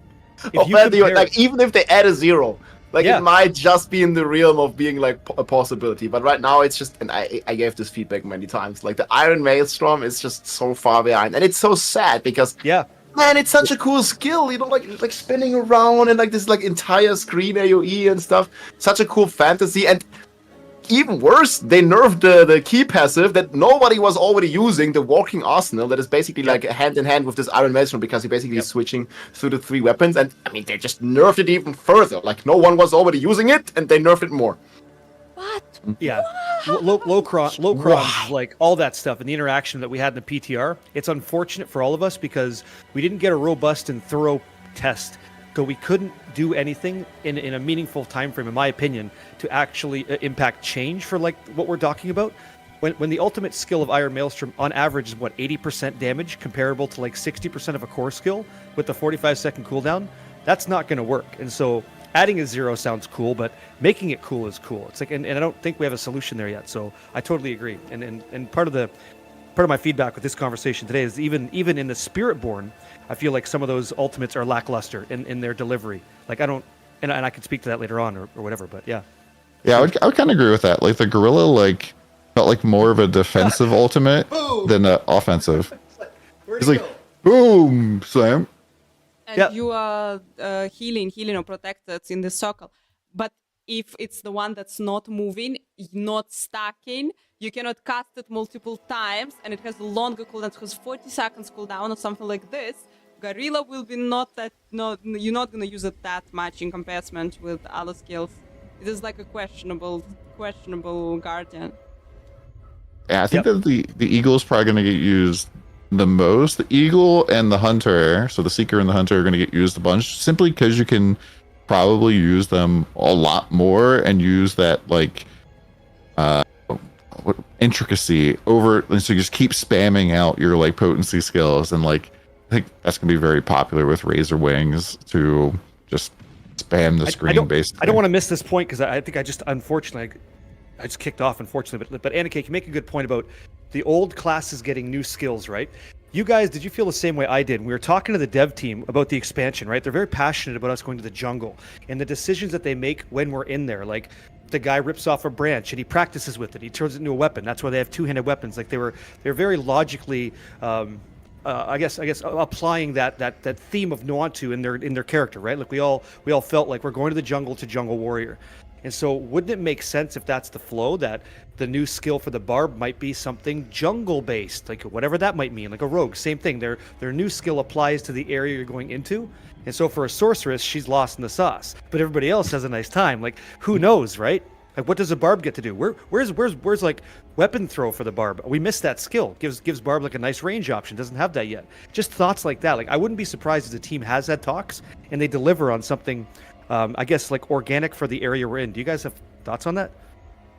I would totally agree. I think that like their whole lore part of their game is important, and like kind of the story that they're telling with their game is important. And you can tell that just based on the fact that like who they have on the stage talking about the game is like the very first person is the person that is the lore person, and so it's definitely something they make decisions about.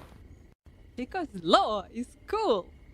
Guys, I will be just super happy if they will add it. So far, Data Mind was like one skill. I think it's just not enough. I hope that they will bring some juice for the characters. Something more. They did say skills. If it will be themed with the area, with this new area, it will be absolutely godly, and they can go this way. Definitely they can, because they care about it. But I will be just super happy if it's more. We need more, and then it will be great. Because actually when the game was just released, I was counting. I have somewhere also the notes where I counted all the skills for every character. We have some of them that have like 20. I think Necromancer has 22 skills, and Druid has 26. We need more. Can we have more skills? Yeah, okay. Cool. I mean, it would be cool. I think if it's one skill, I mean, they said skills, but they might just refer to all the classes, right? But like, what was Data Mind was familiar for the sorcerer. So I just like have immediately like Diablo 3 in mind. They're like a little like, thing that flies with you that does cool stuff. Barbarian has the weapon throw. Like you mentioned, Barricade. Oh yeah. Rogue. I mean, again, this is not confirmed. This is data mine, but I mean, everything else in this data mine was correct. Guaranteed. yeah. Everything else in this data mine was correct. A Rogue has a riposte, which is like a fencing technique, I think. So it's like going to be like a melee skill. Necromancer has Death Onslaught, whatever that's going to be. And Druid just says Rock Ball, New Earth skill. I mean, I don't know. We can already have Boulder, but like whatever that's going to be, right? And I mean, that might just be like broken names in it. Okay.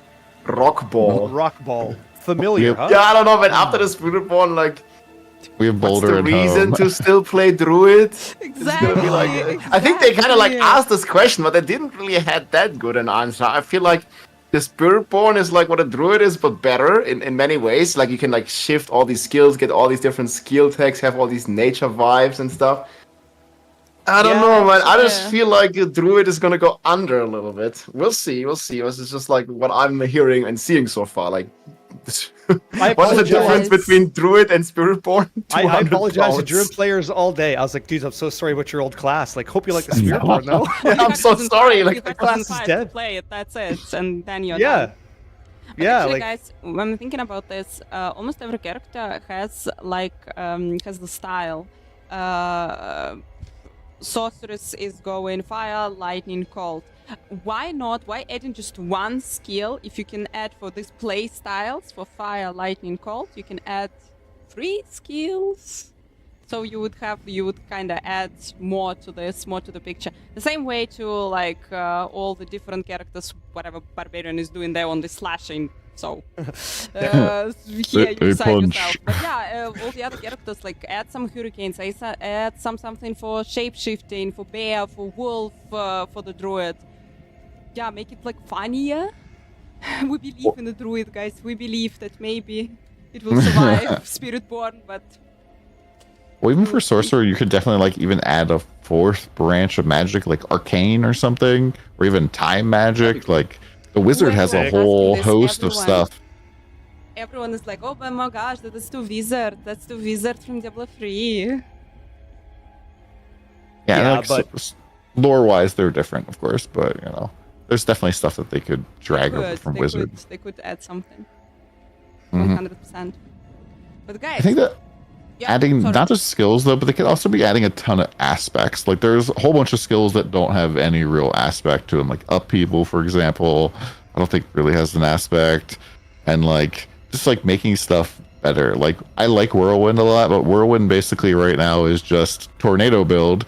I don't really see anybody really spinning the wind without the tornadoes right now. The tornadoes are really, really strong. I don't know why you wouldn't use them, but I would kind of hope that they like bring us like a thing where you can't generate tornadoes, but the whirlwind itself is bigger and it does a crap ton of damage. Because to me, spin to win fantasy really isn't getting fulfilled by having tons of tornadoes fly out of me. That's just like I'm playing cast on crit basically right now.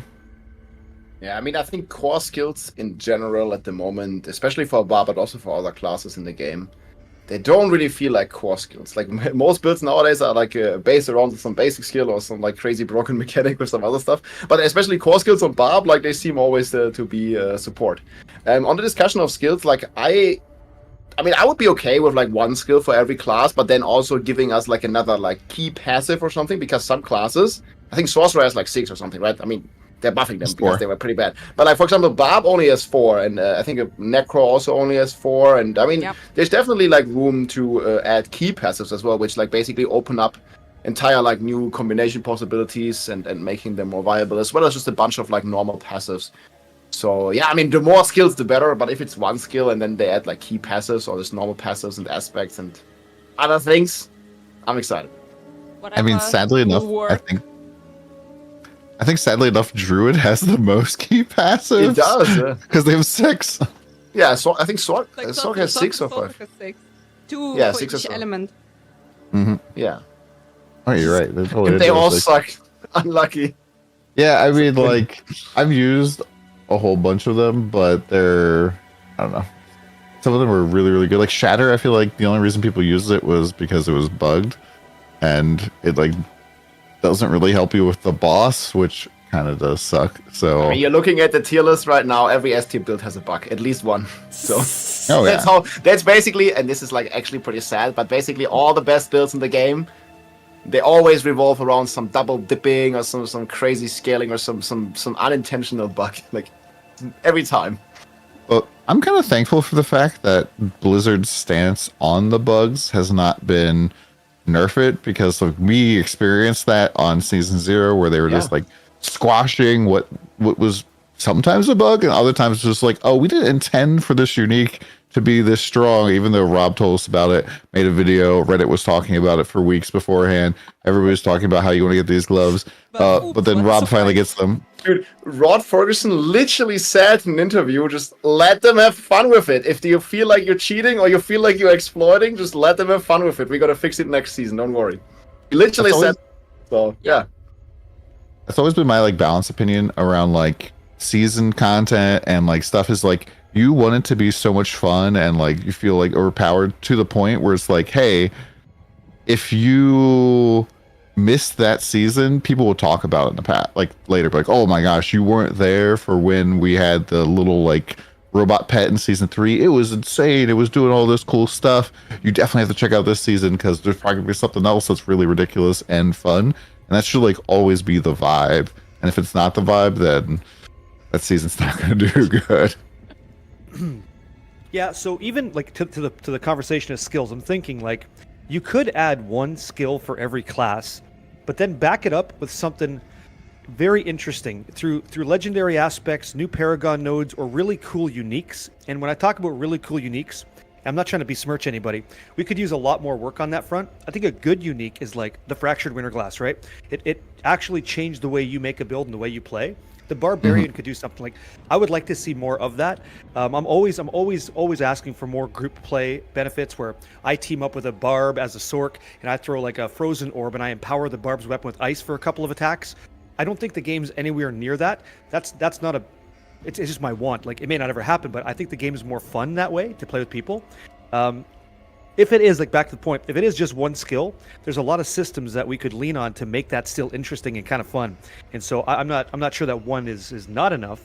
I just hope that they've given it some thought. Like they've been working on this expansion for a year, right? They've been working on the Spiritborn for over a year.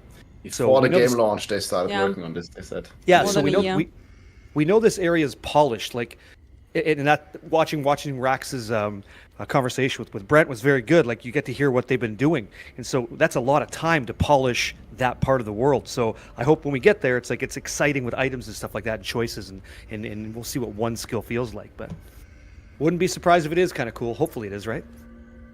Yeah, I mean they definitely. That's some new stuff. Like Anna, you did that like Darkness Stronghold. I didn't get to do that. Like I didn't do it either yet. You want to talk about like what that was like? Because really confusing. I can feel it. Maybe because it was just all new and new character and everything. But I did 2 strongholds, and both of them, at least they felt for me longer than a normal stronghold. Definitely the dark one, super weird. Literally, you don't see there absolutely anything, and you don't understand quite. It's not very intuitive what you're supposed to do. How you need to go through this darkness. And inside, there is a dungeon inside the stronghold. So it's little dungeons, so you're going also there inside, and it's creepy. It's super, super creepy. And I went there with an eagle, and actually I was like blasting. I destroyed the boss relatively easy. 15 minutes later, I finally found the boss. And I did him. But I saw people are going there with Jaguar, and even Woody went there with Jaguar, and he was smashed. This boss destroyed him a couple of times. He died, twice. He died twice. Yeah, twice. And amazing, just wonderful. Oh my gosh, he chose the wrong style, the wrong character. Even though Jaguar doesn't seem like so weak, but so squishy, but this boss like absolutely destroyed him. But I felt like the Jaguar build was strange, a little bit. Yeah. Guys, just wanted to add on the strongholds. By the way, I forgot to say, I'm actually super surprised that they are adding them. That we again see those strongholds. because currently in the game, Strongholds is the place where you don't wanna go, where you do not. There are waypoints, and you kind of need them, but you don't want to. Oh my gosh, I will run. I will not do it. I will run to the world boss. And yes, they are cool. They were really cool to do them once, to do them twice. But right now, every season, you don't want to repeat them. And I hope maybe there is some new idea behind. There will be something else we will be also able to do with them after you're completing it once. Because anyway, like, yeah, after you complete it, after you figure out this mechanic once, twice, then repeating them all the time, this will be, again, not the most favorite thing to do. I really hope that there is something like more, something else hiding there behind those strongholds. Strongholds are probably the weakest piece of content in the game right now. The only one I've touched in the last 2 seasons is the Druid one, because you have to. So I actually like doing them. I think they're fun to do. I don't think that they live up to the promise after. Like, I think there's a lot more, like, you could put a lot more legs behind the structure. But when we first did it, did you guys like doing Strongholds the first time, or did you not enjoy that time? I did. Not considering Druid. They were super cool because their unique story, all of this, it's fun. You have a cool quest there, but the fact that you need to repeat them all the time, this is the annoying moment. Yeah, and I think they do something like different now with the Strongholds, where it's more like you gotta figure out the mechanic. There's like a little bit of a this riddle piece and stuff, and I could definitely see some people liking this part of the aspect of the game. But for me, having these like riddles and like these like puzzles to figure out, that's not really why I want to play Diablo, you know. So I like that they are trying something new with this, like, you know, more broad mechanics that you have to do, or like riddles you have to solve. But this is not the reason like why I would play Diablo. And I think I would do the Stronghold once and then just never again. And actually watching both Woody and Rux doing the game, doing the interview with the game director, and they were both in this Stronghold while asking questions, multitasking in the dark. In the dark. Yeah. And I like half an hour plus. I think Rax even quit. Like he just like left the game. Stronghold. So, I mean, it's for like I think more of a niche of the Diablo player base, making these kind of like riddles and stuff. It's fine because it's like not a repeatable content, but I would. Little bit like myself personally, I would hope they will focus development time somewhere else than making these kind of things. Yeah. I think that they were enjoyable in the beta when they were like kind of higher level than us. I think they're like 10 levels higher, and like it actually kind of felt like a challenge. Like there was kind of like your build was good and hardcore in the beta if you could kill the vampire stronghold. Me and like a whole bunch of people in my community were trying to kill the goat stronghold as low as level as possible. So I think I did it like level 8 on a necromancer. We used to farm Cordragon Barrack corpses, dude. We were doing corpse trying to get loot to get legendaries, brother, because that was the tech. Your character would slap it if you could get that leap tech down up. Oh yeah, that was the good stuff, right? Yeah. Oh yeah. Well, like it was a good way to like we only did it because it was a good way to get loot. But in terms of like enjoying the challenge, I did enjoy the challenge of it, like in the beta. But like in terms of the like going back and doing it ever since launch, I really have. The only reason I've done Strongholds period is for renown. I don't think that like there's a lot of Strongholds that I haven't really done since then. I think there's like one in like Kyrgyzstan that like blocks your path from getting to the PvP zone. I think I've done that one a couple of times. And if it's not on the season journey, I don't do a Stronghold. Zero desire. If I can't do a nightmare dungeon, cool, just gonna scrap that sigil, make another one. It just doesn't matter. It's not worth the time, especially if you want to make multiple characters, because you would have to freaking do them on all of the characters. That's the other point. I got questions about this. Why is there a smiley like flying around in your camera? Yeah, he's got all kinds of smileys. Like really distracted me. Like, what is this? They're like little things. It must be all of the. Oh, you're lagging, I think. You're lagging out. No. Stay. I have an idea in chat. Scale strongholds that have a particular item drop. This is my question. Okay, I got a question for you guys. Do you guys like ARPGs where you go to a specific place to get specific rewards? Do you like that gameplay mode?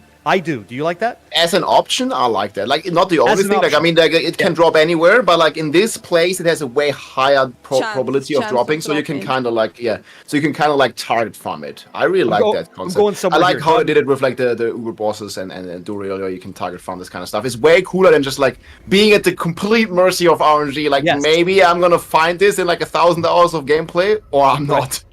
I got something. Don, what do you think? I got something to follow up. For some stuff, I do like this, but I don't really know how they would integrate that into strongholds, especially because right now they're not repeatable.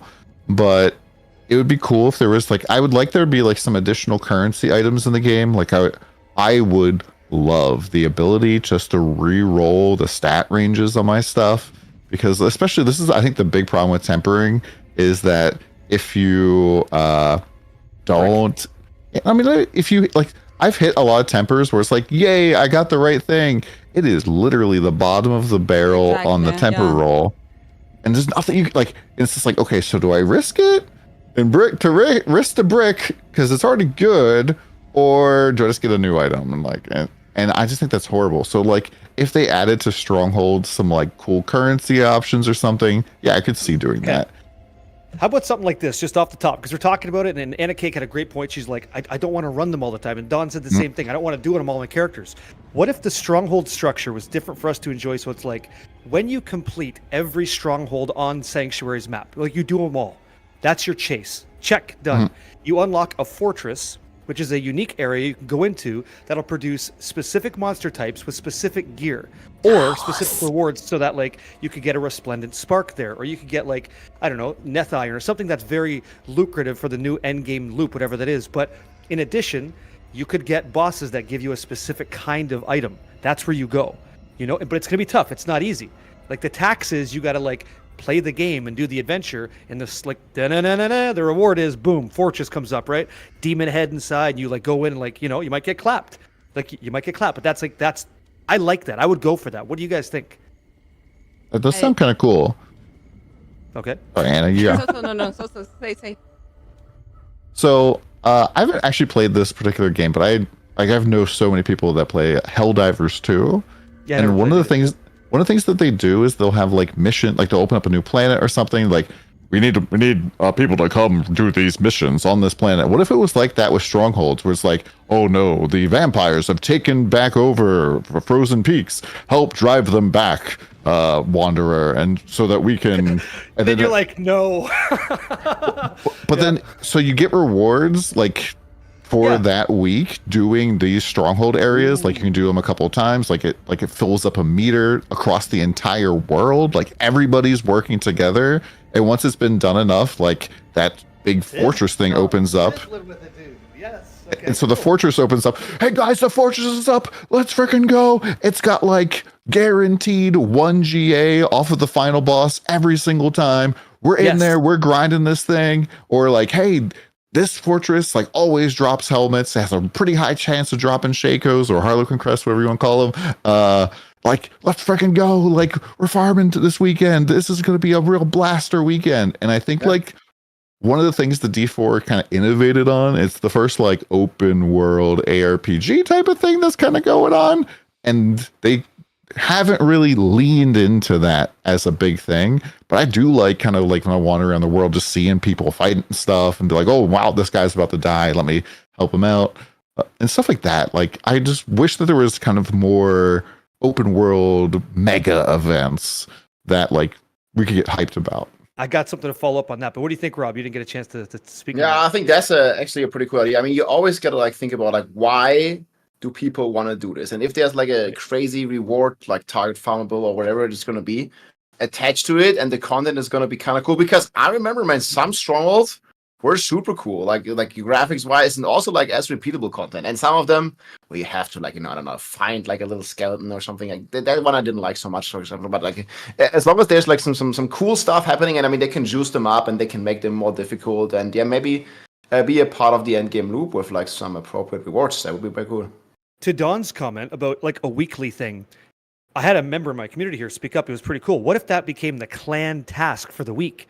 go ahead and annihilate that fortress. That's the clan goal. That's why we want to team up. That's why we want to be together. But if you're not in a clan, I can see you standing around that stone at the dungeon, go like, "Hey, you need a team? Let's go." Like you could do that too. But if you got a clan, it's like it's easy, right? So that's how we bring the world together. Anyway, I'm just writing all this shit down because it's sick, but good stuff. Love it too. Oh, yeah. So as a content creator, the clan thing to me is like, oh yeah, this is really good. But I always try to put myself in the footsteps of like, if I wasn't a content creator, how would I feel about this? And I was like, I've been in enough World of Warcraft guilds where it's exploded, or somebody's like, I'm the guild lead now. I'm gonna tell you what to do. You better pay me 500 gold per week in order to stay in this thing. And I don't really like. I don't like adding stuff like that. You have to be in a group. Like Throne and Liberty, for example, right now is a game that's coming out. And if you're not in one of the best guilds, you're basically not playing the game. And so I don't know if like that's something that would be something that I would see as a positive, but I can see why people. I can change your mind. Yeah, I won't charge you 500. I'll charge you 15 cents, and we'll do it together for free. Let's go. Who cares, right? Easy. Yeah. I mean, as long as we're getting like social systems alongside of these things, and they hinted at it in these interviews as well with the like whatever co-op system that's going to come in. But they also are not forgetting about the solo players. I think they said about 85% of the people play solo. 85% of the entire player base plays alone. So they are like really mindful when designing these like co-op, whatever it is going to be raid, or they haven't said the word raid yet. So it might be anything else as well. But as long as they have like this as an option, and then you also have like some social systems, maybe double down on some of the clan features, have like a group finder or something, so you don't have to rely on third-party websites. I think that would be just a massive W for the game in general. And then I think some more people than these 85% or than these 15% that play in group at the moment would play in, or would more be enticed to also play in groups while being completely optional still. Have any of you guys played Lost Ark at all? Yeah. I did a little bit. No. So basically Lost Ark, and I want them to steal this 100% for Diablo 4. And they have like the little board basically where you can go and find a group. It's really easy to like see all people's groups up listed. You can just like queue into stuff. And like you can also see what the rewards are for the particular bosses. And how cool would it be to go up to like a wanted board and it shows all of the boss letter bosses, shows you the materials you need to summon them, and shows you like which uniques drop from them more frequently. Because like this gets rid of like needing third-party tool to make groups, gets rid of like having to go to some website to figure out like, where does this unique drop from? Actually having some information what the hell I'm farming here right now would be super useful, and not having like 5 tabs where I am going. So which uniques are dropping here? Yeah, I just want more stuff in the game. More info in the game. More would be super useful.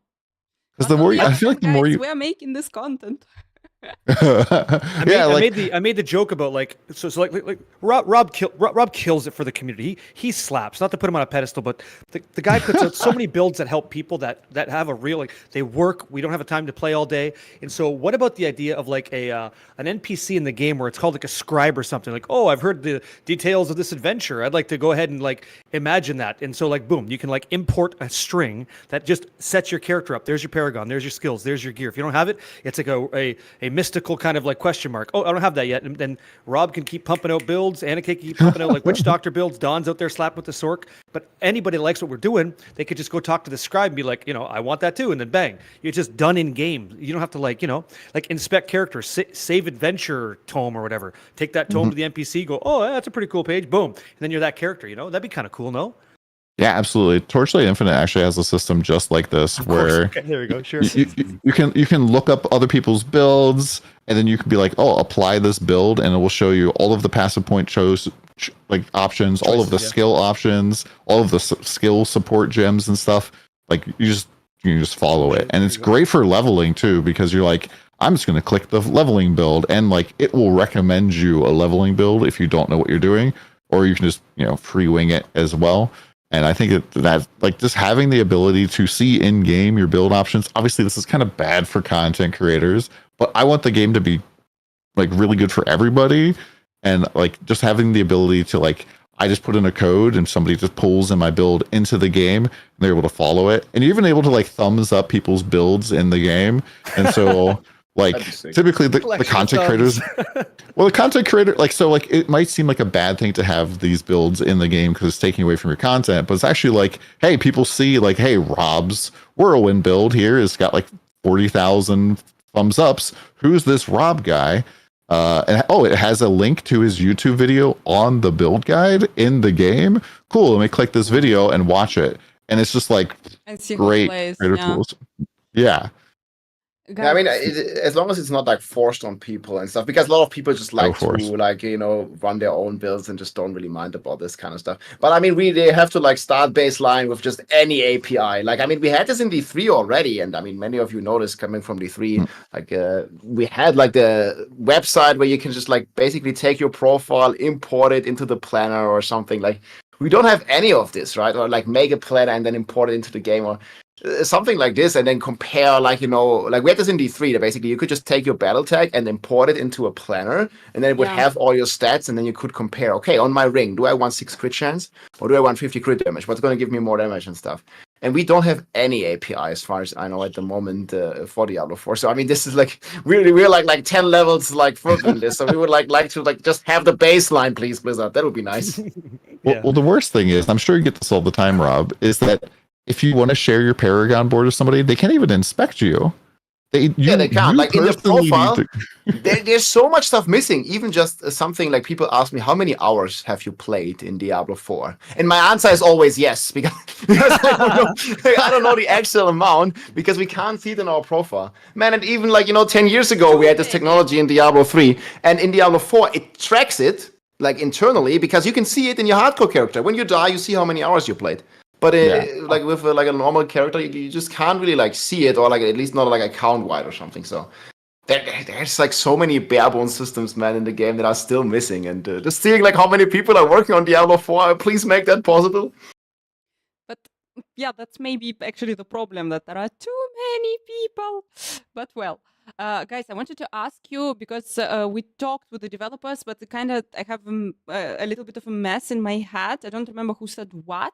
About this raid, that they're not calling it raid, but it's some co-op activity. This is some activity that will be available with the expansion, where we will be fighting God knows what. Is it going to be completable solo? You don't need a team there, or you need a team there, but it's a co-op activity. Can I step up to the plate, boys? Can I try? Yeah. Go ahead. Okay, go. I'm gonna go. Here we go. So I think this is why mercenaries are brought in the game, and I'll back up the statement.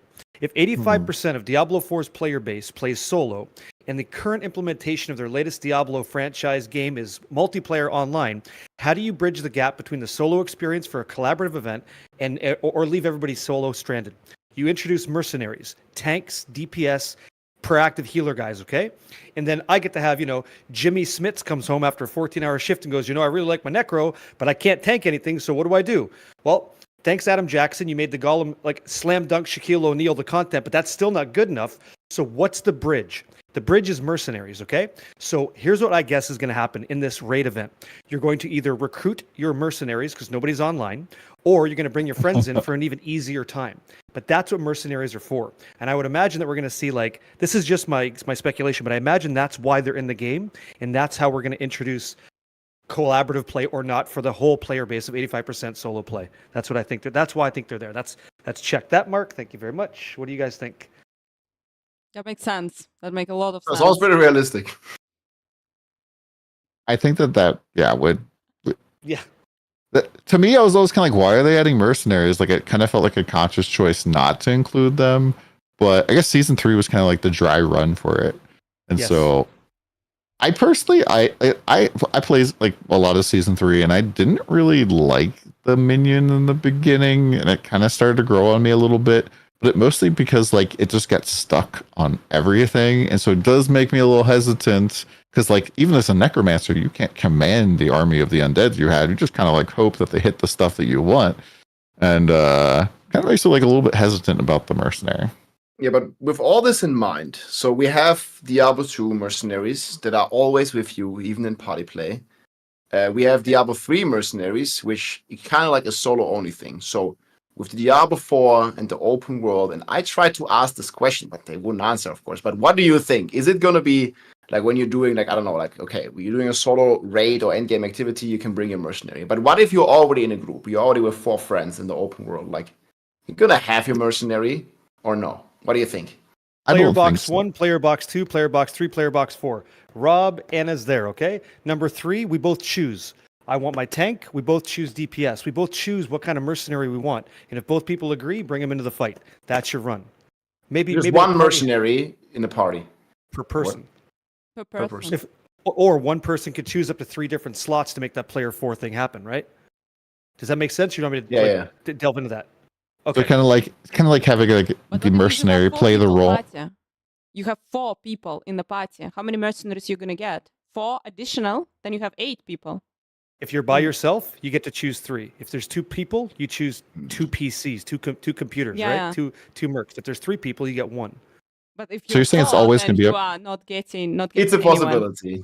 It's a speculation. I'm just throwing out. Yeah. Because we already have the UI. Like, we know they're busy working on things, right? We already have the interface. When you start a party, like, we're going to go run a nightmare dungeon. You see, players 4 icon comes up. We all agree. I imagine that would be easy to just implement into a mercenary recruitment process where it's, okay, which mercenary do you want? 2 people agree on this one. Okay, that's the one you get. Or the game, I assume that's what's going to happen.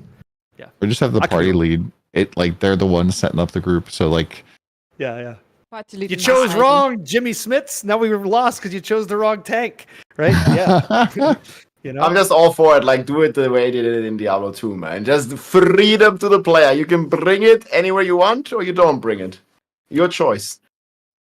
I didn't really like I didn't play a ton of Diablo 2, so like I feel like I was always like micromanaging my mercenary, and then I'd look away to talk to chat, and all of a sudden they're dead on the ground. I'm like, well.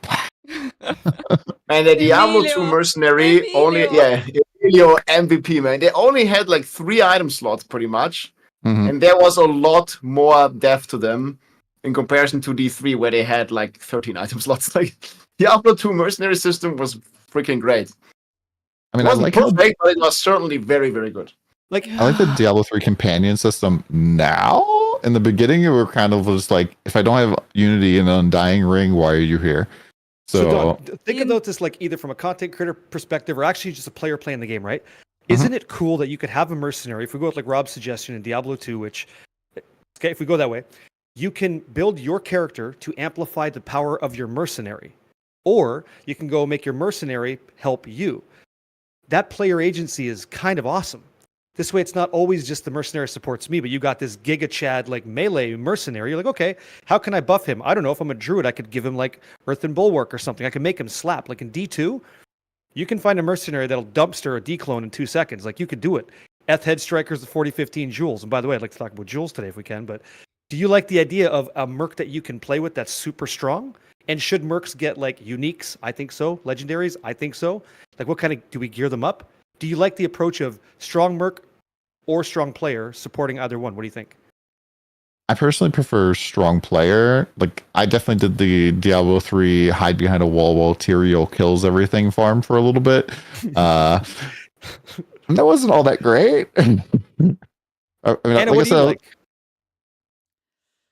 Anna? I think prefer the idea of the strong player. Basically, actually, like, if you have the strong mercenary, and in general, if you will be able to fully gear the mercenary, so pretty much you're getting like the other character that can run around with you. Super, super cool. But like, from the idea, I want to feel myself powerful. I don't want this Emilio running around and being more OP than me, kinda. But I definitely want to gear it. That's what for what I'm saying is that we need to be able to gear it, and we need to have the freedom of like a lot of freedom there. What you're building, how you're putting, what you're putting on your mercenary. But by the way, no, Diablo 2, Emilio was absolutely great because even though we were able to put there some items, not all. There were some limitations. There was some they had their own special skills. They were not like just a copy, just a copy of your character. They were super special. And yeah, I'm super waiting for the mercenaries in the game. I hear what you're saying, but I think it would be cool if the player can make that choice, right? Like, and this was like the way in Diablo 2 more, right? You could choose your mercenary to support you, like where it's not dealing any significant damage. But you can also choose to play a build that is like at least like half of its damage is revolving around the mercenary, and then like buffing him or helping you, like in Diablo 2, like killing immunity monsters and stuff like this. So I feel like in Diablo 3 you didn't have this choice, right? Your mercenary was kind of support only, like it only supported your character. And even if people tried to make it deal any damage in the end game, any significant damage, it always tremendously failed. So I think it would be a cool like middle ground to have both options, right? I mean, you can, if you don't like your mercenary killing stuff, then well, make it more support. But if you want to, have a mercenary or a pet that's killing stuff, well, then you can spec into this on the mercenary. And I think like the player's choice there is important, that you can choose either or. Yeah, I can already see those videos. My mercenary killed Uber Lilith. Here we Uber go. Lilith one shot, Emilio MVP again. Yes.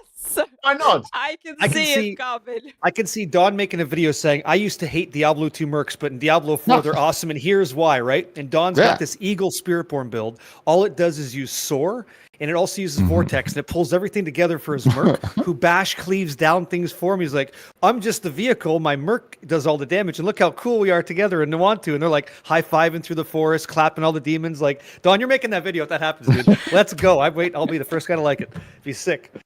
Yep. I will pin your comment. I did a similar video with the season 3 construct, right? My pet one shot. Oh yeah, that's right. That's right. And your but again, like the pet, yeah.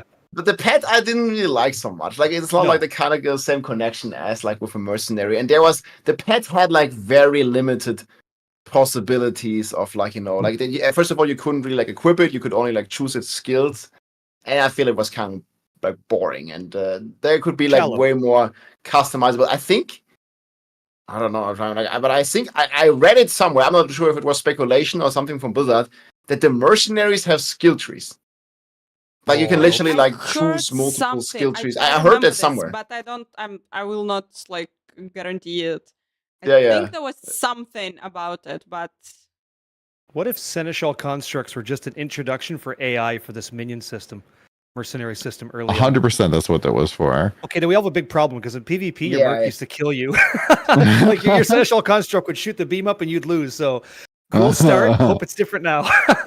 Yeah, let's go, Emilio. What happened? Dead. Yeah. You didn't pay him enough. What the heck? The 150 fee. Yeah. Since they don't really care about the PvP, I really don't think that there will be like any testing, any like what the mercenary will be doing actually in the PvP zone. We will find this out. We will find out when it will go live. We'll go to the PvP zone and let's see how they fight. I think the whole problem with the mercenary is literally going to revolve around, does it ever like sit in town because you're in a party? Because if it does sit in town, like I think you probably like will need to have it with you all the time.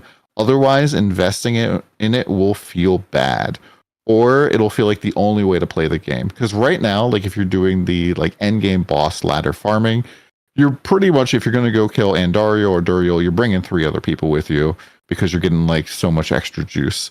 But like if it's like, hey, I get quadruple the power if I have my mercenary with me, why would I ever bring anybody else? Or if it's like, hey, like it's way better to bring other people than to bring my mercenary, why would I even worry about my mercenary? And it would feel bad to invest in them.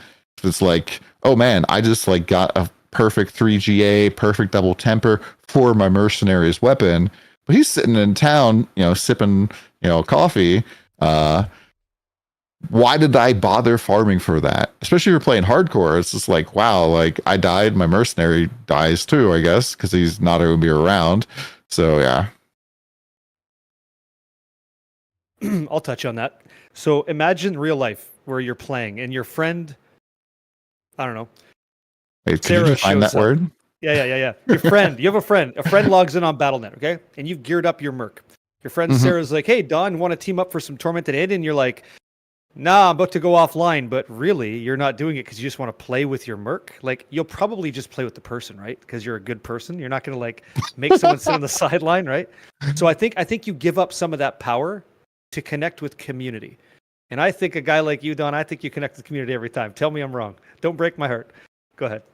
So there are definitely times where I would play with other people in that situation, but no. I am a content creator, and so my decision making process is very different than other people's. Like if I'm just like a lot of people like literally are like, I don't have any friends who play this game.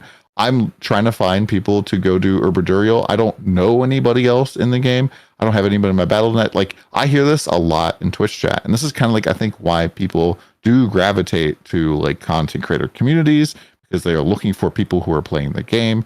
But there are a lot of people out there that don't really even have the time to like, they have the time to play or the time to like hop on Twitch and like kind of like look for a community that they want to be a part of. And so they don't really have the time to do both. And so there'll be a lot of people out there who are just like, I'm just going to play for an hour or something like that. And when you do try to play with a community, there's kind of like an expectation of like how much time you're going to be able to play. Like you go join any Warcraft guild, like if they're going to raid at certain times, and if you're not online, there's, might as well not even be in that particular community. And so like, it's really difficult to like, you need to make sure to balance it for kind of both types of people. The people who do always want to play with other people, always are getting on the VC with the boys or the ladies, and or the people that literally just do not want to play with other people ever. And those are definitely two ends of the spectrum, and hopefully the developers are thinking about both of those people. Guys, step one would be somewhere like a big and easy button, cool menu, find a party, group here, I don't know, region, this activity, we do this. This is the first step. You don't have to, all the content in the game, I'm also like always saying, all the content in the game, it should be completable solo. And we had this in Lost Ark, it was in Diablo Immortal in the beginning, there were the days, guys, with Diablo Immortal, when particular activities in the game, particular dungeons are locked behind the amount of people. Like you need to bring 2, 3 players, 2, 3, 4 players to be able to access this dungeon or this boss. This is bad. This is annoying. This is making you like either you always need to find those parties, you need to find people, or you're just not playing it. You will just not play it. But if all the activities in the game are completable solo and you can play solo, but there is an easy interface and big shiny button that will invite you into the group play, that is a solution for people who would love to try, who would love to find someone. That would make way more sense. I'm working on something. Play. Yeah. Guys, we kind of actually going here already for 1 hour and a half. But I'm doing fine. Yeah. I would love to ask you one thing, because we're super excited. We started this podcast with I asked you to rate, and we have a really high rating, except Barricade. We're going to go back here. We have for the new class, for the Spiritborn, and pretty much everyone with whom I talked, all the creators who played it, they're super excited. They had a lot of fun. The class is cool. What can we improve? What do you think? What can be better? What can be made? What can be done? Because actually during this podcast we said a lot. What can be added? What can be changed in the game? But what can be changed and what can be improved in the Spiritborn specifically? So one topic that people in my community has brought up a lot. I mean, because we are mainly barbarians here, and barbarians is a mutant, and he has 6 hands. And apparently the Spiritborn only has 1 single weapon. Yep. So people are really concerned that you just don't have this freedom that you have on, for example, the rogue or the barb, or even to some degree, even a sorcerer has 1 more weapon, right? I mean, you can have like a one-hand and an offhand on a sword or something, or on a druid, or on a necro. But the Spiritborn... two-handed, yeah? They are all two-handed. Yeah, so just for like also everybody who's listening here, like there's 3 weapon types to Spiritborn, and all 3 of them are two-handed. You have a staff, basically quarter staff that has block chance. You have the glaive that has elite damage, and you have the polearm with vulnerable damage. But they are all two-handers. So right off the gate, you basically have, in some ways, 1 less aspect than most classes, and even like 3 less aspects options than a barb.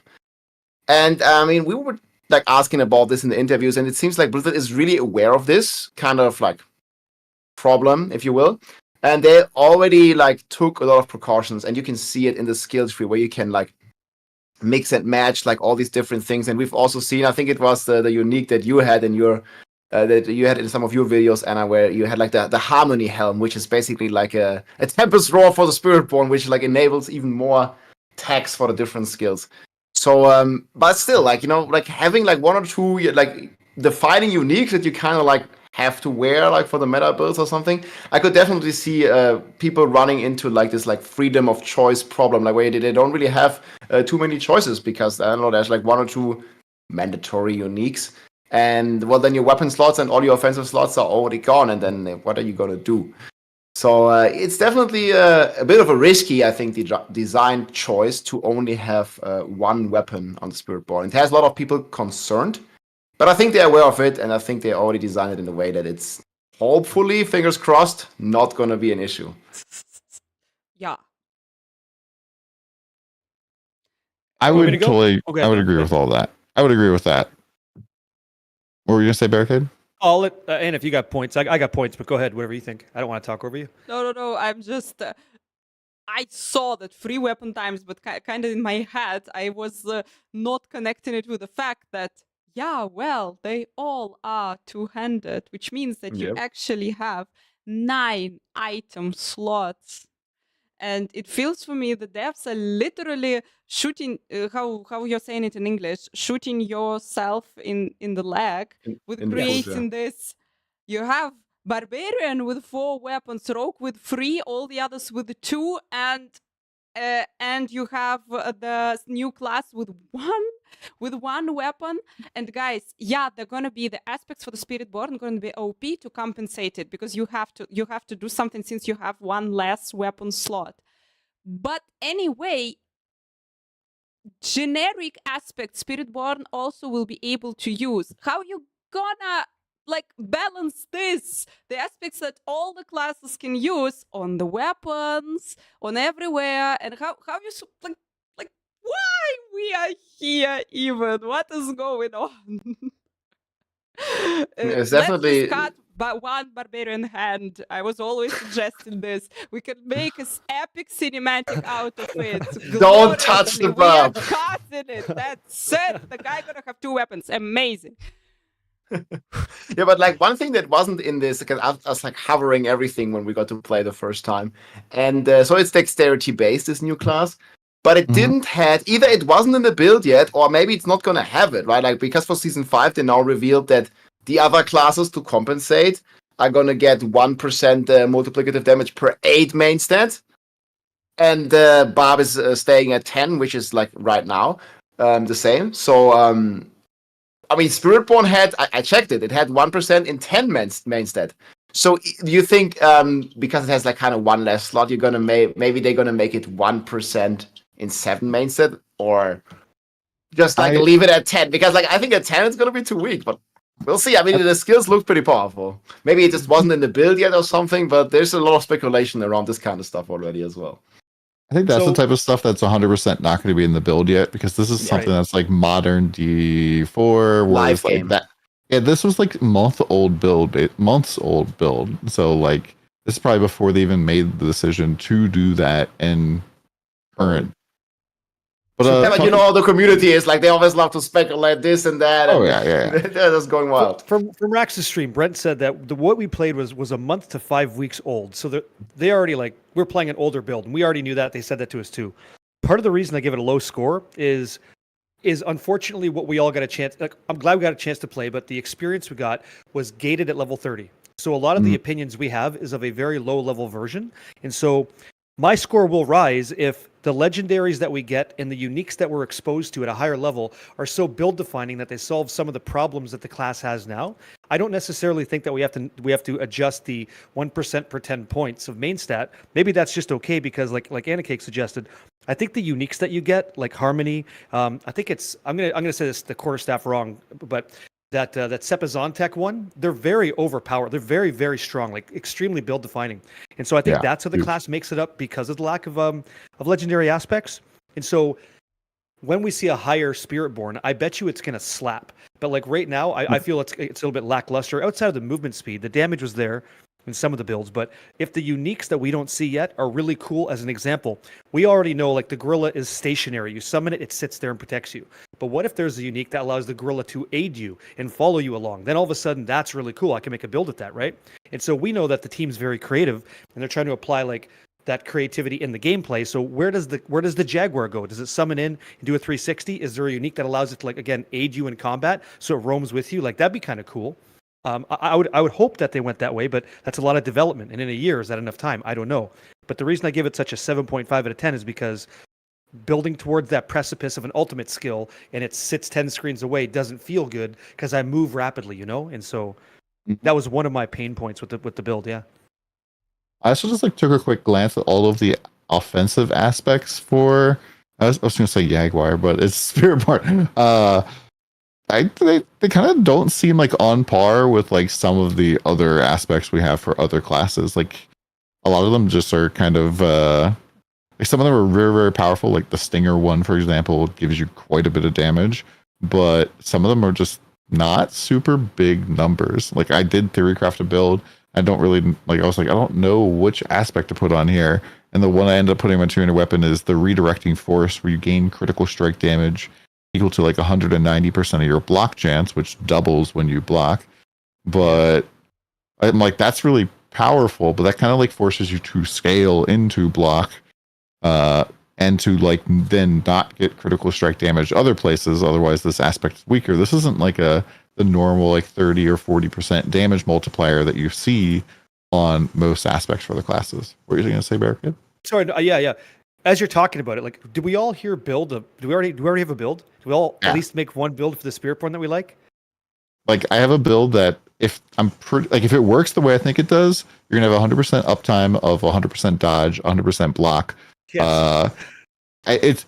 I'm pretty much like, I need to talk to Leviathan to make sure that they didn't nerf this, because here, I'll just put it in the group chat. But it is literally like could probably do pit level 200, because I don't think you could die, and the whole thing basically works around this aspect, temporal incisions, which is a defensive aspect, which makes it so that casting Rushing Claw extends the duration of your active incarnate skills by 2 seconds. And your incarnate skills are things like Ravager, that gives you up to 84% damage whenever you hit stuff, and that's at rank 5. Toxic Skin then would poison for 84% damage every time you hit stuff. Armored Hide would make you unstoppable, and then Counterattack makes you have, when it's active, 100% dodge, and thanks to Aspect of Deflection, your Razor Wings, when they hit you, bounce back out. And so you just have non-stop Razor Wings just spamming out. Like, you would literally be like, probably the problem with the build will be eventually you get to having so many Razor Wings on the screen that you wouldn't be able to actually Rushing Claw to anything to like reset your cooldown. So your problem would be not enough enemies. And Rushing Claw, you can just literally, as long as you're killing things to get ferocity or hitting a boss, you can continuously reset its cooldown. You can cast it infinitely. And so you could just sit there on any boss as long as they don't go immune, just have a non-stop uptime of all of these buffs, have 100% dodge, 100% block, tons of damage. I was like, this makes, the current Sork like OP build look weak. So yeah, probably some balancing stuff that they're going to still need to work out. Working as intended. So with this craziness in mind, they already said they're not going to have like a beta there. So yeah, this is going to be in the live game when the expansion launches, probably. And I mean, they have like the internal testing, which pretty sure catches a lot of things, but it's not going to catch all the bugs as we've seen in the past. So I'm a little worried that stuff is going to go crazy, because what we mentioned here earlier is that like people judge the Spiritborn now from just only this like level 30 perspective, right? So people say like, okay, and I felt it as well, the gorilla was kind of on the weak side of things. But then again, this is the level 30 experience where you're more like, speed focused. Like you don't really have like any enemies that tank a lot and stuff. And yeah, looking at some of the gorilla skills and especially some of the Thorns scalers that we didn't even had in this build, like we didn't have these items, we didn't have the uniques. There's certainly so many possibilities, even like for I think pretty much all the builds to do some pretty crazy stuff in the end game. And people now say like, yeah, okay, the centipede was the most broken, most OP in this version. But this is only for leveling. Like you will see in the end game, I think, for example, the gorilla, if you would actually have all these thorns multiplayers, is going to go completely crazy as well. And as far as I look at the skill tree and at the various like effects with items, it looks like you're going to have perma resources, everything full. You're going to like block every attack. You're going to like counter attack and there's certainly a lot of mechanics, and I can't wait here now for even the next days and weeks with like just like you have started here, or many others have started here, Don. Like it's just people cooking the builds, you know, like with this like planners and this resources we have available now. Okay, we're still going to get the Paragon board, and some things might change, but we are just only 2.5 weeks away from this build. So I'm pretty sure like people gonna like we're gonna start cooking. We're gonna see some cool, crazy new builds, and then maybe in like 4 weeks at Gamescom, we actually gonna like come prepared there, and we already know. Okay, let's double check this mechanic. Like, how did it actually work? Like, so we can like solidify the builds even more and share them, and then like have a great time when the expansion launches with the Spiritborn. Like maybe with some like pre-done like crazy builds, and then we'll see. So you're saying you can buy Gamescom tickets now to go show up. Rob will be there. You can meet and greet him. I will be there. We talked about it earlier. Me and Anna and me will be there. More creators. I know like a lot of the Blizzard team is going to be there. And I mean, I think everybody that goes to Gamescom, okay, you have to maybe wait in line and stuff, but everybody that goes to Gamescom in Cologne, August, guys, end of August, you can actually play the Spiritborn if you have some patience.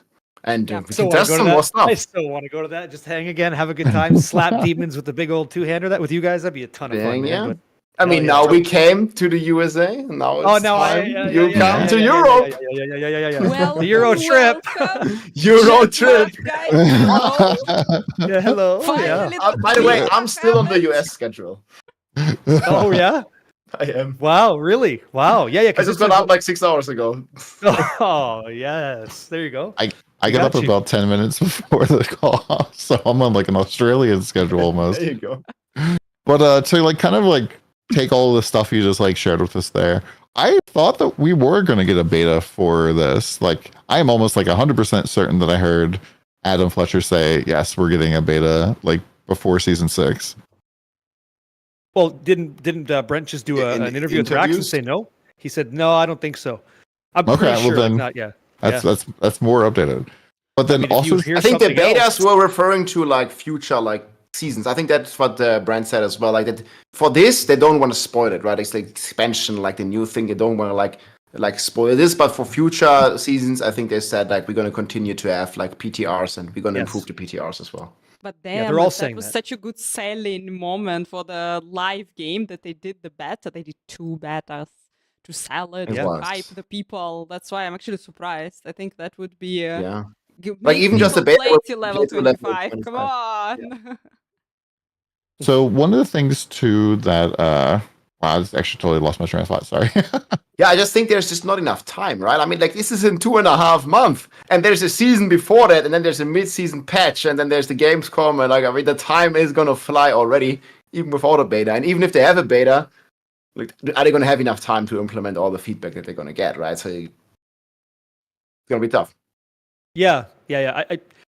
I think if they do like internal testing, it should be randomized, just because it shouldn't be the same people that played it, in my opinion. Like we've already had a shot at it. Let some new people get in there, give them another build, because we need a diversified opinion set, not just Diablo partners getting in there. Anybody of any kind of like background of gaming, just give them a shot to make the best Diablo possible. Like at least. I think the problem is always with NDAs. Like as far as I know, like in the sort of like early endgame beta that they had in D4, there was like a bunch of people invited, and not everybody stayed true to the NDA, as far as I remember. Yeah, there's a whole bunch of guys streaming it. I remember like seeing there was people literally on Twitch streaming the Diablo 4 beta. And I mean, obviously, like they got banned eventually, but it took some hours, and stuff kept leaking and leaking and leaking. But now that you've met the people making the game, right? Like, how much of a disservice are you doing them? You know, like when you do that move, like you owe it to them. Yeah, but like people are not gonna see it that way. No, I know, like we see it that way now. Yeah. You know, like a random player on the internet is not gonna see it that way. And if you have like 10,000 people playing your beta, I mean, The chances is I know. high that at least a couple of them are gonna leak stuff. Don't be that yeah. person. You're better than that. Come Yeah, on. don't be that Come on. person. But Don't be that person. I mean, the crazy thing is, so there was like a Throne and Liberty closed beta kind of recently, and people were apparently streaming that because I was talking to a guy who like does the bans for Amazon. And he was like going on their channel, and be like, "We are going to permaban your Twitch account if you don't get off of this." And people were just eating the permaban for a game that's out in another region. You can just go play it in another region if you want. They were eating a permaban on their Twitch account. Like some partners even apparently ate some permabans. So absolutely crazy. But to go back to what you're talking about with Gorilla, Rob, I wasn't there for this, but I think it was Gazzy or Gazzy's mod that was talking about this. They apparently like cornered Joey P and were like pumping him for information a little bit. And he said there was a unique, I believe, ring that we didn't get access to that made Payback like the most powerful skill in the game. Where you're just like constantly resetting it, and you were getting Vigor back for how much damage you do. So you'd like punch full, get all your vigor I back, found that cooldown back. It was in the game. I'm gonna post The it in a Gorilla second. Centipede ring? Wait. I found I'll that. post it. I One think second. I remember something. Did you know? I'll post it in the group chat in a second. Better be a picture of a clown or something you watch. You watch. Well, no, I talked with Joey about this one as well. Gorilla Like, Centipede ring. Gorilla ring of Gorilla Centipede. I mean, probably the name is gonna get changed, right? But it's basically this ring, and this is like one of the reasons why I said you're gonna have infinite resources, because like you're gonna do thorns to every monster you hit with any Gorilla skill, and you're gonna get 7 vigor per monster that you deal thorns damage to. So with this ring. Yeah. Yeah, and So I like, think Gorilla, like in the end game, is gonna be nuts, and I think this is completely okay, right? Like having some builds that shine, like Centipede now shines like in the leveling apparently, and then like in the end game it might be like some different builds. So I think that's pretty cool. Yeah, I would very much agree that it's okay to have different builds be powerful at different levels. How did you guys feel about the key passives? Because actually, I think the key passive system for the Spiritborn would take a point away from me right now. I did not like them. I like it. I got to build with so I got to build mine with like the end game, even though it's level 30, and it's based off of basic skills because I've played Diablo 4 before, and basic skills always ramp up to be like insane.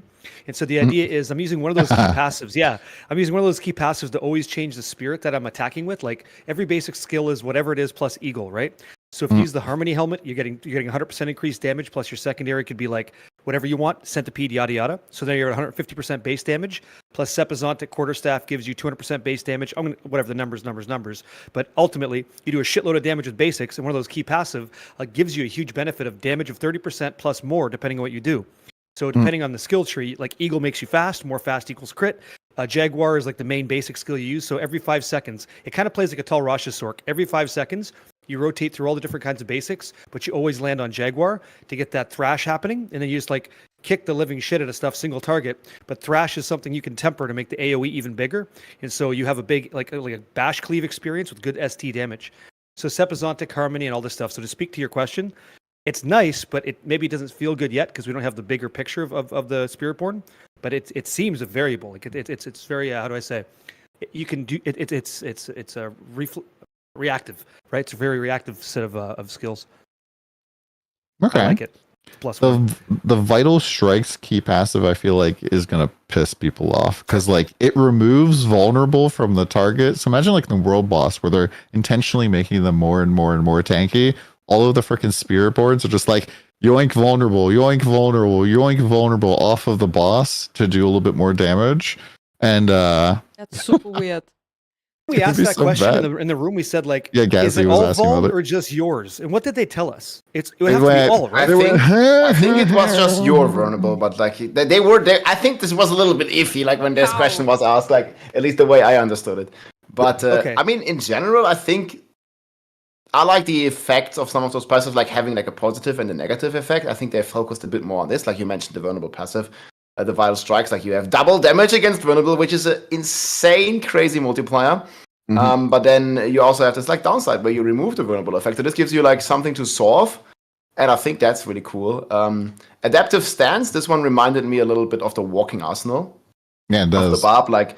But I also think there's a lot of like versatility options there with the Harmony helm that Anna that you found, and just like a bunch of different stuff there. So pretty cool. The Prodigy's tempo also like reduces cooldown, so I'm all for that. and also like increases like damage and cooldown with more skill ranks. And then the poison passive, like this like AoE poison explosions based on crit.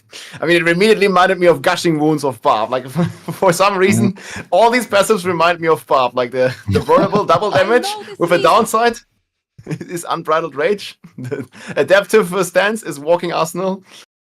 And the Nox is Gushing Wounds for poison. And then, okay, you have one more. But, like, yeah, I mean, the passives, I would have liked to see one more, actually. Like, 4 key passives. I would like to see, like, 5 or something, like some more 6 diversity. Yeah. Like 5 or 6, maybe, yeah. But, Yep. We'll see. It makes sense. But yeah, guys, currently, without seeing the Paragon, without seeing the new boards, without seeing, like, literally kind of anything, it's super hard to judge on those key passives how they're gonna eventually work out with, like, the full picture. How they're gonna what they're gonna like do with a full build that you have. That's why, yeah, we will see how it will work out in the end. It would be very exciting because it feels like the game's kind of pushing us to have a duality of Spirit Guardians. It'd be cool because Pez mentioned what we have. Adam Fletcher, Pez Radar mentioned this is the tip of the iceberg for uniques and legendaries, right? Do you guys think it'd be cool if they thought further enough ahead to go like, hey, you can summon 2 of your Spirit Guardians. You can have Jaguar and the Eagle show up and they have like their own unique animation because they really told us like we focused on the animations, right? It'd be really cool if with a year of development, you made that duality of spirits come in with certain attack combos. That'd be cool, right? Like at the end game, or a Paragon node that allows you to choose 2 ultimates. Then I could have my gorilla come in and the Eagle swoop and like, you know.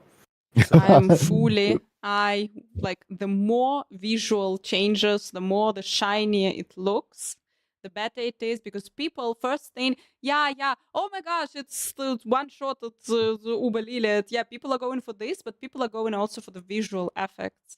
Like, oh my gosh, that's just right now, like destroying the whole screen. It's just shaking. It's just, I don't know, you're shooting the lightnings, you're shooting this and this and this. This is cool in those games. So the more visual combinations, some crazy, insane spirit into a spirit in a spirit you're creating, the better. The better it will be fully for this. I agree, but there was also some people, and I see that point as well. This is like where this is kind of a downside, because if this amount of animation and flashiness and colorfulness, we're already getting at level 30. How is the end game going to look like when we literally have this like 60% cooldown item and we have a cooldown on the amulet, cooldown on the elm, and we're just gonna be like spamming like all these like triple guardians with all the effects and all the tags like left and right? I mean, it's gonna be cool and fun. But man, like, what if you're just in a party with like 3 Spiritborns? Like, what the hell are you gonna see, you know? So you gotta be like a bit careful, I think. You don't really need to see, you need to feel. You just need to feel where the monsters are. There's how many effects, man? All of them. With your effects. I really hope that with whatever group content they're bringing, they're going to also give us the option to scale down the visibility of your allies' abilities. Otherwise, like in Lost Ark, for example, like if you like pretty much you just always turn off all of the damaging effects of your allies and you just turn on just the positive effects. Otherwise, you can't see anything. Diablo 2 has this problem. They introduced a rune word called Mosaic, and from a previous game where it's very beautiful, and like you see a frozen orb in a blizzard, now Mosaic comes in, and this assassin kicks, and then it blows up the screen. It's exactly what Spiritborn is. It's like, it's a plethora of just vibrant colors. It's a flashbang. It's a flashbang with legs. It's walking around on your screen the whole time. It's, to Rob's point, and like all what the comments are being made, like it's a problem. So it's almost like when you play at the Necro, you want that translucence, right? You want to make sure you can see through it. Because that's what the art team was discussing in their stream on. I think he was talking to Rax as well. He mentioned like, hey, we care a lot about what you see in the game, so they're not ignorant to it. They care, right? They do care. Flashbang. Yeah. I got a question. I'll go. The size of the content in the expansion. Nuant 2 being the size of Skosglen. From what we know, like maybe there's even more. I hope that there's more. What do you guys think? I mean, there was like 2 sections that we couldn't even go into, right? Yeah. It's a bit bigger. Yes. It's a bit bigger, but it's, yeah, like this is 1+ act. This is normal for the expansions. All the Diablo games, you are getting 1 act. Yeah, it's bigger than 1 normal region, but it's not gonna be like, I don't know, the second whole map you are getting. Unfortunately, like I would love it to be bigger, but no, I get it. Why is it like this? By the way, guys, we're forgetting that maybe we're gonna go to hell. Maybe we're gonna go. What did they say about the spirit realm? Unlikely we're gonna go there, but I still have like hopes that we're gonna go to hell. We're always going to hell to fight things. They were Well, I very think cagey there's about the locations. I think there's certainly going to be a lot of dungeons, like apart from what we've seen in the world map. Like we have the Travinkal, Durance of where we're going to fight like the council members probably. We're going to have the Durance of Hate, where we're probably going to, I mean, at least where you're in Diablo 2 fighting Mephisto, right? And then you have like all this like sewers, like the Kuras sewers and stuff. So, I mean, there's going to be a lot of like, I think, and long dungeons you're going to go into that we don't even get to see in the open world.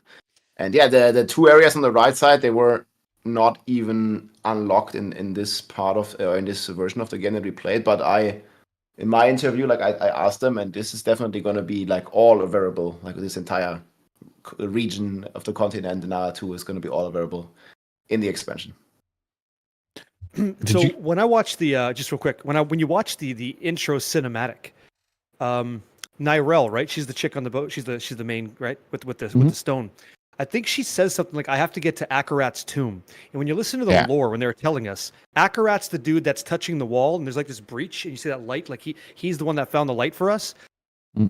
I wonder if, like, to Anna's point, like, I bet you we're going there. I bet you the creative expanse of what this is like, take them into the spirit realm, because they have complete creative dominion over that. I wouldn't be surprised.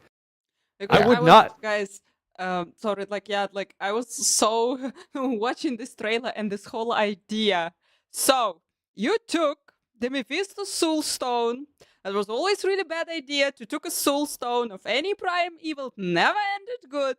And the best idea that you came up with, literally to go to the zone, to the Temple of Mephisto. That's the smartest thing that you could do in this situation.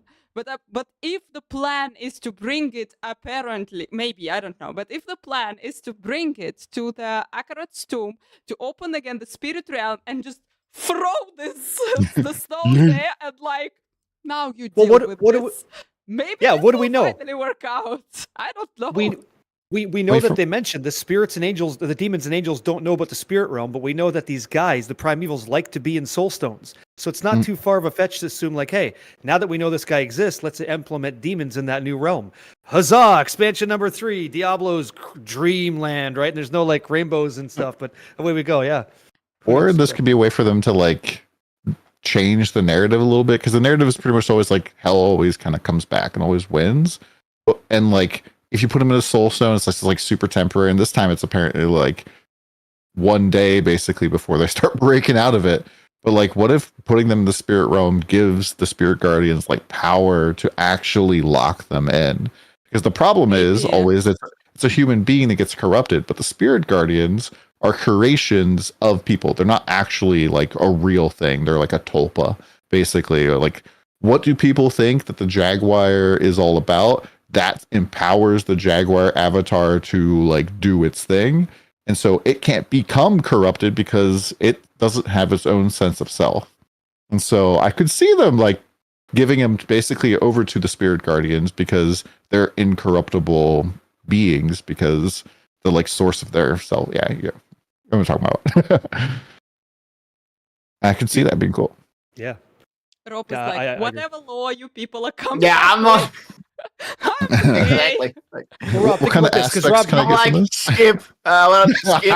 this? You like Paladin, so imagine if the Paladin that's been gone forever finally has a reason to come back because of that, right? This guy comes out of the shadow all light. They're gonna make it anyways. I mean, I know, but like, how do they bring it? You gotta give the people what they want, right? The community clearly wants Paladin. It's like no-brainer decision to make Paladin. It's gonna create a lot of hype and. You know, like I always give this example when people are like not buying it, like with the Renown as well. Like, you know, they were really, really firm on their stance of like, you gotta do the Renown like every season. You gotta do it every season. When the game came out, right? And then like people just complained, but no, we don't want it. No, we don't want it. And like, what did they do? At some point, they listen. I mean, the customer is always king, right? Like they want to sell their game, and there's a lot of competitors, so. I mean, it's good, at least to some degree, listening to, you know, the community. They're not always, right? But, you know, like in this kind of, it was so overwhelmingly, right? people are split on other issues, but on the Renown, man, it was overwhelmingly like, we don't want to do this like every season. Please change it. And they did. And there's like multiple things here. I think like most people in the community also kind of like, want the loot filter. Like, I mean, at least the option, right? So I'm hoping that long term they're gonna like, change their stance. It's the same for the auction house. People like, I mean, right now we have the like trading where we need like third-party websites. It's like an entirely like complicated process. Like you gotta add people to your friend list to be able to trade with them. 25 years ago, when Diablo 2 launched, we had a better system. We could literally make game name and password, and you can just join, or you make a game, public game, offer Shaco, a Need Istrun, or something like that. And it was like better than what we have now, 25 years later. And Path of Exile just announced an auction house to their base game. But yet, Diablo 4 still keeps firm on this. Like, we don't want to do an auction house. We have no plans right now. Like, what did Brett say? Like, we still have, like, scars from Diablo 3's auction house. Yeah, that's what he said. And, like, don't get us wrong. Like, nobody, I think, the majority of the community, like, does not want a real money auction house. We just want a place to trade. Like, a safe place, a convenient place. And the trade chat in the game is not freaking cutting it.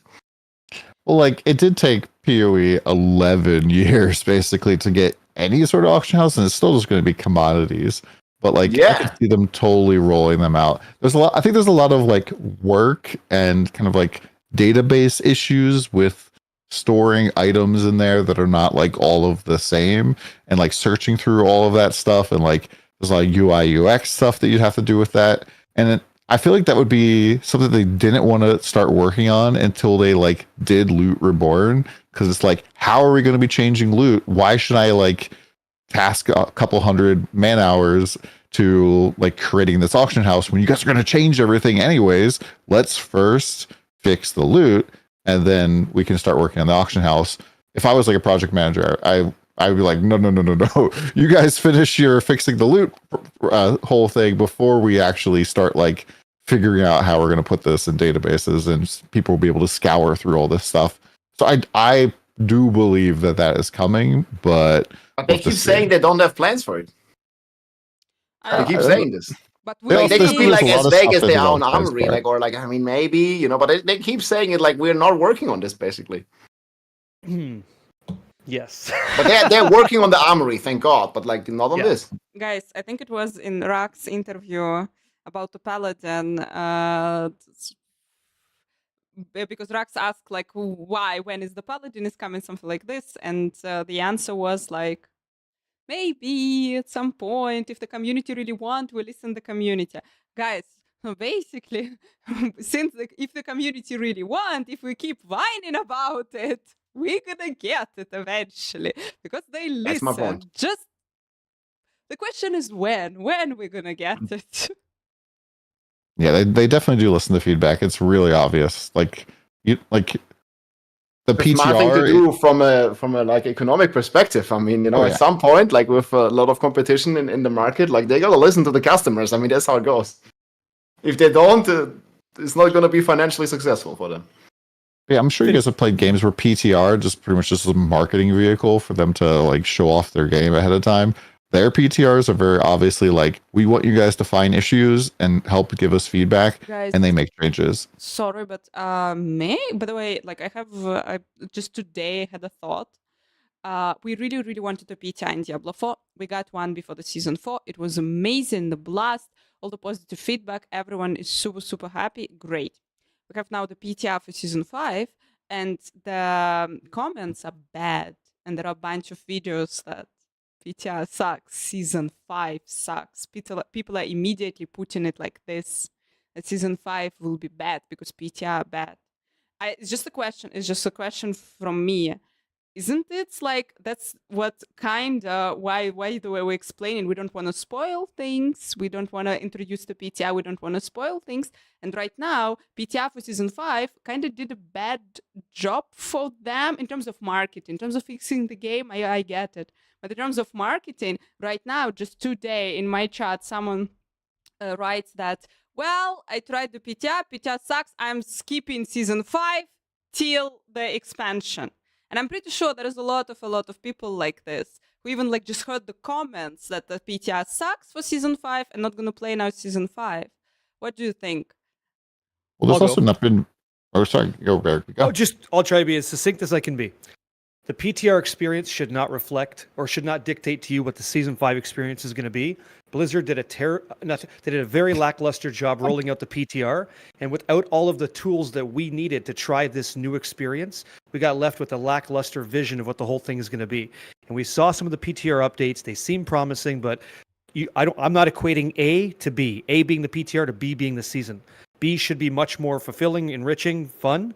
The PTR was limited, unfortunate, and felt rushed, and I think that should be a great standard to do. Obviously, never hit again. Make the PTR experience better to reflect a better season coming in. And go ahead. Yeah, I just kind of agree with that. I feel like what we were saying before, like I feel like every season mechanic should feel like, oh my gosh, you need to hop in and play this, otherwise you're missing out. And Inferno Hordes was the opposite of that. It was just like there was no loot, there was no power. Like when I play a rogue, like I expect there to be options that like make my character more and more powerful. It kind of felt like I was making myself weaker and weaker in the fight. And so yeah. Also, there's been no official communication about all of the changes. Like we had that roundtable where we got a whole bunch of info, and they thankfully allowed us to share that. And so, like I know Rob put out a document. I put out a document with all of the changes that we like could remember, like write down. But we still haven't because of the timing of the Spiritborn reveal, they can't be like at the same time. Oh yeah. Also, by the way, here's all the changes for season 5, and like muddy the waters of their marketing. And so hopefully we're going to get some sort of campfire like in a week or two where they're going to talk about all the changes. And I think a lot of people are going to be really excited because the big complaint I just kept getting during the PTR streams, and it was like making it like painful because of playing Sork. All of the Sorks coming in my chat being like, I'm quitting this game. It's Barb 4. It's not Diablo 4. It's another season of Barb being OP. And like just every other minute, a new Sork coming in telling me about how upset they are. And now it's like, oh, Sork's probably getting like at least an 80% damage buff on like most of their builds. So like we're like Barb Jr. at least next season. So yeah. I mean, I totally agree. The PTR, but there's no reason to sugarcoat it. It was shit. Like there was many problems, and I think it would have also been like not super hard to make it a way better experience. I think this is not gonna be like a month of development. I think this like actually it would be like some pretty easy fixes. I think like giving us access to the codex, giving us access to like all the new items, and just like making it easy to test. Like we literally had to grind on the PTR to even test, and I've met many people that wanted to test the new items, just have fun with it and stuff, and just see how it is, and they couldn't. They spent like multiple days not getting freaking what they needed. Freaking bots. Yeah, we had people not masterworking new uniques just to trade them around to test. Yeah, exactly. Like how so I could get it. Like what is that? Like if yes, we're not going to sugarcoat it. It was shit. It's got to be better than shit. We deserve better than shit. A little bit more thought going forward, and everybody wins, and the game is better for it. Yeah. So my point being, like basically, like the way this PTR was, I think it definitely in some communities, in our like bubbles on the Twitch bubble or whatever you want to call it, it definitely didn't kill the hype, but it certainly like impacted it negatively. Like people are not looking that much forward to season 5 when you're directly comparing it to the season 4 PTR, which was, like it just felt a lot better because there was just so much new stuff, and it felt a lot more polished than the season 5 PTR. I think it was just like a too early version or something, especially like looking at the Infernal Hordes. I mean, I think this is like the most gripe that people had with it. I mean, like they couldn't access it even, like the new stuff, and then once you did it, there were some obvious bugs with like you just press Town Portal and the scroll disappears. Like it's obvious that they haven't like played this for 10 hours or something. I mean, like this is like a thing that you notice in like a couple of minutes of playing this. So there's been like not really like much testing before this is shipped out to the public, I feel, or at least not on these things. And it definitely showed. And for some people, like, it definitely killed the hype a little bit. And then now hearing about like further like nerfs and stuff that are coming, even though they didn't really want to nerf and they rather wanted to buff the other classes. Like they mentioned this like rule of cool, where they said like we don't want to really nerf the barb, we want to bring the other classes and elevate everybody. And I think they really did a good job with like the rework of like the main stat and the damage scaling and stuff. But then on top of this, like nerfing like all the key passives as well by like 80% is like kind of crazy. And I think that's why a lot of people are just like not really, that looking forward to. I hear a lot of people say, I mean, I don't necessarily agree, but like I'm still going to have a lot of fun in Season 5, and I think we're going to still have a lot of fun, but a lot of people say the best thing about Season 5 is that it's short. And that kind of is not the sentiment that you want, right? Wow. Brutal. I mean, I totally agree that there's some very clear pain points where it's like, this didn't get tested, because if you made a Sork, boosted them to 100, guess what? You would have an offhand, but no main hand weapon. And you only have one staff in your inventory, and you had a whole bunch of offhands, but no wand, no dagger, nothing. And so they fixed this actually, but like, I guess nobody made a Sork and boosted them to 100 because you literally don't have any gear. Yeah. Weird. Very weird. Weird. Yeah. I just like, they did give us like one unique per class when you boosted a character, and I just wish that there would just be all of the new uniques, or they just need to add like a Dejank meme or whatever his name is from D3. We just buy everything. Like if it's a beta test, I don't want to be limited on some stuff. I do understand that they wanted to test the drop rate, and like the Infernal Horde compasses, I kind of felt like it was a good thing to see how the drop rate was, because it was really bad. And if that's how they went live into the game, it would have been like dead season immediately. I'm thankful that they gave us the time so that it's not going to take 2 weeks like some other ARPGs for the seasonal mechanic to get adjusted. We already are getting adjustments before it comes out, but yeah, it could be better. I mean, the good thing is there's still some time, right? We still have like a couple of weeks until the season starts. I think they're definitely like listening to this, and there is a lot of cool things that we haven't seen, such as like, we've seen 18 uniques, but there's literally a rework coming to every single unique. And I also understood, like, I don't know, like, how you took this, like everybody here, but like, for me, it was like, okay, the Infernal Hordes is coming to the base game. But I feel like they kind of hinted that there's going to be like more stuff like that is going to be like, more like season theme based. Like the season theme is like Back to Hell or something. But I'm pretty sure, and we've seen this with like the Iron Wolves and stuff coming in season 4. There was much more to it than Loot Reborn, right? So I think there is going to be this hype that we are not seeing right now because of this PTR. And this is still hopefully coming, and changes are still coming to the uniques, and they might also reconsider some of the stuff that they did. We believe. I mean, some of the uniques are really monstrous. Like the two-hander weapons have like double the main stat, sometimes triple the main stat of what you get right now. So like Barbarian, although it's getting nerfs in some ways, can still hold more uniques than anybody else, and so having more stat is more damage. So it's still a buff.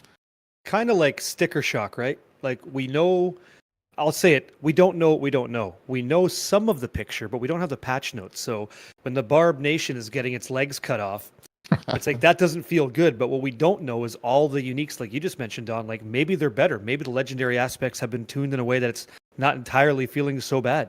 Once we see the patch notes, then we can actually react in it in like an appropriate way. But the sticker shock is like, damn, what happened to my builds? Like I think Blue Rose is going to be unreal for Sork. I think there's many builds that want to use it. It's interesting to try to find out like that puzzle, solving that. But yeah, Season 5 could be a lot of fun. Should be a lot of fun. I'm going to have a lot of fun with it, but you're totally right. The PTR experience kind of... I want to see like Hellhammer. I want to see Hellhammer. I want to see the cow level, man. Give me the cow level. Every time they ask, there's no cow level. Give us the cow level, man. Come on. Give me the Cow Kings, whatever. Come on. Yeah, we should let chat know that I asked about the cow level, and Ruben was just like, huh? What? There's no such a thing. Do the same PR training where they were trained. Literally, they were. Yeah, they were good. Each time you are asked about the cow level, you are saying this because they say it like they all are saying this. All.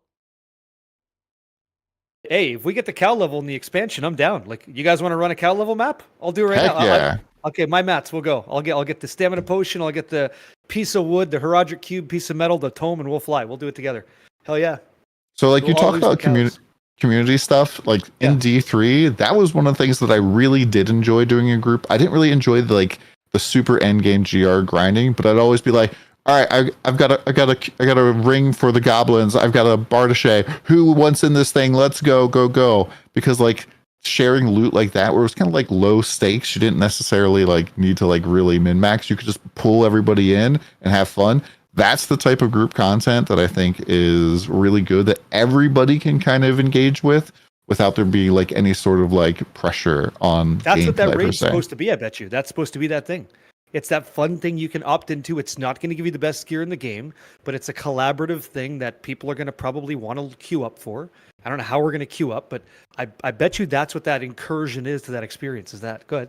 So did you guys find anything about the raid in the anything? Well, there's data mine stuff. I think there Feel- was something in the materials section. There was like Yeah. some Kasra. In the data mine, there was like a mention of a Kasra raid. And in this client that we played, there was like, if you scroll all the way down, there was like some materials, like Kasra horn or something that you need to do stuff and like these kind of things. So there was definitely some mentions, and this just confirms the data mine even more, I feel. Yeah, definitely. It definitely was in there. Guys, And so I'm like, if there's a material for it, it's probably got to be good, right? That's for the raid. Yep. guys, What were you gonna say, Anna? we are going for more than 2 hours. 2 hours 20. I mean, it feels like it's been 10 minutes. I would love to let you, like, actually I was super not I had no idea that we're gonna sit here for so long. I just don't want to torture you guys. Like It's like what you're I'm probably gonna free. eat in a bit, but You're free. Yeah. It's like talking and sharing ideas. I think we all met up. We all like talking. We all want to see where we're at. This is just an organic thing. But if you guys have to cut, we cut. It's all good, right? I have questions from the chat here that I'd pose to you guys if you want to go that way. Unless Anna, you got other questions you want to ask us. Let's go one. Let's go like one final thing. And yes, we're gonna be wrapping it because yeah, we are going here for like quite some time already. Cool. What do you got? Paragon, drop it. No, drop it, guys. I will go. Everyone can add something, either drop a question or like add some final thought, and we're gonna finish it like this. Okay, this will be from my side here. So it's a two-parter. Can I go two? I'm gonna go two. If it's just a quick one. So is leveling too fast? Yes or no? And the second one, should it be so easy to get an uber unique for every player, or do you think it should be more of a chase experience? What are your thoughts? well, so I think with the addition that they hinted at, that you're gonna have like uncapped level scaling, like you can basically go as high or fight as difficult monsters as you want to and not be penalized. I think that's a cool change. I really like it. But I also see, I mean, I like to play in group, right? Like I really like it like from a group play perspective because you're like pretty powerful. I'll see like maybe for solo players it also helps, but it's gonna like increase the gap between group and solo even more. So we'll see where that's gonna land. But yeah, in general, I feel the leveling experience is way too fast at the moment. Like I think we're gonna see last season it took us like less than 10 hours, like the entire thing. And you see all the speed runs, like this is all not valid because they're all doing like you just have all the aspects ready and they have all the gear like pre-crafted and stuff. You see like these 2-hour times, like it's completely unrealistic. This is never gonna happen when the actual season launches. It's always gonna be like I think 10 hours or something will be like at least with the current meta. And we'll see. I mean, maybe we're going to get it down to like 6, 7, 8 hours. Like that could be a possibility. And I think that's way too fast because that's like a big part of the game. I feel it's just like, boom, crazy rush. And people are doing like the capstone in World War 2 at like level 10 or something with the temples. So I really feel like that a lot of there needs to be like either some rebalancing or there needs to be some like changes to some things because it's like extremely fast.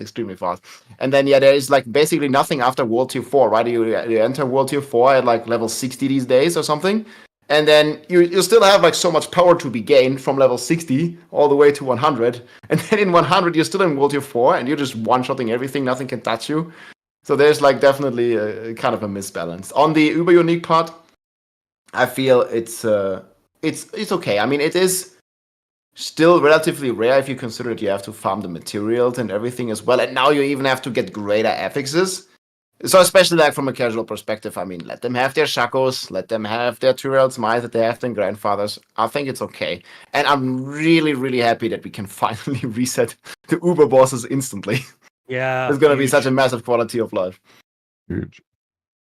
So let me like work backwards. So in terms of mythic uniques, like with the drop rate, I do like the fact that it's relatively easy for you to get the one you want, because on launch it was like impossible. Like I'm like, I'm never gonna drop one. I've dropped one mirror like in Path of Exile over like 10,000 hours played, but like I was like, I'm at that rate, like I would have to play this game for like forever to even drop like one, you know, uber unique at the time, and let alone multiple the one that lifetimes. I wanted. Yeah, multiple and so like lifetimes. and like one of the guys in my community had dropped like I think the world's first Doombringer, and I didn't even realize it. And like that was like my #1 clip from Diablo 4, and this guy was getting harassed, like nonstop DMs from people, nonstop friend requests asking him where he found it. And so like I think that was definitely a bad thing, but I kind of dislike how powerful the mythic uniques are. But I do like the fact that they're like, okay, so if a unique speaks to a specific type of build, it needs to be on par or better than a mythic unique. Because if it's like, hey, you're using Tempest Roar, but is that better than a Harlequin Crest for your build? No, then what's the point of that unique? And so hats especially need to be like on par with Harlequin or better at this point. So I think like mythics hopefully take a little bit more of a backseat. I don't mind the fact that it's kind of easy to get them, and you can get the one that you want. So like right now we're getting 3 different sparks, and people like were really loving just making new character and grinding out that rep and having like a systematic way to get a good unique. I think that's kind of good. Now, in terms of leveling, I think that the whole world tier system right now is just stupid.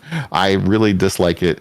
For the longest time, World Tier 2 like didn't make any sense. There was no real benefit to doing it. I made a whole video about it where it was like World Tier 2 was the noob trap because it was giving you like no XP. It was just really, really bad, especially on launch until this last season. Now World Tier 2 is worth it. You probably always want to level in World Tier 2. That's because we're so powerful now. And World Tier 3, I think, is like a joke. I think World Tier 3, World Tier 4 creates this thing where you have sacred and ancestral gear, but that doesn't make any sense. Like to me, like there's no reason to have sacred gear, there's no reason to have ancestral gear. Item power is the only thing that matters. It could be a normal 925 piece of gear, and it's literally because it's based off the item power, not the ancestral, except for tempering. There's no difference between them, and that's like why I think for what season was we were using like, oh, it was season 1, we had like 925 sacreds dropping off of Varshan. And so everybody was just farming that and getting that, and just like tons of gear that way, just like right off the gate. And so I think that they do kind of need to rework this. In terms of leveling being too fast, I think leveling is actually in a really good spot, but that's mostly because with the way scaling works in this game, your level matters a lot, especially for your defenses, or at least it used to for armor.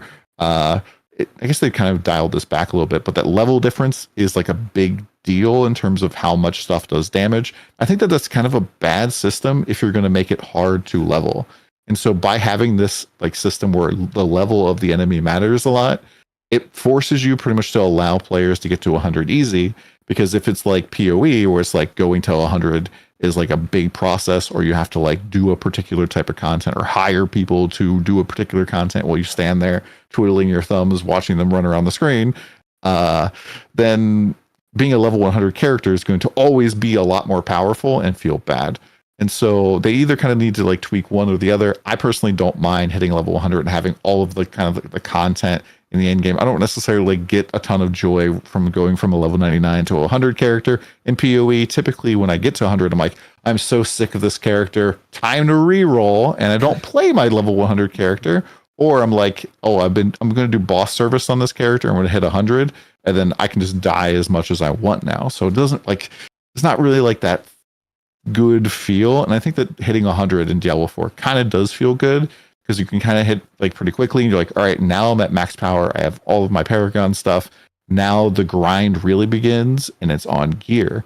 And I like ARPGs that are focused on your gear and that gear chase, because just like watching the XP bar go up and then, oh, I died and it went back, isn't like, I don't know, just doesn't really feel super great. It does feel a little good, but it's not a game I really want to like grind on forever.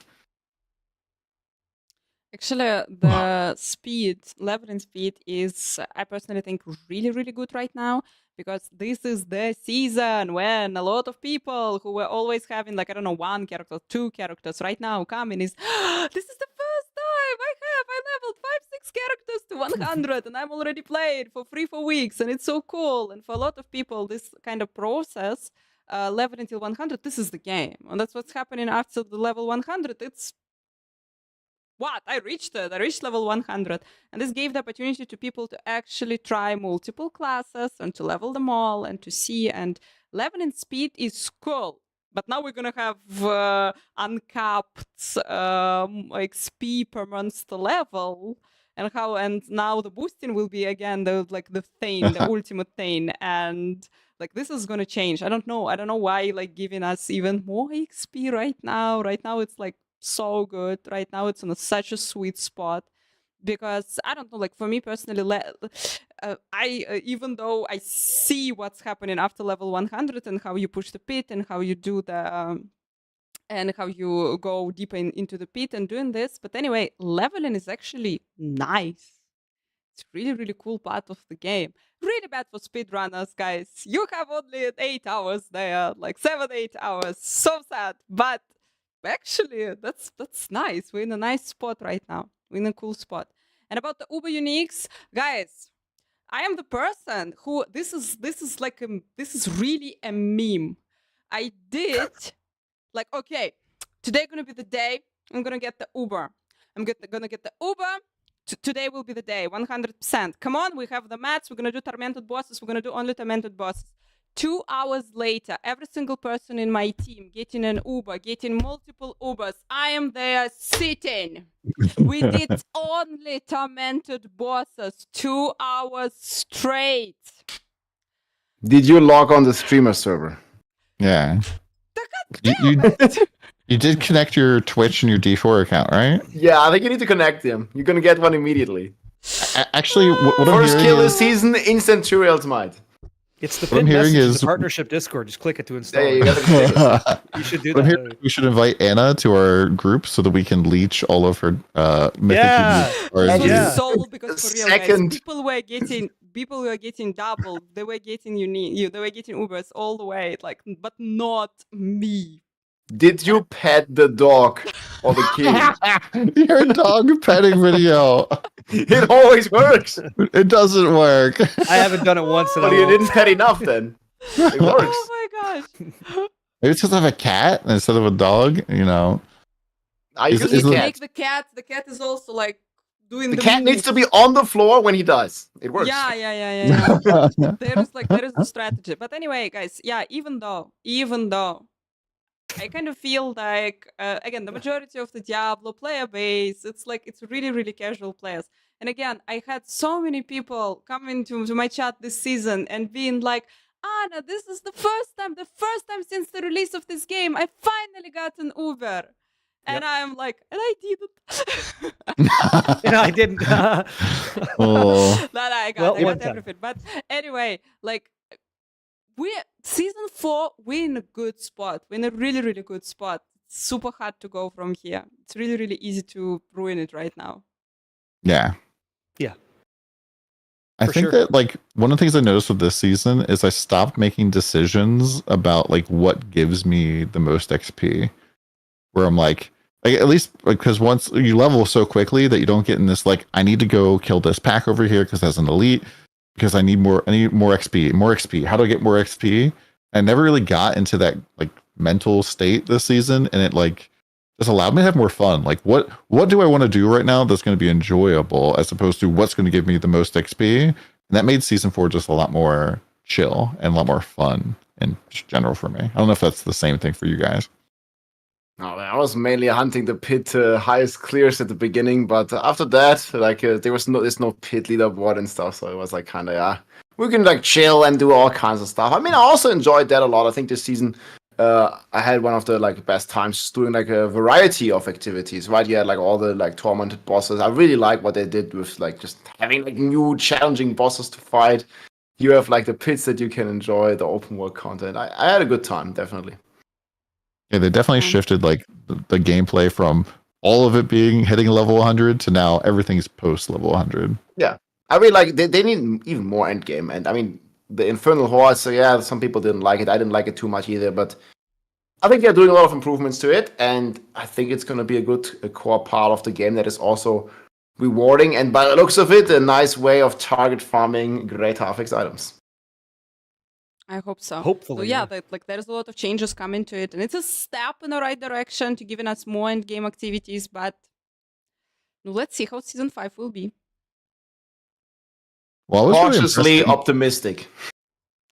Well, Rob and Barricade, you guys cleared tier 8, right? Of the thing, right? Yes, sir. 45 minutes it took, man. Hour And and I got- 45 minutes. Yeah, But it that was was 45 also minutes those- for me, and then we got 3 items. Thanks for nothing. But that was like the equivalent of like a pit 200, right? That's what they said. Like to me, that's insane. That it was Pit really 200, the bosses have quadrillion health. You're going to fight them for 1 year if you're playing a sword. But I believe that they said like the intention for tier 8 was it to make it. Yeah, if you're Sork, you're never going to complete it. The server's good. But like I thought they said that the tier 8 was going to be about the same difficulty as a 200. Maybe not like in terms of the HP numbers, but yeah. I mean, the DPS is the same anyways. You do pit 200 or you do pit 100, they do the same damage. It's just about how much can they tank. So they can tank a lot. When the boss we changed. Yeah, when we tested it, the Infernal Horde bosses had the same pit problem, which is like the bosses were overtuned. So yeah, it was an hour and 21 minutes of the hour and 45-minute run, killing 3 guys because the boss H was so this barb I clear up pit 140 with took. You me didn't an have hour a and 21 flavor minutes. with you by any chance. No, I didn't. Because I played Yeah, solo. that's a I problem. wanted the solo. I just wanted to see what it would be like. And so I had I got the Ardent Faith gloves, so I could basically never get one shot. And then I had the Melted Heart of Tom Seligon because the mustache is too strong. So I put this unkillable build on top of the Bleed Bash. It took me an hour and 21 minutes, but I was never going to die. And so we all know now that's fixed, right? But we also know they're increasing the cap to wave tier 10, right? So 8, 9, and 10. So even if we face this big bad boss HP problem, what's a 10 look like compared to the thing Rob went through, I went through? It's still probably going to be easier than that. So this endgame thing is going to be kind of, in my opinion, trivial because with great gear, you're going to farm it like easy. So I think, but cautiously optimistic is a great way of saying that. Yeah. Yeah. We'll see. I'm definitely looking forward to the build diversity that all these new and reworked uniques are going to create. Like that's one thing. Yeah, and for I mean, sure. I don't really mind which class it's going to be. It's going to be amazing for all the classes. Yeah. Yeah. Absolutely true. I think there's been like a lot of uniques that nobody ever uses, like Hellhammer. Yeah. And if that thing's like disgusting, then Yeah, that'd be really people cool. is like a skill that has basically never been played. Like I don't think there was ever any meta around it, not even close. So Leveling, that's about it, eh? Yeah. yeah, leveling, but like not in the end game. Like No. again, like when these core skills are supposed to deliver powerful attacks and be like the core of your build, I feel like it's always just a support skill, and they can rename them. And I Just think rename them like, to support skills. It's fine. Yeah. Yep. Cool. Good point. Yeah. I think that's Yeah, what it there's a is, lot of cool like, stuff coming. Yeah. Thank you so much for your time, my friends. It was very nice. Yeah, Thanks thank for you the guys. invite, Anna. Thank you for Thank the you invite. so Yeah. much Absolutely. for Thank you being so much. here, guys. 2.5 hours. Insanity here. Just the Let's beginning. go. Just It the just beginning. flew Thank you by. so much. Yeah. Thank I'll catch you thank guys thank later. It Thank was you. absolutely Thank a you. blast. All right. Enjoy the oatmeal. See you soon. Okay, thanks, man. GG's. Take care. Bye. GG's. Thanks for the invite.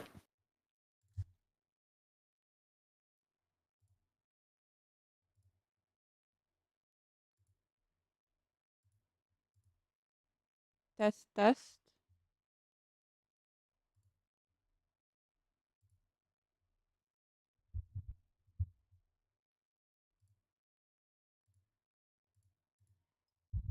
We're back. They were too loud, yeah? No, guys, I tried my fucking best to adjust the sound, my microphone, but I would have to break. I would have to completely restart the podcast to do it.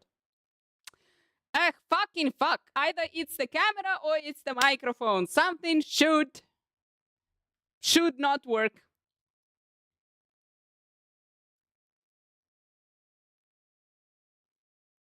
But damn it. Just let the guys talk about Diablo and they just can't shut up. What is this?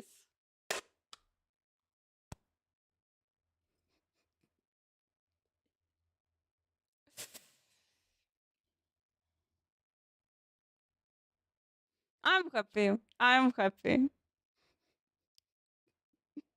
Fuck, I wanted to say something and I forgot. I wanted to say something now and I forgot. Yeah, guys, how was it? How was it? Thank you so much for following.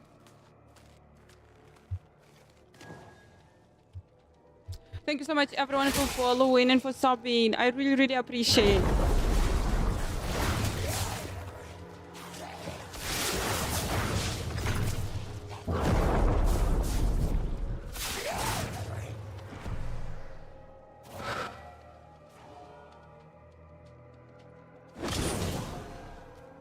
But it worked, guys. It mostly worked. And it was beautiful, yeah? 90% it was... I massacred barricade. But he's barricade, he's not TTV, he's barricade. Fuck. Sorry, people. I'm really sorry. Can we get the links? Can we get the links to the people? They are awesome. They're absolutely awesome.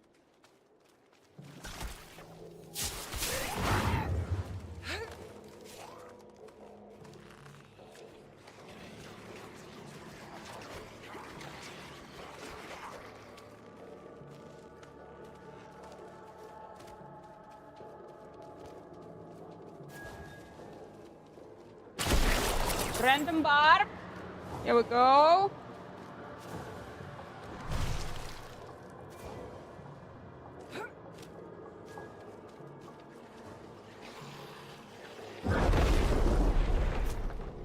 I'm so sad that I massacred his name. Barricade is here.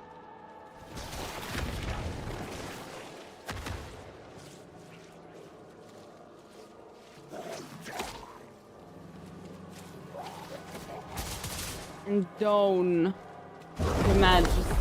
Here we go, guys. Drop a follow, 100%. Check out the wonderful people. They're absolutely amazing, and you know it. I'm going to put chat back on stream. I'm putting chat back on screen, but I am disappearing.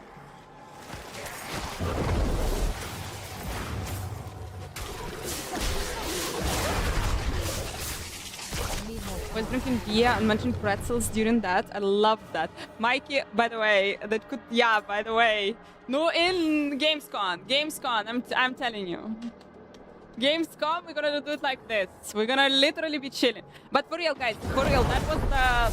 You just participated on the...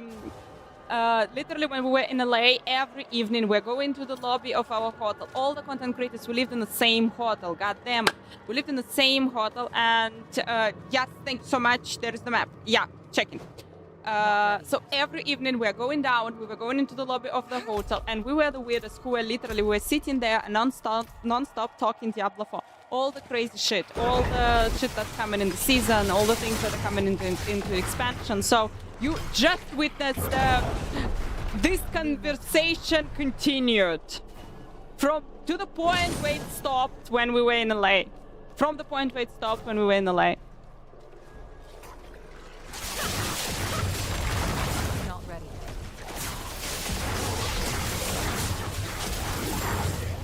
That is the Spiritborn gameplay. What do you want? That is the Spiritborn gameplay. We have everything. Come on. We have literally everything here.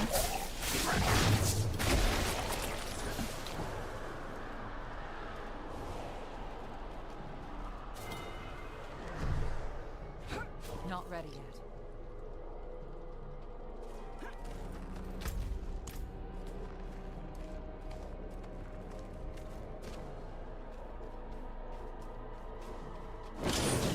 I'm opening the map. I'm opening the map. I'm not opening the map.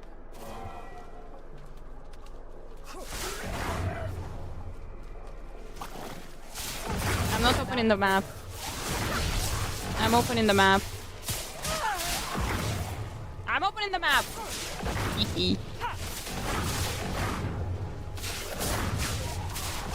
Here we go.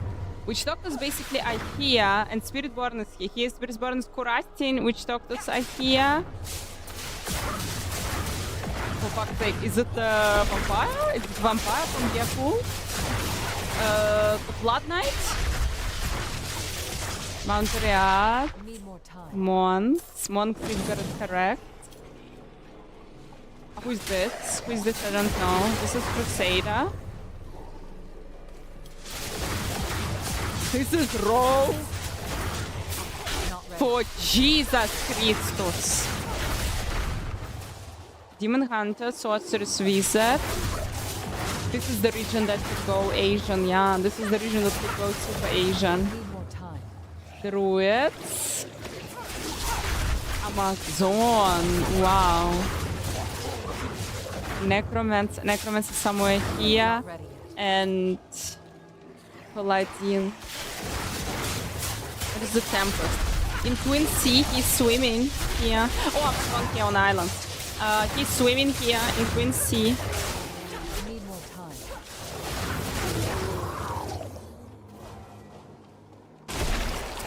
And the new way, the map is godly. Post it on Reddit. Guys, on this wonderful note, I'm out. The podcast will be obviously on YouTube. You better watch it again, like, subscribe, everything. You know, we need to trick YouTube in liking me again. So you better do it.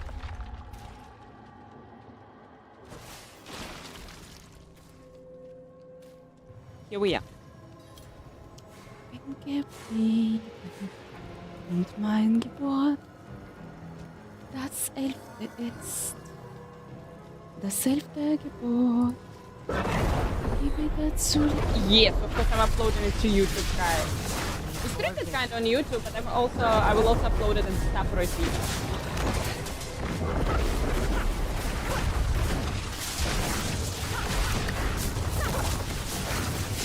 Hopefully today. But the video, guys, jump into the raid, wonderful people, we're going to the dawn. Hopefully today, guys, but it's 2.5 hours. So download it, do a little bit of editing, and then upload it to YouTube. Gonna take already a couple of hours, unfortunately.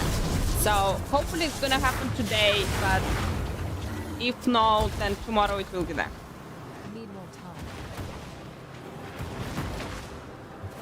But thank you so much, guys. Thank you. Whew, amazing evening for you. Guys, no streams this weekend. YouTube content highly possible. And we're gonna continue on Monday. Thank you so much, guys. It was a sick, absolutely sick week. Thank you. See you!